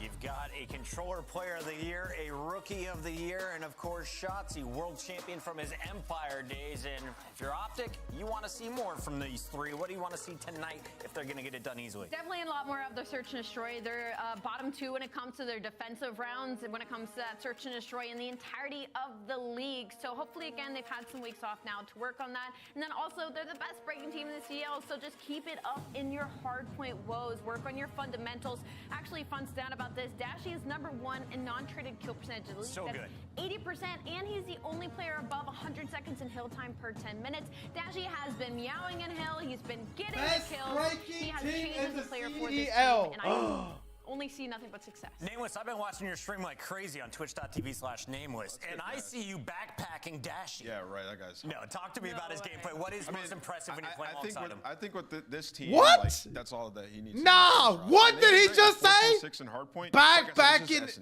Dashy. Yeah, search, bro. Even if you don't play nameless, this guy has 8 kills. You should have the edge because of the first look of the new LA Thieves. Him. After seeing them Backpacking Dashy. Boston, they went back to the drawing board, swapping out the redhead and Cammy for another one from the UK in Nasty, a bright light from the Royal Ravens' dim season last year. Yeah, this is an unfortunate conversation to have when it comes to the LAG, simply because they don't have a lot of strengths that we can touch on, other than a lot of talent has been put into this lineup. For the LA Thieves to bring in Nasty and Kremp, and we said it earlier in the pre-show, Nasty's here to add some consistency in that AR role, where on the flip side, Kremp is now going to be that consistent, explosive player for this team, man. Yeah, you know, with this team, they had some things that they were good at, like defense and control. They were #1 in the league, right? They're 10-0 in invasion defense, 4-1 in the other maps, so they're comfortable in that game mode. Search and Destroy was like solid, but their hard point, they were 1-12, hopeless in that game mode. That's just downright terrible. So they make a two-man change, sort of change the entire identity of this roster, and you're bringing in a guy like Crimp, who plays super fast, should make the game a lot easier for.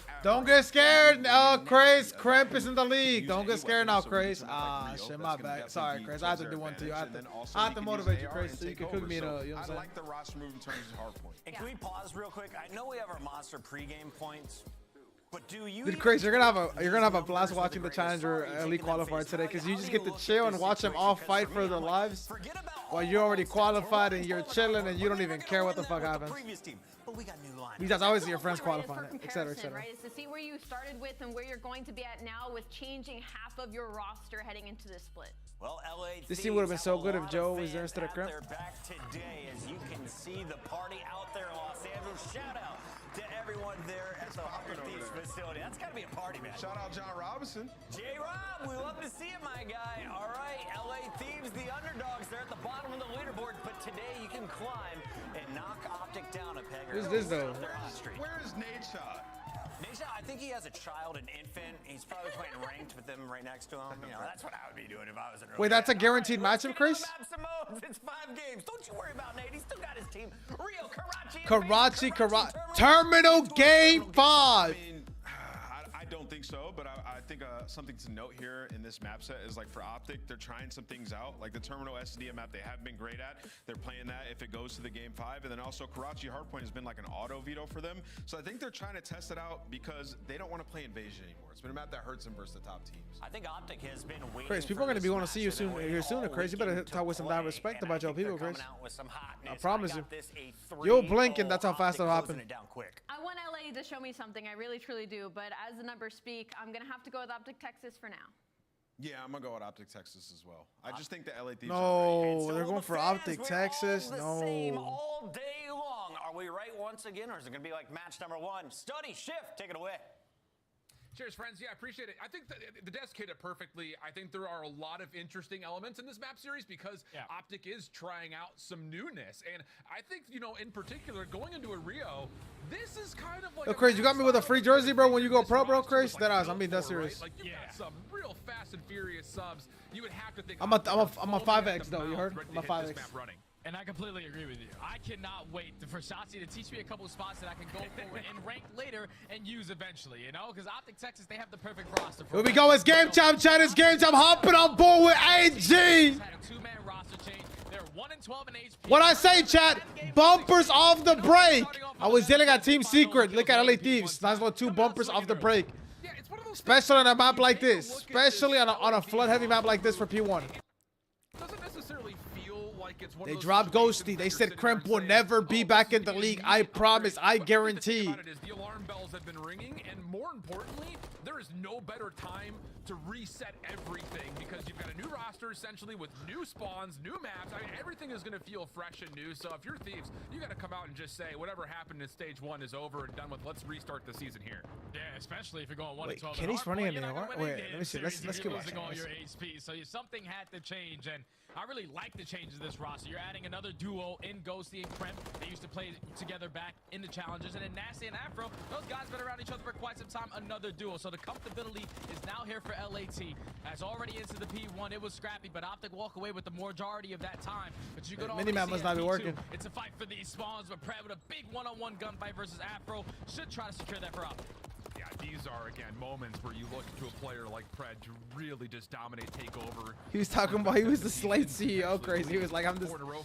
Damn, AG's giving out back shots. Prove my point for me, Pred. Really easy stuff going through backside gate. Get him, Crimp! Get him, Crimp! That is Crimp, and I will say, again, talking about oh my goodness. Oh, hell no! Those not the bumpers I was talking about, Ghosty! Teammates with a teammate, so not good news here for Thieves. OpTic will soak up the scrap.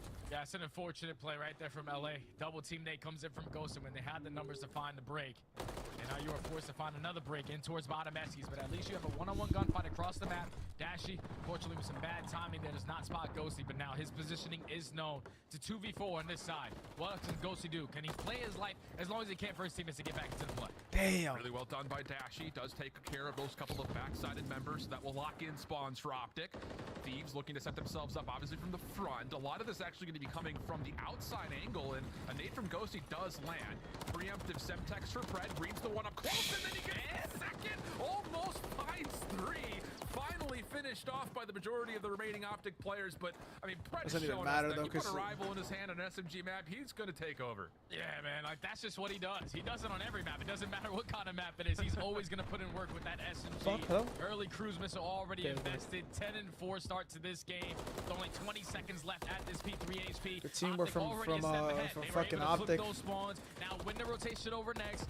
I thought that they're already winning the rotation, Chad. They're doing a good job flipping them, trapping them in the back. This is actually insane. I haven't seen a single team do this. It's kind of the same tempo that they would play a map like Skidrow at, right? Remember, Chad, right now they're playing statistically the worst team in the CDL.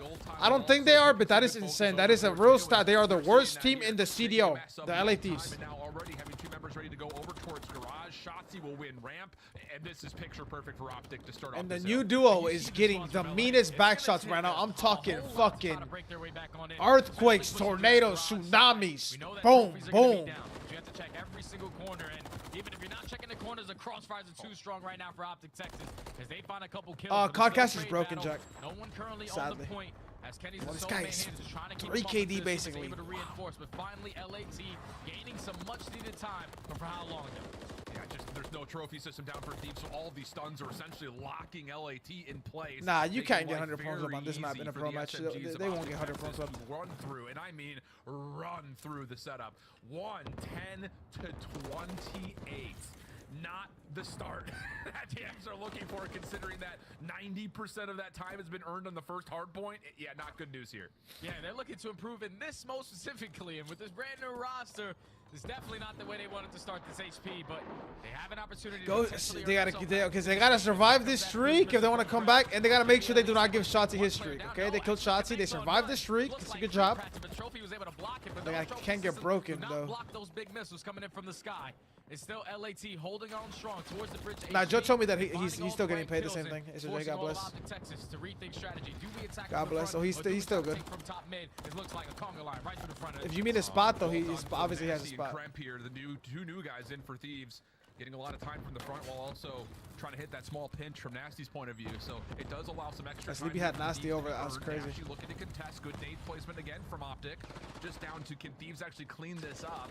Looking like they want to play for all this old time. Dashy making it difficult. Last player left alive.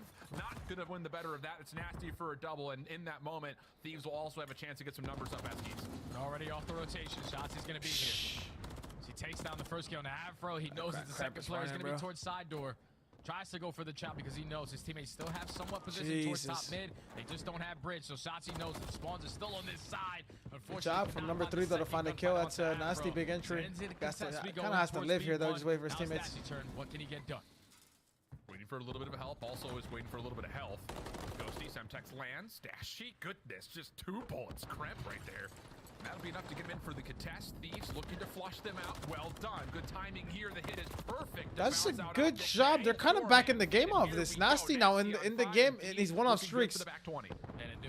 If he can get this streak, they can use it to break P2 immediately, bro. So you're now going to force OpTic Texas to hit that early rotation, but they snip out every single player trying to push Nasty died off the streak. Fuck. They kind of needed that streak. And now you're forcing all of LA. Can we get a Thieves this? I want to see other comms out. To try to break a rotation over towards the next hill, but OpTic, they're fully ready for it. They know exactly where the pressure's coming in from at all times, and now they're fully set up for the next. Early attempts from Thieves to get into the back and foil up the spawns, not fully successful. Second effort looking much more promising. Kenny just kind of jumping and peeking, but Afro takes him down. Good prediction on the second as well. Afro going brawn mode. Afro going brawn mode. Also forces spawns to move around just remember, Pred was 14 and 5, slowing down. Nasty might have him in a headlock right now. If you are OpTic Texas, because there's only 30 seconds left. If you can hold them from the front, you have a free rotation over towards the next HP. That's why you see LAT trying to find a way on in, trying to work their way through gate. And at least they find that opening kill onto Kenny. Now you're just waiting for the reinforcements because we know the crossfires are great from OpTic Texas, but there's more bodies on the side of LA as they find 3. Nasty trying to It's a snap good job on not for letting the that 4. shit get streaks. But finally a break this coming into final 15, but you are OpTic Texas, you take that. You have to set up for the next hill. Yeah, have to make a rotation happen here. Thieves looking good for the scrap, obviously. Does he even get one right there, bro? He's playing such a such a back corner. Perfect time to see how the new squad is vibing in the list. I was kidding, Travis. Just chatting.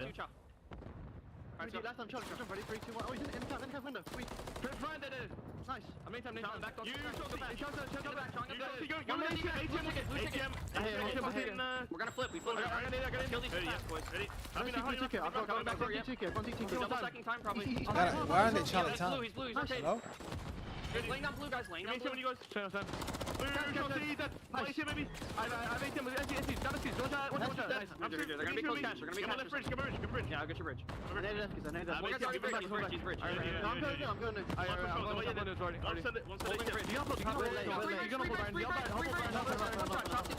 Wait, Nasty is the main AR? What the fuck, Dan? I'm out there. I think he's in blue spread. Okay. Going right. One guy's going blue pred.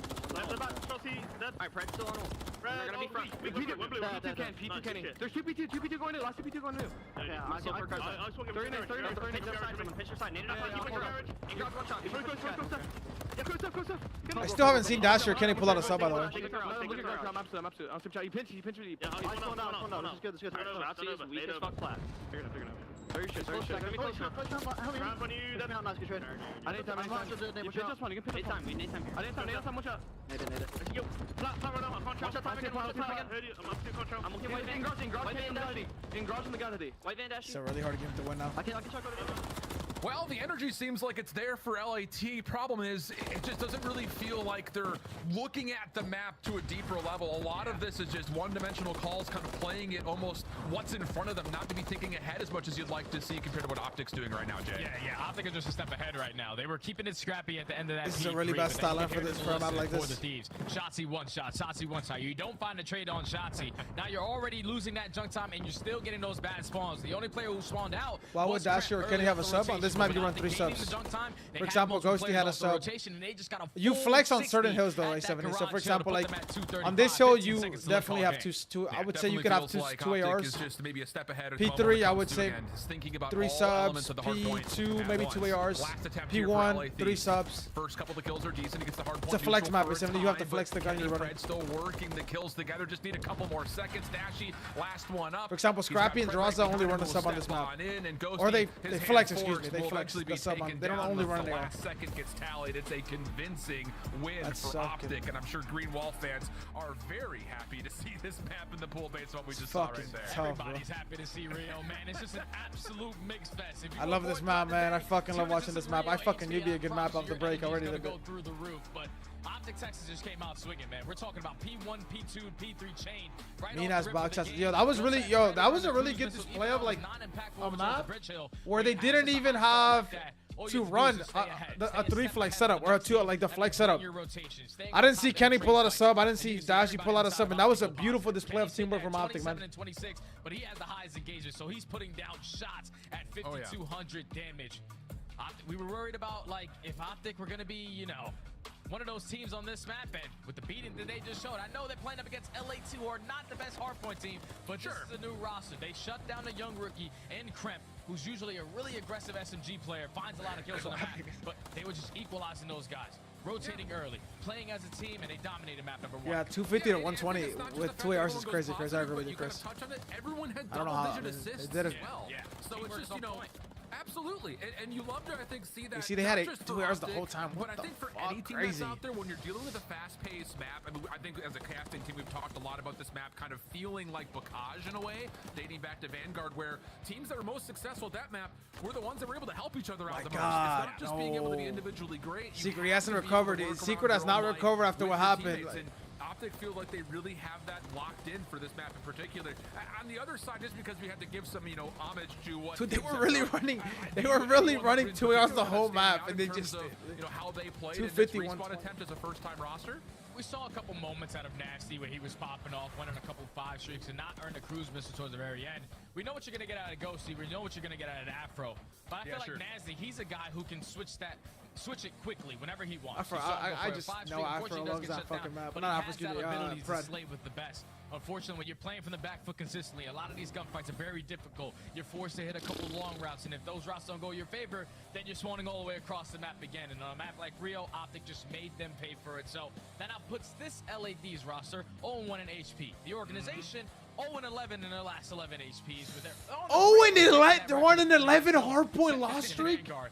But it's a map 1, and you're going up against an OpTic. 11 hardpoints in a row lost. So now you're going into a search and destroy, and this is another one where, as a new roster, you have to figure this stuff out quickly. And if you're OpTic Texas, the only stuff that you had to work on during this little break was search and destroy. So I'm excited to see what OpTic changes. 0-11.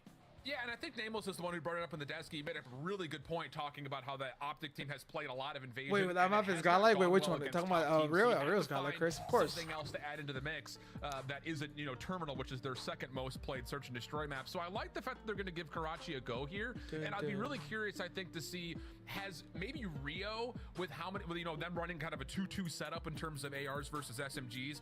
Does that lead to maybe an idea of like, hey, wait a second, like we're starting to feel a little bit hotter with these subs. Maybe I'm playing Warzone. Magic replicate here in Karachi as well, because we often see the SMGs are the ones kind of leading the charge in a lot of ways when it comes to making plays.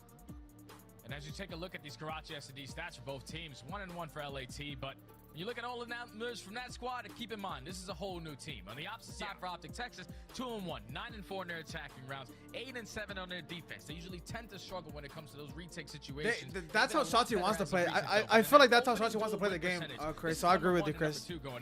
Like, I feel like he doesn't want to play like completely different for the like a super conservative, like super like always being the bitch role. And I feel like they could. The way they were playing that map, he wasn't being the bitch. Great at getting opening first duels, but importantly enough, he was able to get in cuts and be annoying as fuck. And then because you can do that on that map if they're running like the way they were playing the map. I don't know if it'll work against like a FaZe, Toronto, New York though. In particular, you're looking for someone who gets a lot of them. Because like having 3 subs is like it's pretty godlike, bro. It looks pretty godlike on that map. The tone setter for this OpTic search and destroy when it has found success. So that's where I think we can kind of take the spotlight as we jump on in, and we'll be OpTic. I don't think they get 3-0, Chad. I think they fight back, bro. It's a new team. You gotta have a little bit of a honeymoon phase. The rest of the squad though heading over towards market. Yeah, Brad's just gonna be the don't say it. All the way around red. Oh, you're right. Actually, I shouldn't say it. Trying to go for that deep pinch, and he might have just played this beautifully. There's 2 players from LA Thieves running right underneath him. Oh wow, he got bad timing. Does he read the second? No. The trade is there instantly from Afro. That gives all the information to his teammates now, though. We can get the bomb down because no one's on this bridge side. Yeah, number 6 is in a good spot though. This side of the map, so the bomb will be I like this spot from Shotzi. Just gonna lurk towards backside of sandbags. Eventually able to find Nasty, make sure that every shot is perfect. Guys, so annoying to kill here. Like you have to worry about this guy because Thieves have kind of worked their way in towards market side though. I mean, Afro would have to be the one to try to spoil this setup. And as he does take down one, he would need to find a total 1v3. Tough to make his way back through arches. Shotzi waiting for clean shots out of Afro. Now on for the 1v3 and maybe the ace.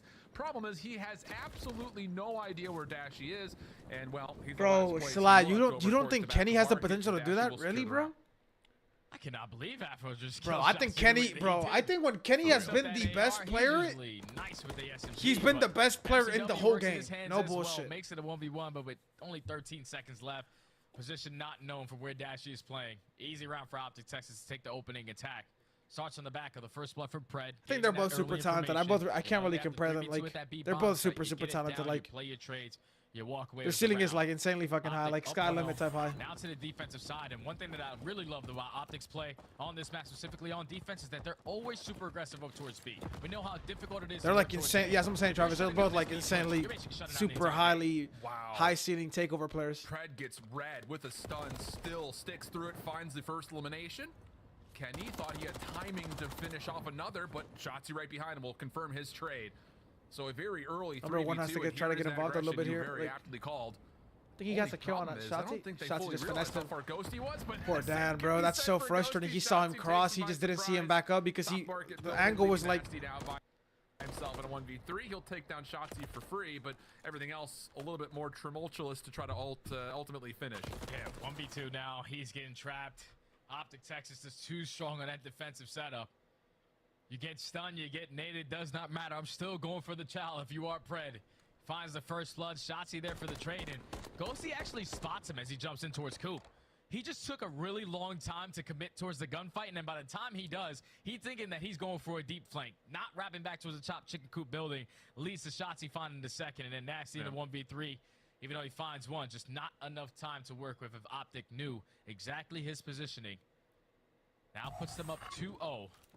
So far, stellar in that map number 1, and then not missing a beat in this map number 2. I was so hard for this match, and like they're just getting back shots. Like, come on, man. This is going to completely mess with the mindset of Thieves. You know, your opening defensive aggression gets ultimately shut down by Pred, and then the opposite happens to you on your first offense. And you can already see it here, Alan. Look, they just already make the adjustments. 3 red. What the fuck, Slat? I thought you were on OpTic, fat Pesos. Everyone over towards B, and now it's OpTic pushing over towards 28 people watching. What the fuck? Who rated you? Yo, bro, come on, bro. Why are you doing me like that? By Ghosty, okay. Solid read. That's good finesse, by the way. That's good finesse. Trade from Pred. So that's getting slippery. He's now on the hunt for more. No, wait, he just got counter finesse. A little bit of space over towards the red side of the map. He heard that. Ghosty still waiting for sound cues. Here's the door, and we'll find Pred eventually. That's 3 kills for Ghosty. Ghosty for the ace. Ghosty for the ace. 1v3 bomb down over towards that soda alley. Eventually, he does get sniffed out, but would look to be a one-man army kind of a situation for Ghosty. He gets it done. Finds the initial 2, repositions himself, knowing that Shotzzy was in towards the cafe. Finds that 3rd kill, and then Nasty with the final. Oh, you're a Thieves fan? Ball Damn. falls into the hands of Ghosty, man. We got to take a look back at it. Great snap onto Dashy. And he stays alive long enough to find the 3rd kill onto Pred. That's just a single man shutting it down by himself. Yeah, and there's so much trust that comes with that. I don't think the obviously assumption would be that Ghosty, as kind of one of the young IGLs, probably made that call like, hey, let's just stack B off the rip. Trust me, I got A. And well, that trust was absolutely earned. Here we go again, though. OpTic, 3-man stack through B. No one was surprised. Pred will make his way very rapidly over towards bridge. Everyone else rotating back through the church, leaving now Kenny in a bit of a situation where he's got to kind of pull his own Ghosty up. Smoke will come through. Bomb will be planted.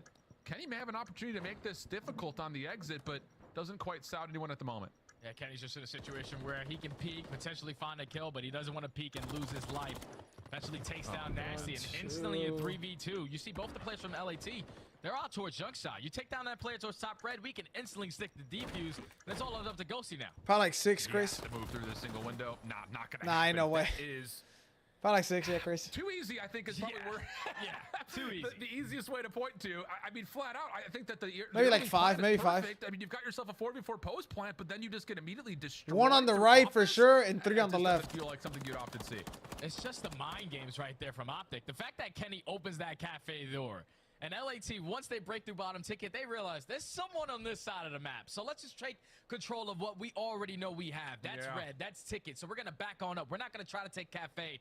But unfortunately, I was expecting Afro to have like a big match. And like Shotzzy finds the timing on the Nasty. And then at that point, you have 2 players in junk, 1 towards top red. OpTic have everything that they want to retake the site. Beautiful play right there from Kenny to make it happen. Quick hit right through mid for Shotzzy, met by Thieves though. It's a good blind counter, low key. I've never seen anyone do that strat. Run through church and chow from church, like from church. In the same breath, Ghosty is able to find Kenny as well, kind of in the same position. So now bomb is down, Pred is forward, and it may be on Dashy to have to collect this bomb and then hope he can rotate the Thieves through Pred's awaiting arms here at Hotel. And I love it's just a different ballgame, Travis. It's so different, man. Buddy system, no one-on-one chows. If you get the information, it's gonna be 2 players putting down shots. So into 4v2, everyone stacked in towards the fountain. They find that kill onto Pred. Now it's Dashy left in the 1v4. They weren't. This is the worst Thieves has been, I think, ever. Yeah, this is very difficult. Not even Cold War. Okay, so now all of a sudden the chess game kind of shifts just a touch. After the first 2 rounds were very convincingly won by OpTic, a moment here where Thieves have something up their sleeves, and I think more importantly, they kind of stop OpTic from getting away with absolute murder on the map. So maybe a moment here where we can kind of hit the brakes, hit a pause, and see if Thieves can actually get their game plan actually off the ground, because so far it really hasn't been the case. Yeah, they just shut down the playmaker and Shotzzy. Once they take mid-map control, and especially when you're taking out one of the SMGs, you know that they're going to be a lot slower. I'm telling you, Travis, had to be, and honestly getting picked up had to be because of the belief they had from in this duo from Vanguard. Because, bro, they didn't even get a chance to see Nasty play on land in this game. He got top 12, bro. He didn't get to play on main stage. He played main stage 1 time. side they go. They're going to come And it was against right Doug. through the middle of the map. It looks like it's going to be all out pressure over towards Kenny this time with the reposition.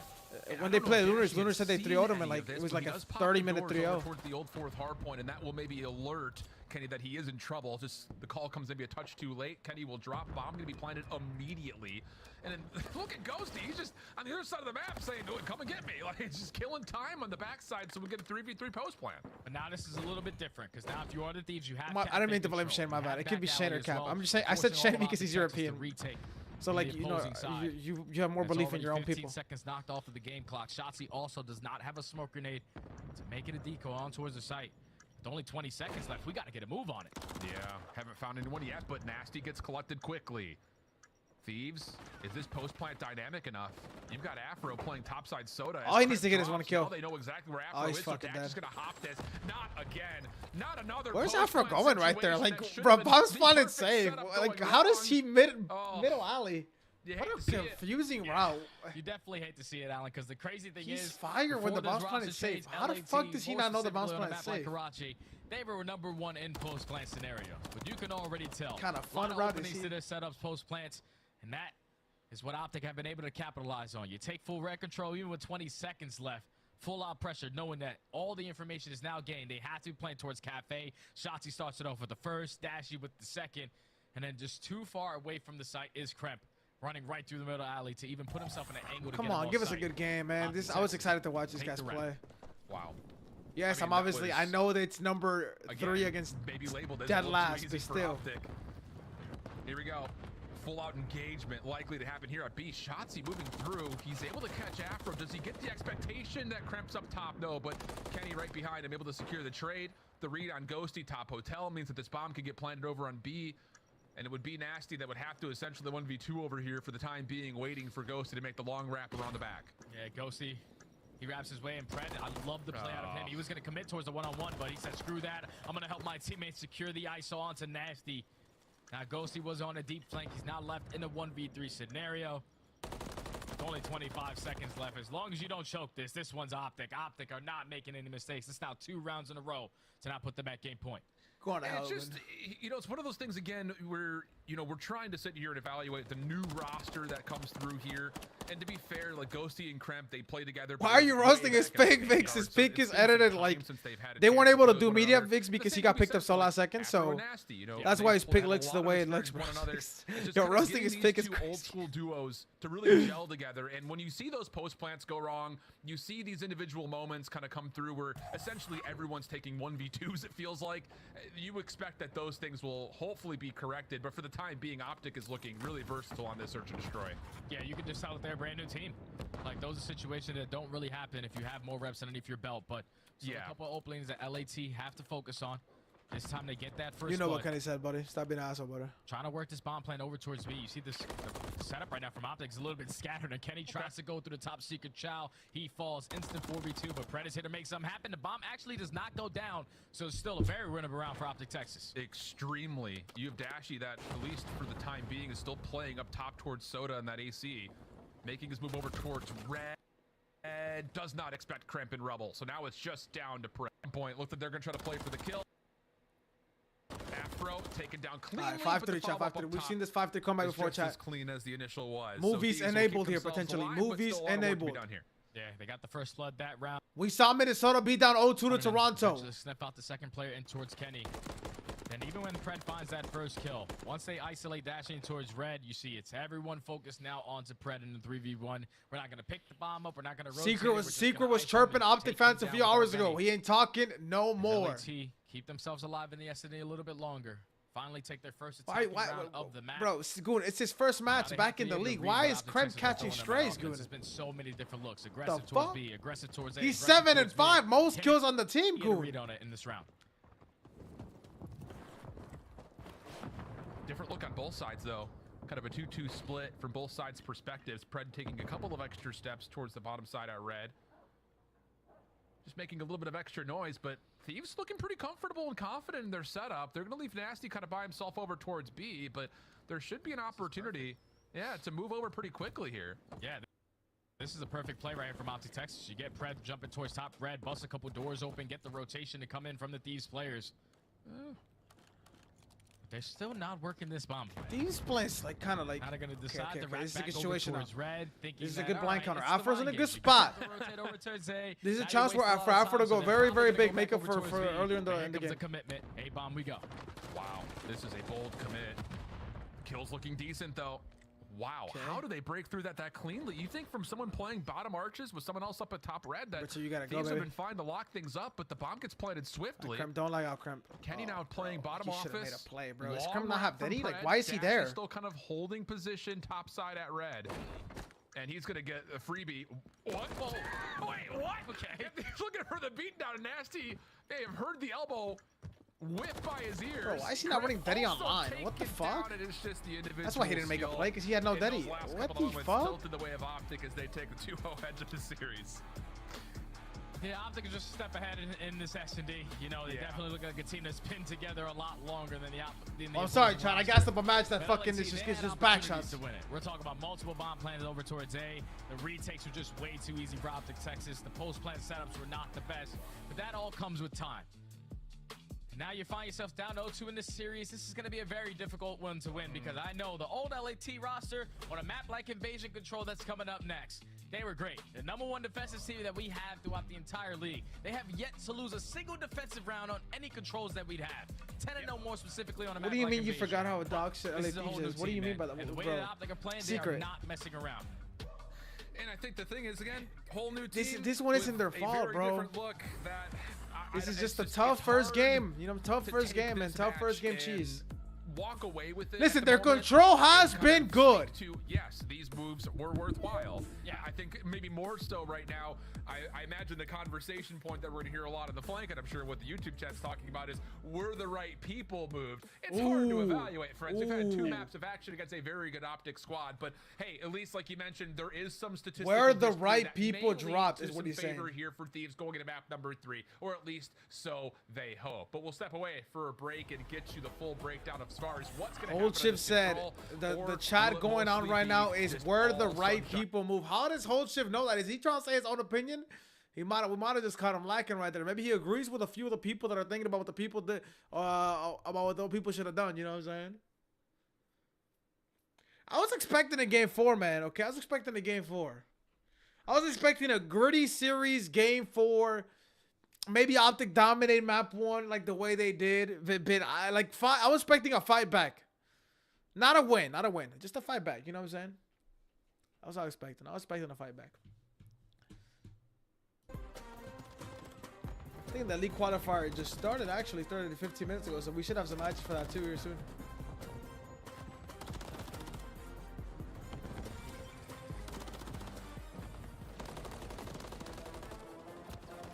Bro, these tweets are insane. This account right here, CDL Hater. These tweets are insane, bro. You just wasted your time. Assault today, 51 kills, 0.74 KD, 2.3k damage. Might be time to give WXC a try. Insane tweet. Fucking sane tweet.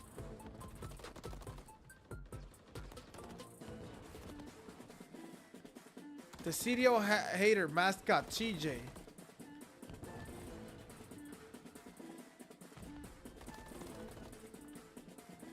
The Carolina Ravens transitioning from Real to TJ.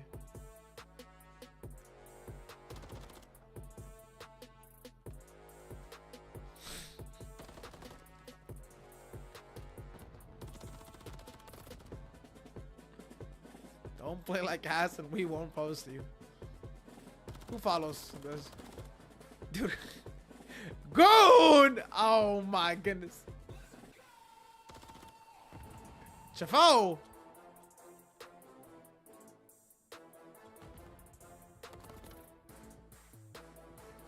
Yo, tactical raps. Yo, tactical rap. Yo, Mayhem is. Yo, no, Mayhem following this. Ah, that's funny as fuck. Bro, Mayhem following this is actually so funny.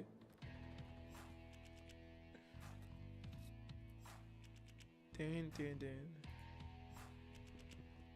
That'd be fire to see Flames and Astro play again in the league, man. That'd be so fucking dope, bro. That'd be so fucking dope.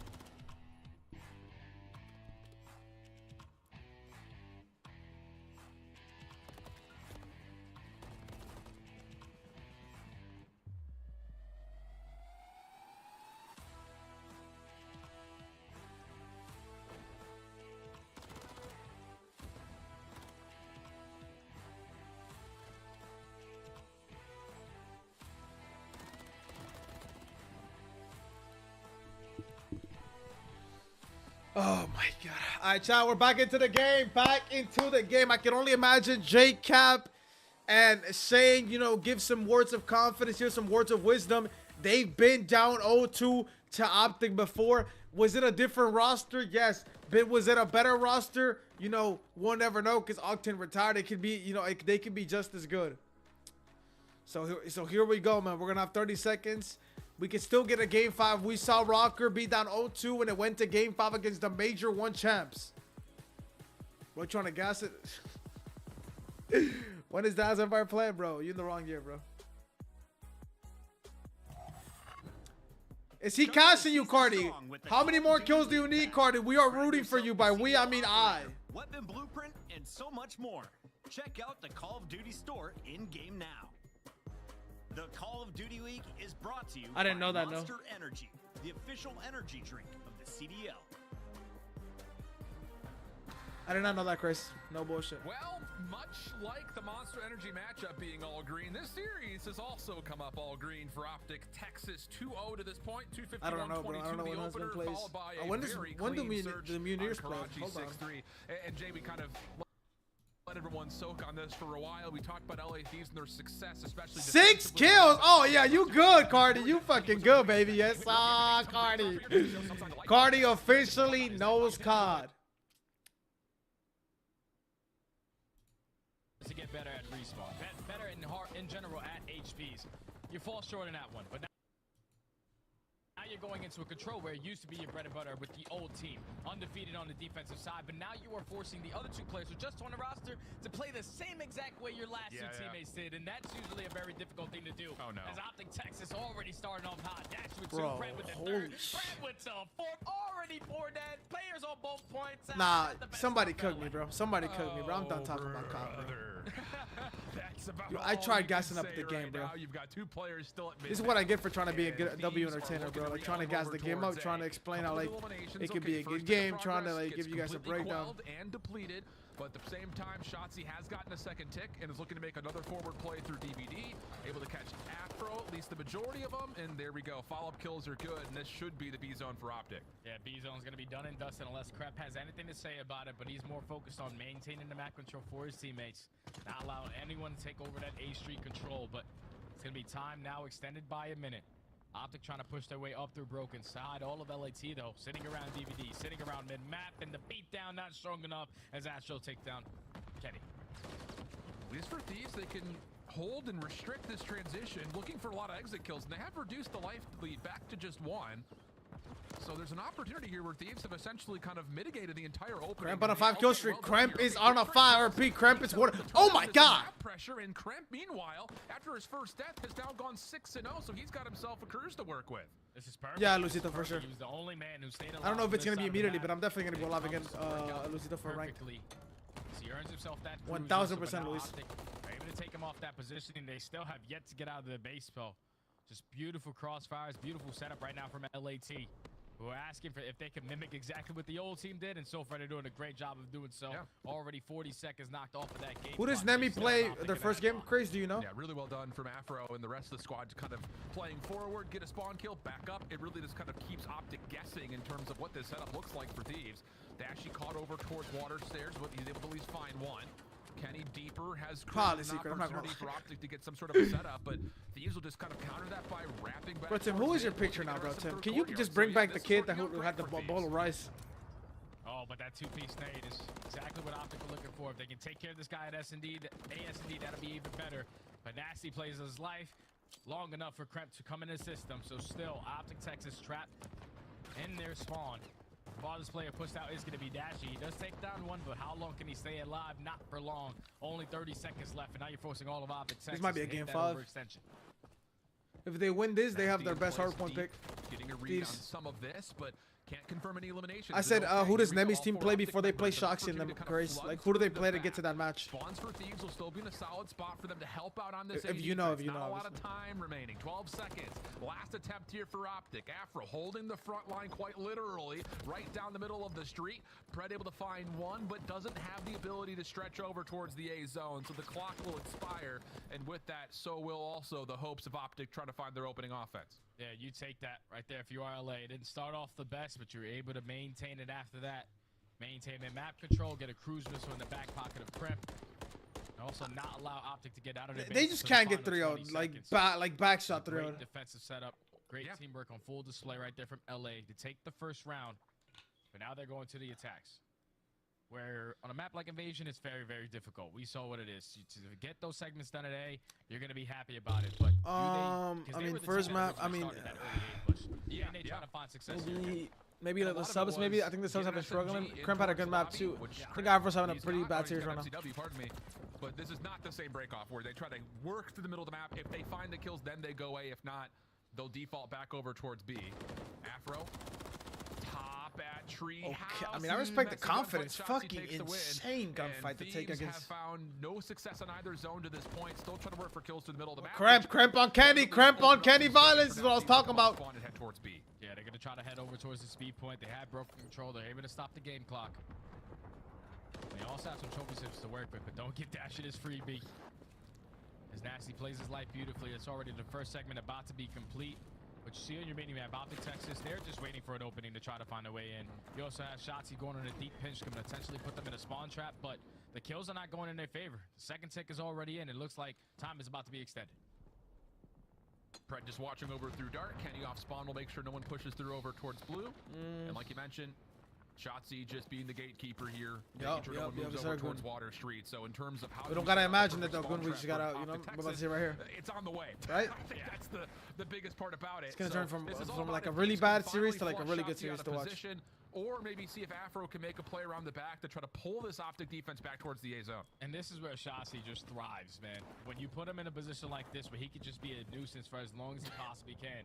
He found a kill in towards top palace and he jumped on out. While the rest of LA are trying to focus on where Shotzzy is, Afro across the map. That's a good job. Maneuvering his way up middle. You take care of Shotzzy. They can try to get somebody in P1 right here. Afro in P1. Okay, he's gonna choose to push through. Okay, let's see what happens. Afro just continuously is finding timing after timing, but does not find a kill. You take that Afro. All you have to do is hold strong again, but here comes Nasty. Doesn't expect the second, and Kenny playing through Laundry. Trade good from Ghosty. Only one defender towards OpTic on the zone, and Ghosty obliterates Pred. 4 in a row now for Ghosty. Kremp able to work his way onto the A zone. Stops the clock at 51 seconds. OpTic, 3 men off spawn. That forced Karachi hardpoint. Ghosty's just missed the timing on the rotation through, though. And now it's just down to see if Kremp can hold on to the Kremp zone. Go big. Kremp has a streak, by the way. Fully confirm the first tick, and as Shotzzy finds the kill, OpTic will deplete. Yeah, that's just tough. You know, him and Ghosty were the only 2 players on that side of the map for LA. But once you take care of Ghosty, we know. Shotzzy works his way through Cafe, catches the player. You guys are insane. That cross, and he take down that player to not allow the segment Thank you, Dan. No turn-ons, no movies. But LAT, they're still right back on in it. You have mannequin control. You have map control. You still have one player contesting through the front. Big one-on-one gunfight is abound, but Dashy's able to take it. Down with 2. Ghosty, but he's still that's giving them life. Oh, he had to live. He had to live, bro. It's a long time. He could have stayed alive. The threat, so 15 seconds. He just overheated, I guess. He just got the disgusting little 2-3 piece. And he's playing through street side. He's not going to have an opportunity just to run forward, you'd think. Dashy watching the cross, Pred on the interior, and as Nasty makes this move, he will step in, but into the waiting arms of Kenny and Pred, who find the kill, and pretty much a 1-for-1 defense right there. Good A setups for both teams. Yeah, just great setups for both teams. I think it was a lot easier, though, for LAT because they were so far pushed up. They had OpTic behind, and they're back at the spawn towards Palace.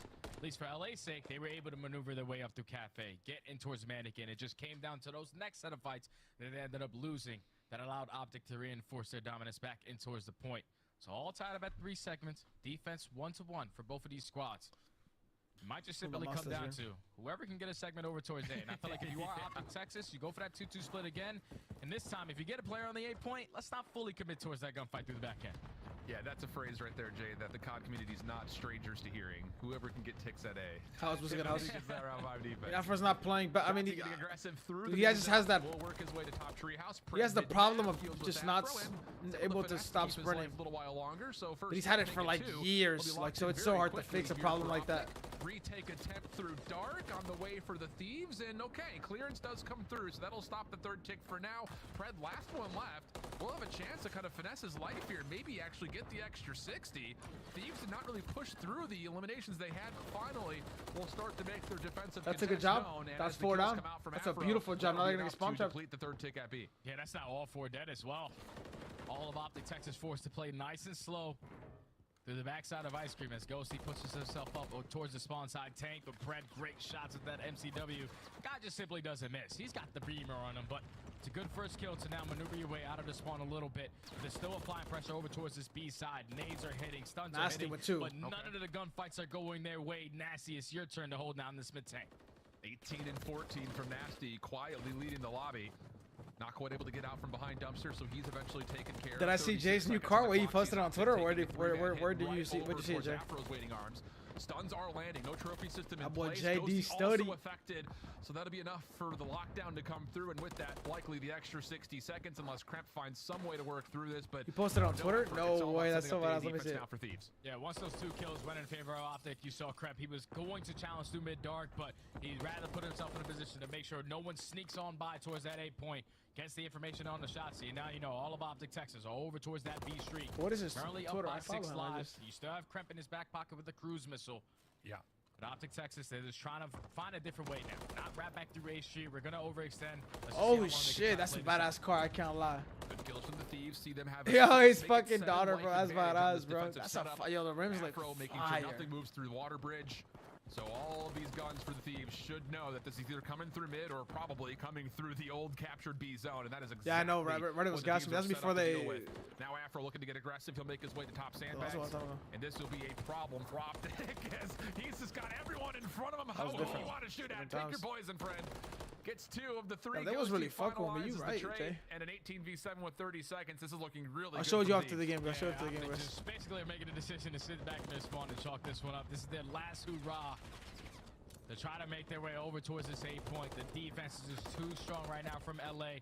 Every single crossfire set up. But wait, there's 3 players now pushing up through the street. There's only 2 players left. It's team kill unless he wins a gunfight. From Kenny. They're able to get onto the point and stop the game clock, but there's more players from LAT on this side of the map. They just have to win the fights, and that's 3 dead to 1-on-1.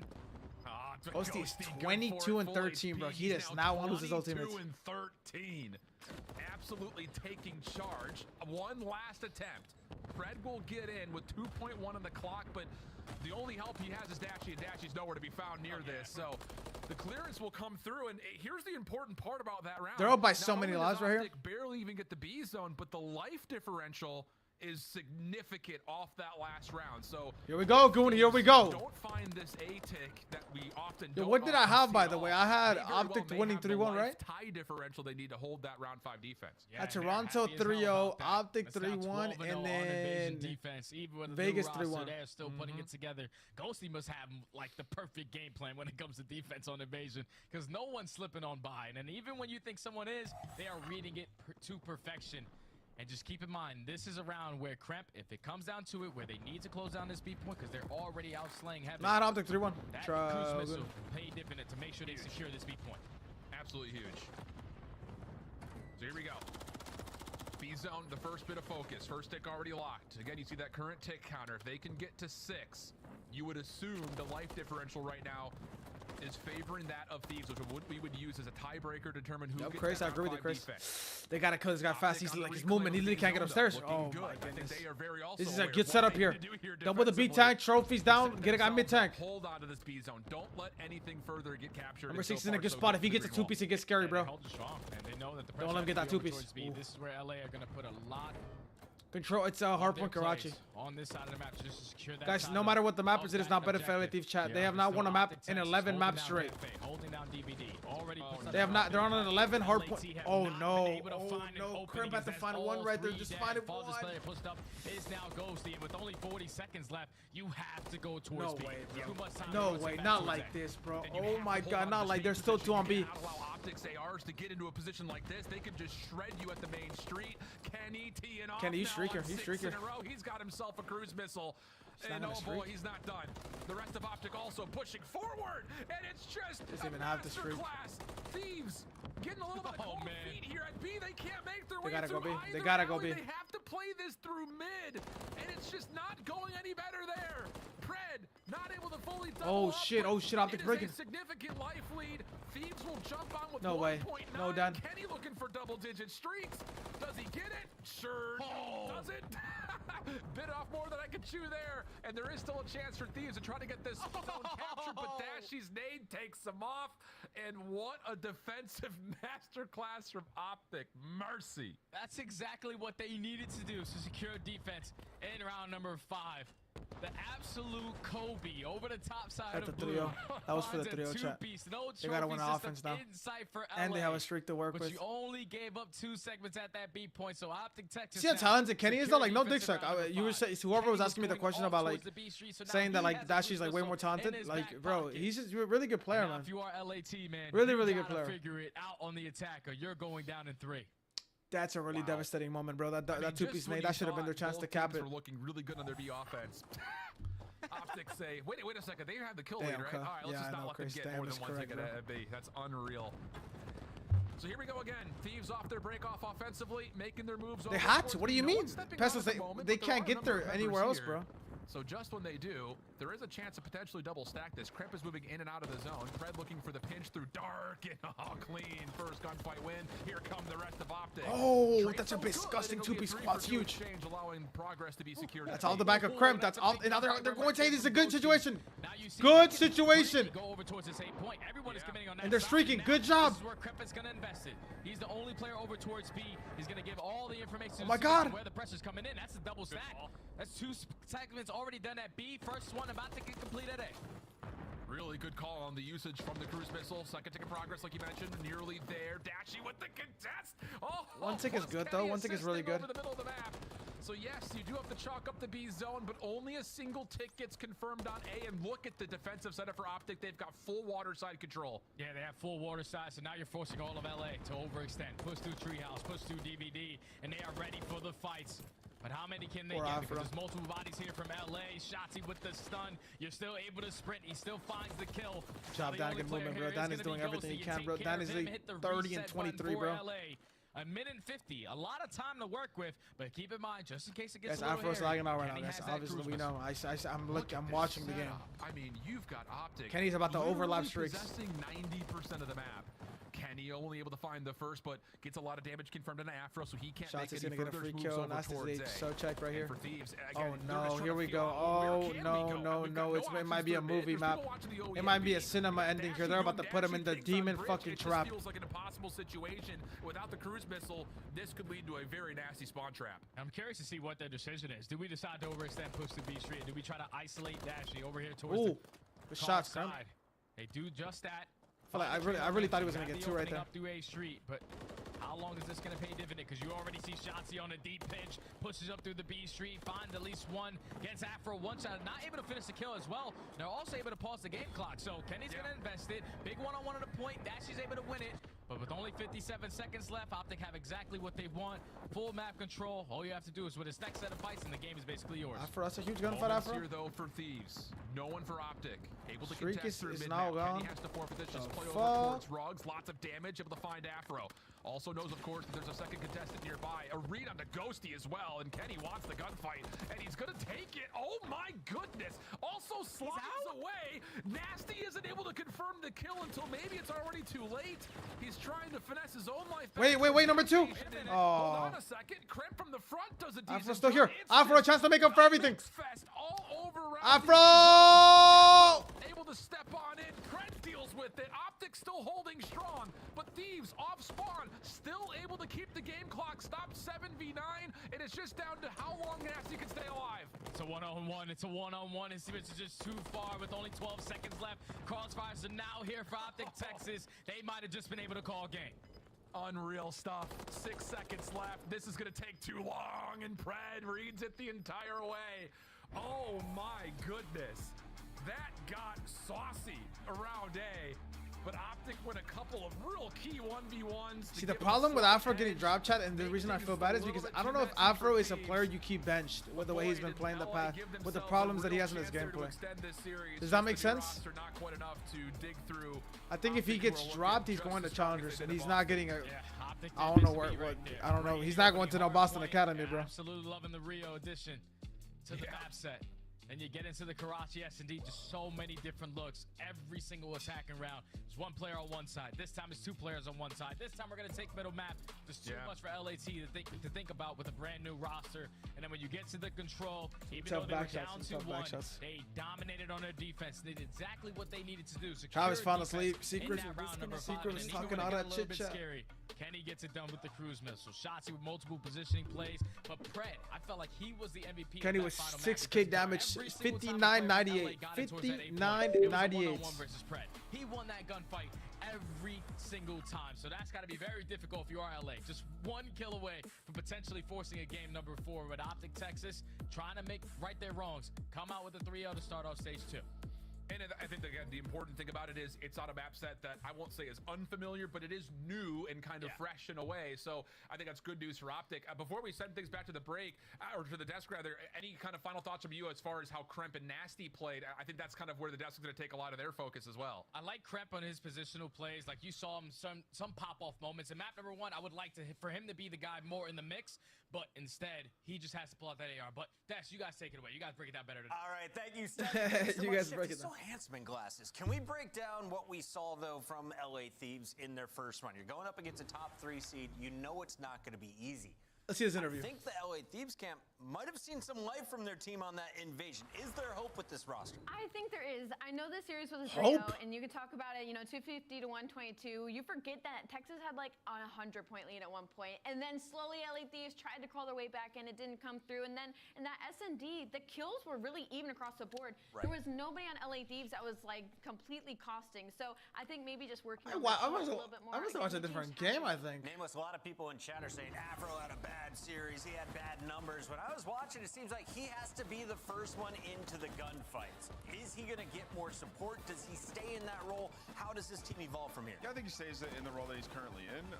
For LA Thieves, like, this is just a very tough matchup in your first go-around with the new team. Like, they made the most roster changes already, right? Like, it's going to take a little bit of time. And for LA Thieves, they're going up against OpTic Texas, who have been top 2 hardpoint team in the game so far. So you're already starting off a series down 0-1, and then you're going up against OpTic, who has probably focused the most on search and destroy after the last event. And we saw I am in disbelief, my brothers. What the fuck was that match? And the motherfucker said there was a lot of hope. I didn't really see too much hope. They kind of look exactly like the old team, unless I'm bugging. You could even argue they looked a little bit worse than the old team. Improvements from the major and from stage. ASIM joined Boston, immediate improvement. Seattle got Brezzy. Obviously, we don't even know what happened over there. I don't think they wanted to make a change. You have to make sure that they don't capture B. Vegas got purged. They go from losing to the team Vegas got a fucking Geo. They lose to that team at the major. They 3-1 them online, and it was dominance. Like, chat's saying that was against the worst team in the league, though. Exactly. Is it?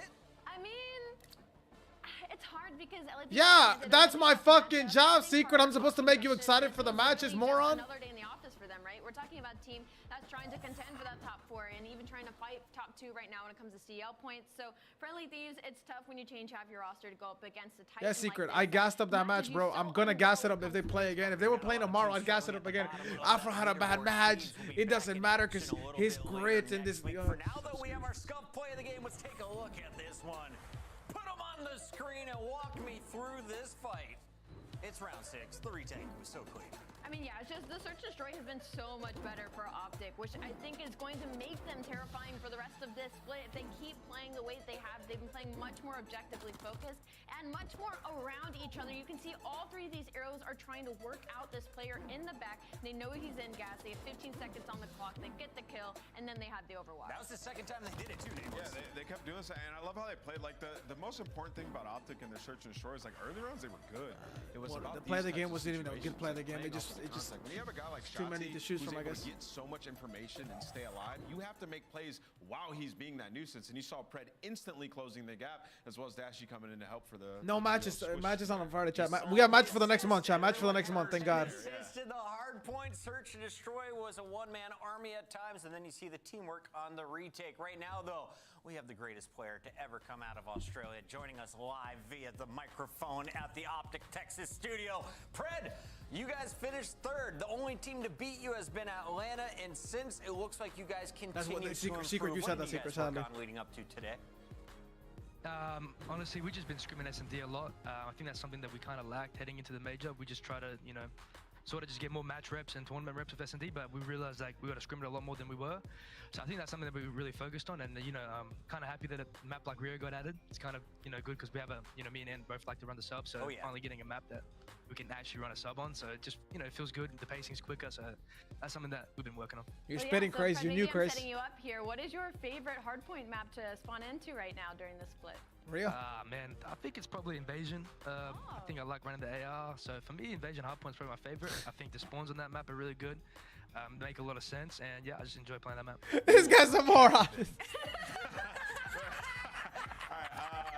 I want to ask you about the search and destroy moments. This guy's a moron. You guys focus a lot on your retakes. This guy's a fucking moron. Defense. So just something you guys are lacking. Like the early rounds the spawns really make sense, and I love running the AR. Major 1. How did you guys talk through fixing that going into this stage? I think it's a big thing on the comms. Like we said, like the info thing. I think we get a lot of info, and sometimes we weren't like playing off that info. So I feel like you didn't get the sarcasm, Travis. Come on, a bit more like info orientated. I feel like we're kind of playing like blind counters a little bit. So I feel like once we started like playing off info and like working together and clearing out and isolating people, I think we've been a lot better at search. Do you think you needed to play like with Shotzi a little bit more? Because I feel like when I watched that Karachi, like he was making plays, you were always with him, like trying to make plays based off his contact. Yeah, that's something that we also spoke about. Me and Ann, I feel like we work well off each other. I feel like he's a bit more like fast, quick, and I kind of play off him as well. And then like we can alternate, which is really like important that we can use in search. So we've been definitely practicing that a lot. Brad, I know you've been getting in a lot of games both with your team and with some old school legends on the ranked scene. What does Nameless bring to the table when you're running alongside him and Dashy? I'm carrying, bro. Nah, and do you know what? I tip Ant because he has insane comms. I'll be honest. Ant has really good comms. He's always keeping us accountable. He's like, yo, someone bump me. Sometimes I don't bump in. I let him sit in that hill, and then I just run by him, and he's doing it. But now playing up Ant in range is good, man. We've been killing it, except when we versus cheaters there. I already needs 1,000 SR tonight. Good luck in the run. Everybody is going to be fighting for you in ranked all weekend long. We'll see you guys in action again next weekend in week 2. All right, chat. To close it out, we'll look at the stats. We'll see. We'll get an idea of what happened, I guess, right? If you can't see them, Cramp had a .77. I mean, yeah, it's just tough. I don't really know what hope they saw. Maybe I'm bugging. I didn't really see too many signs of life in the series. I genuinely think it just looked like a worse version of the old team. Maybe I'm being a hater. Y'all watch the game with me, so y'all let me know exactly what y'all think. Because keep in mind, they had to play against FaZe in the first qualifier. They played against New York. And, I mean, this is just like bad. They saw like lights of signs of hope. I didn't see anything that was sign of hope, but maybe I'm just wrong. It looked bad. It looked really, really bad. It looked worst version of the old team. Thank you all so much for coming through, chat. Following, subbing, supporting on YouTube. It means a lot to me. Thank you so much, man. I'm going to be live on Twitch. I will tweet on my stream. I'm probably going to watch a little bit of the EQ qualifier. I know the matches are probably already starting. I want to see, hopefully, my brother Nemi qualifies. I don't think I have any other brothers that are still playing or trying to qualify. I fuck with Donnie, so I hope we do see Donnie qualify too. But yeah, Nemi for sure. So listen, I appreciate when they came through, followed, sub, supported, any kind. That means a lot to me, man. Thank you all so much. I'm going to be live on Twitch tonight. I don't know if it's immediately, maybe within an hour. I will be live on Twitch, though. Believe that. I'll see you guys over there, man. Thank you all so much for coming through and watching, supporting. Thank you all so much.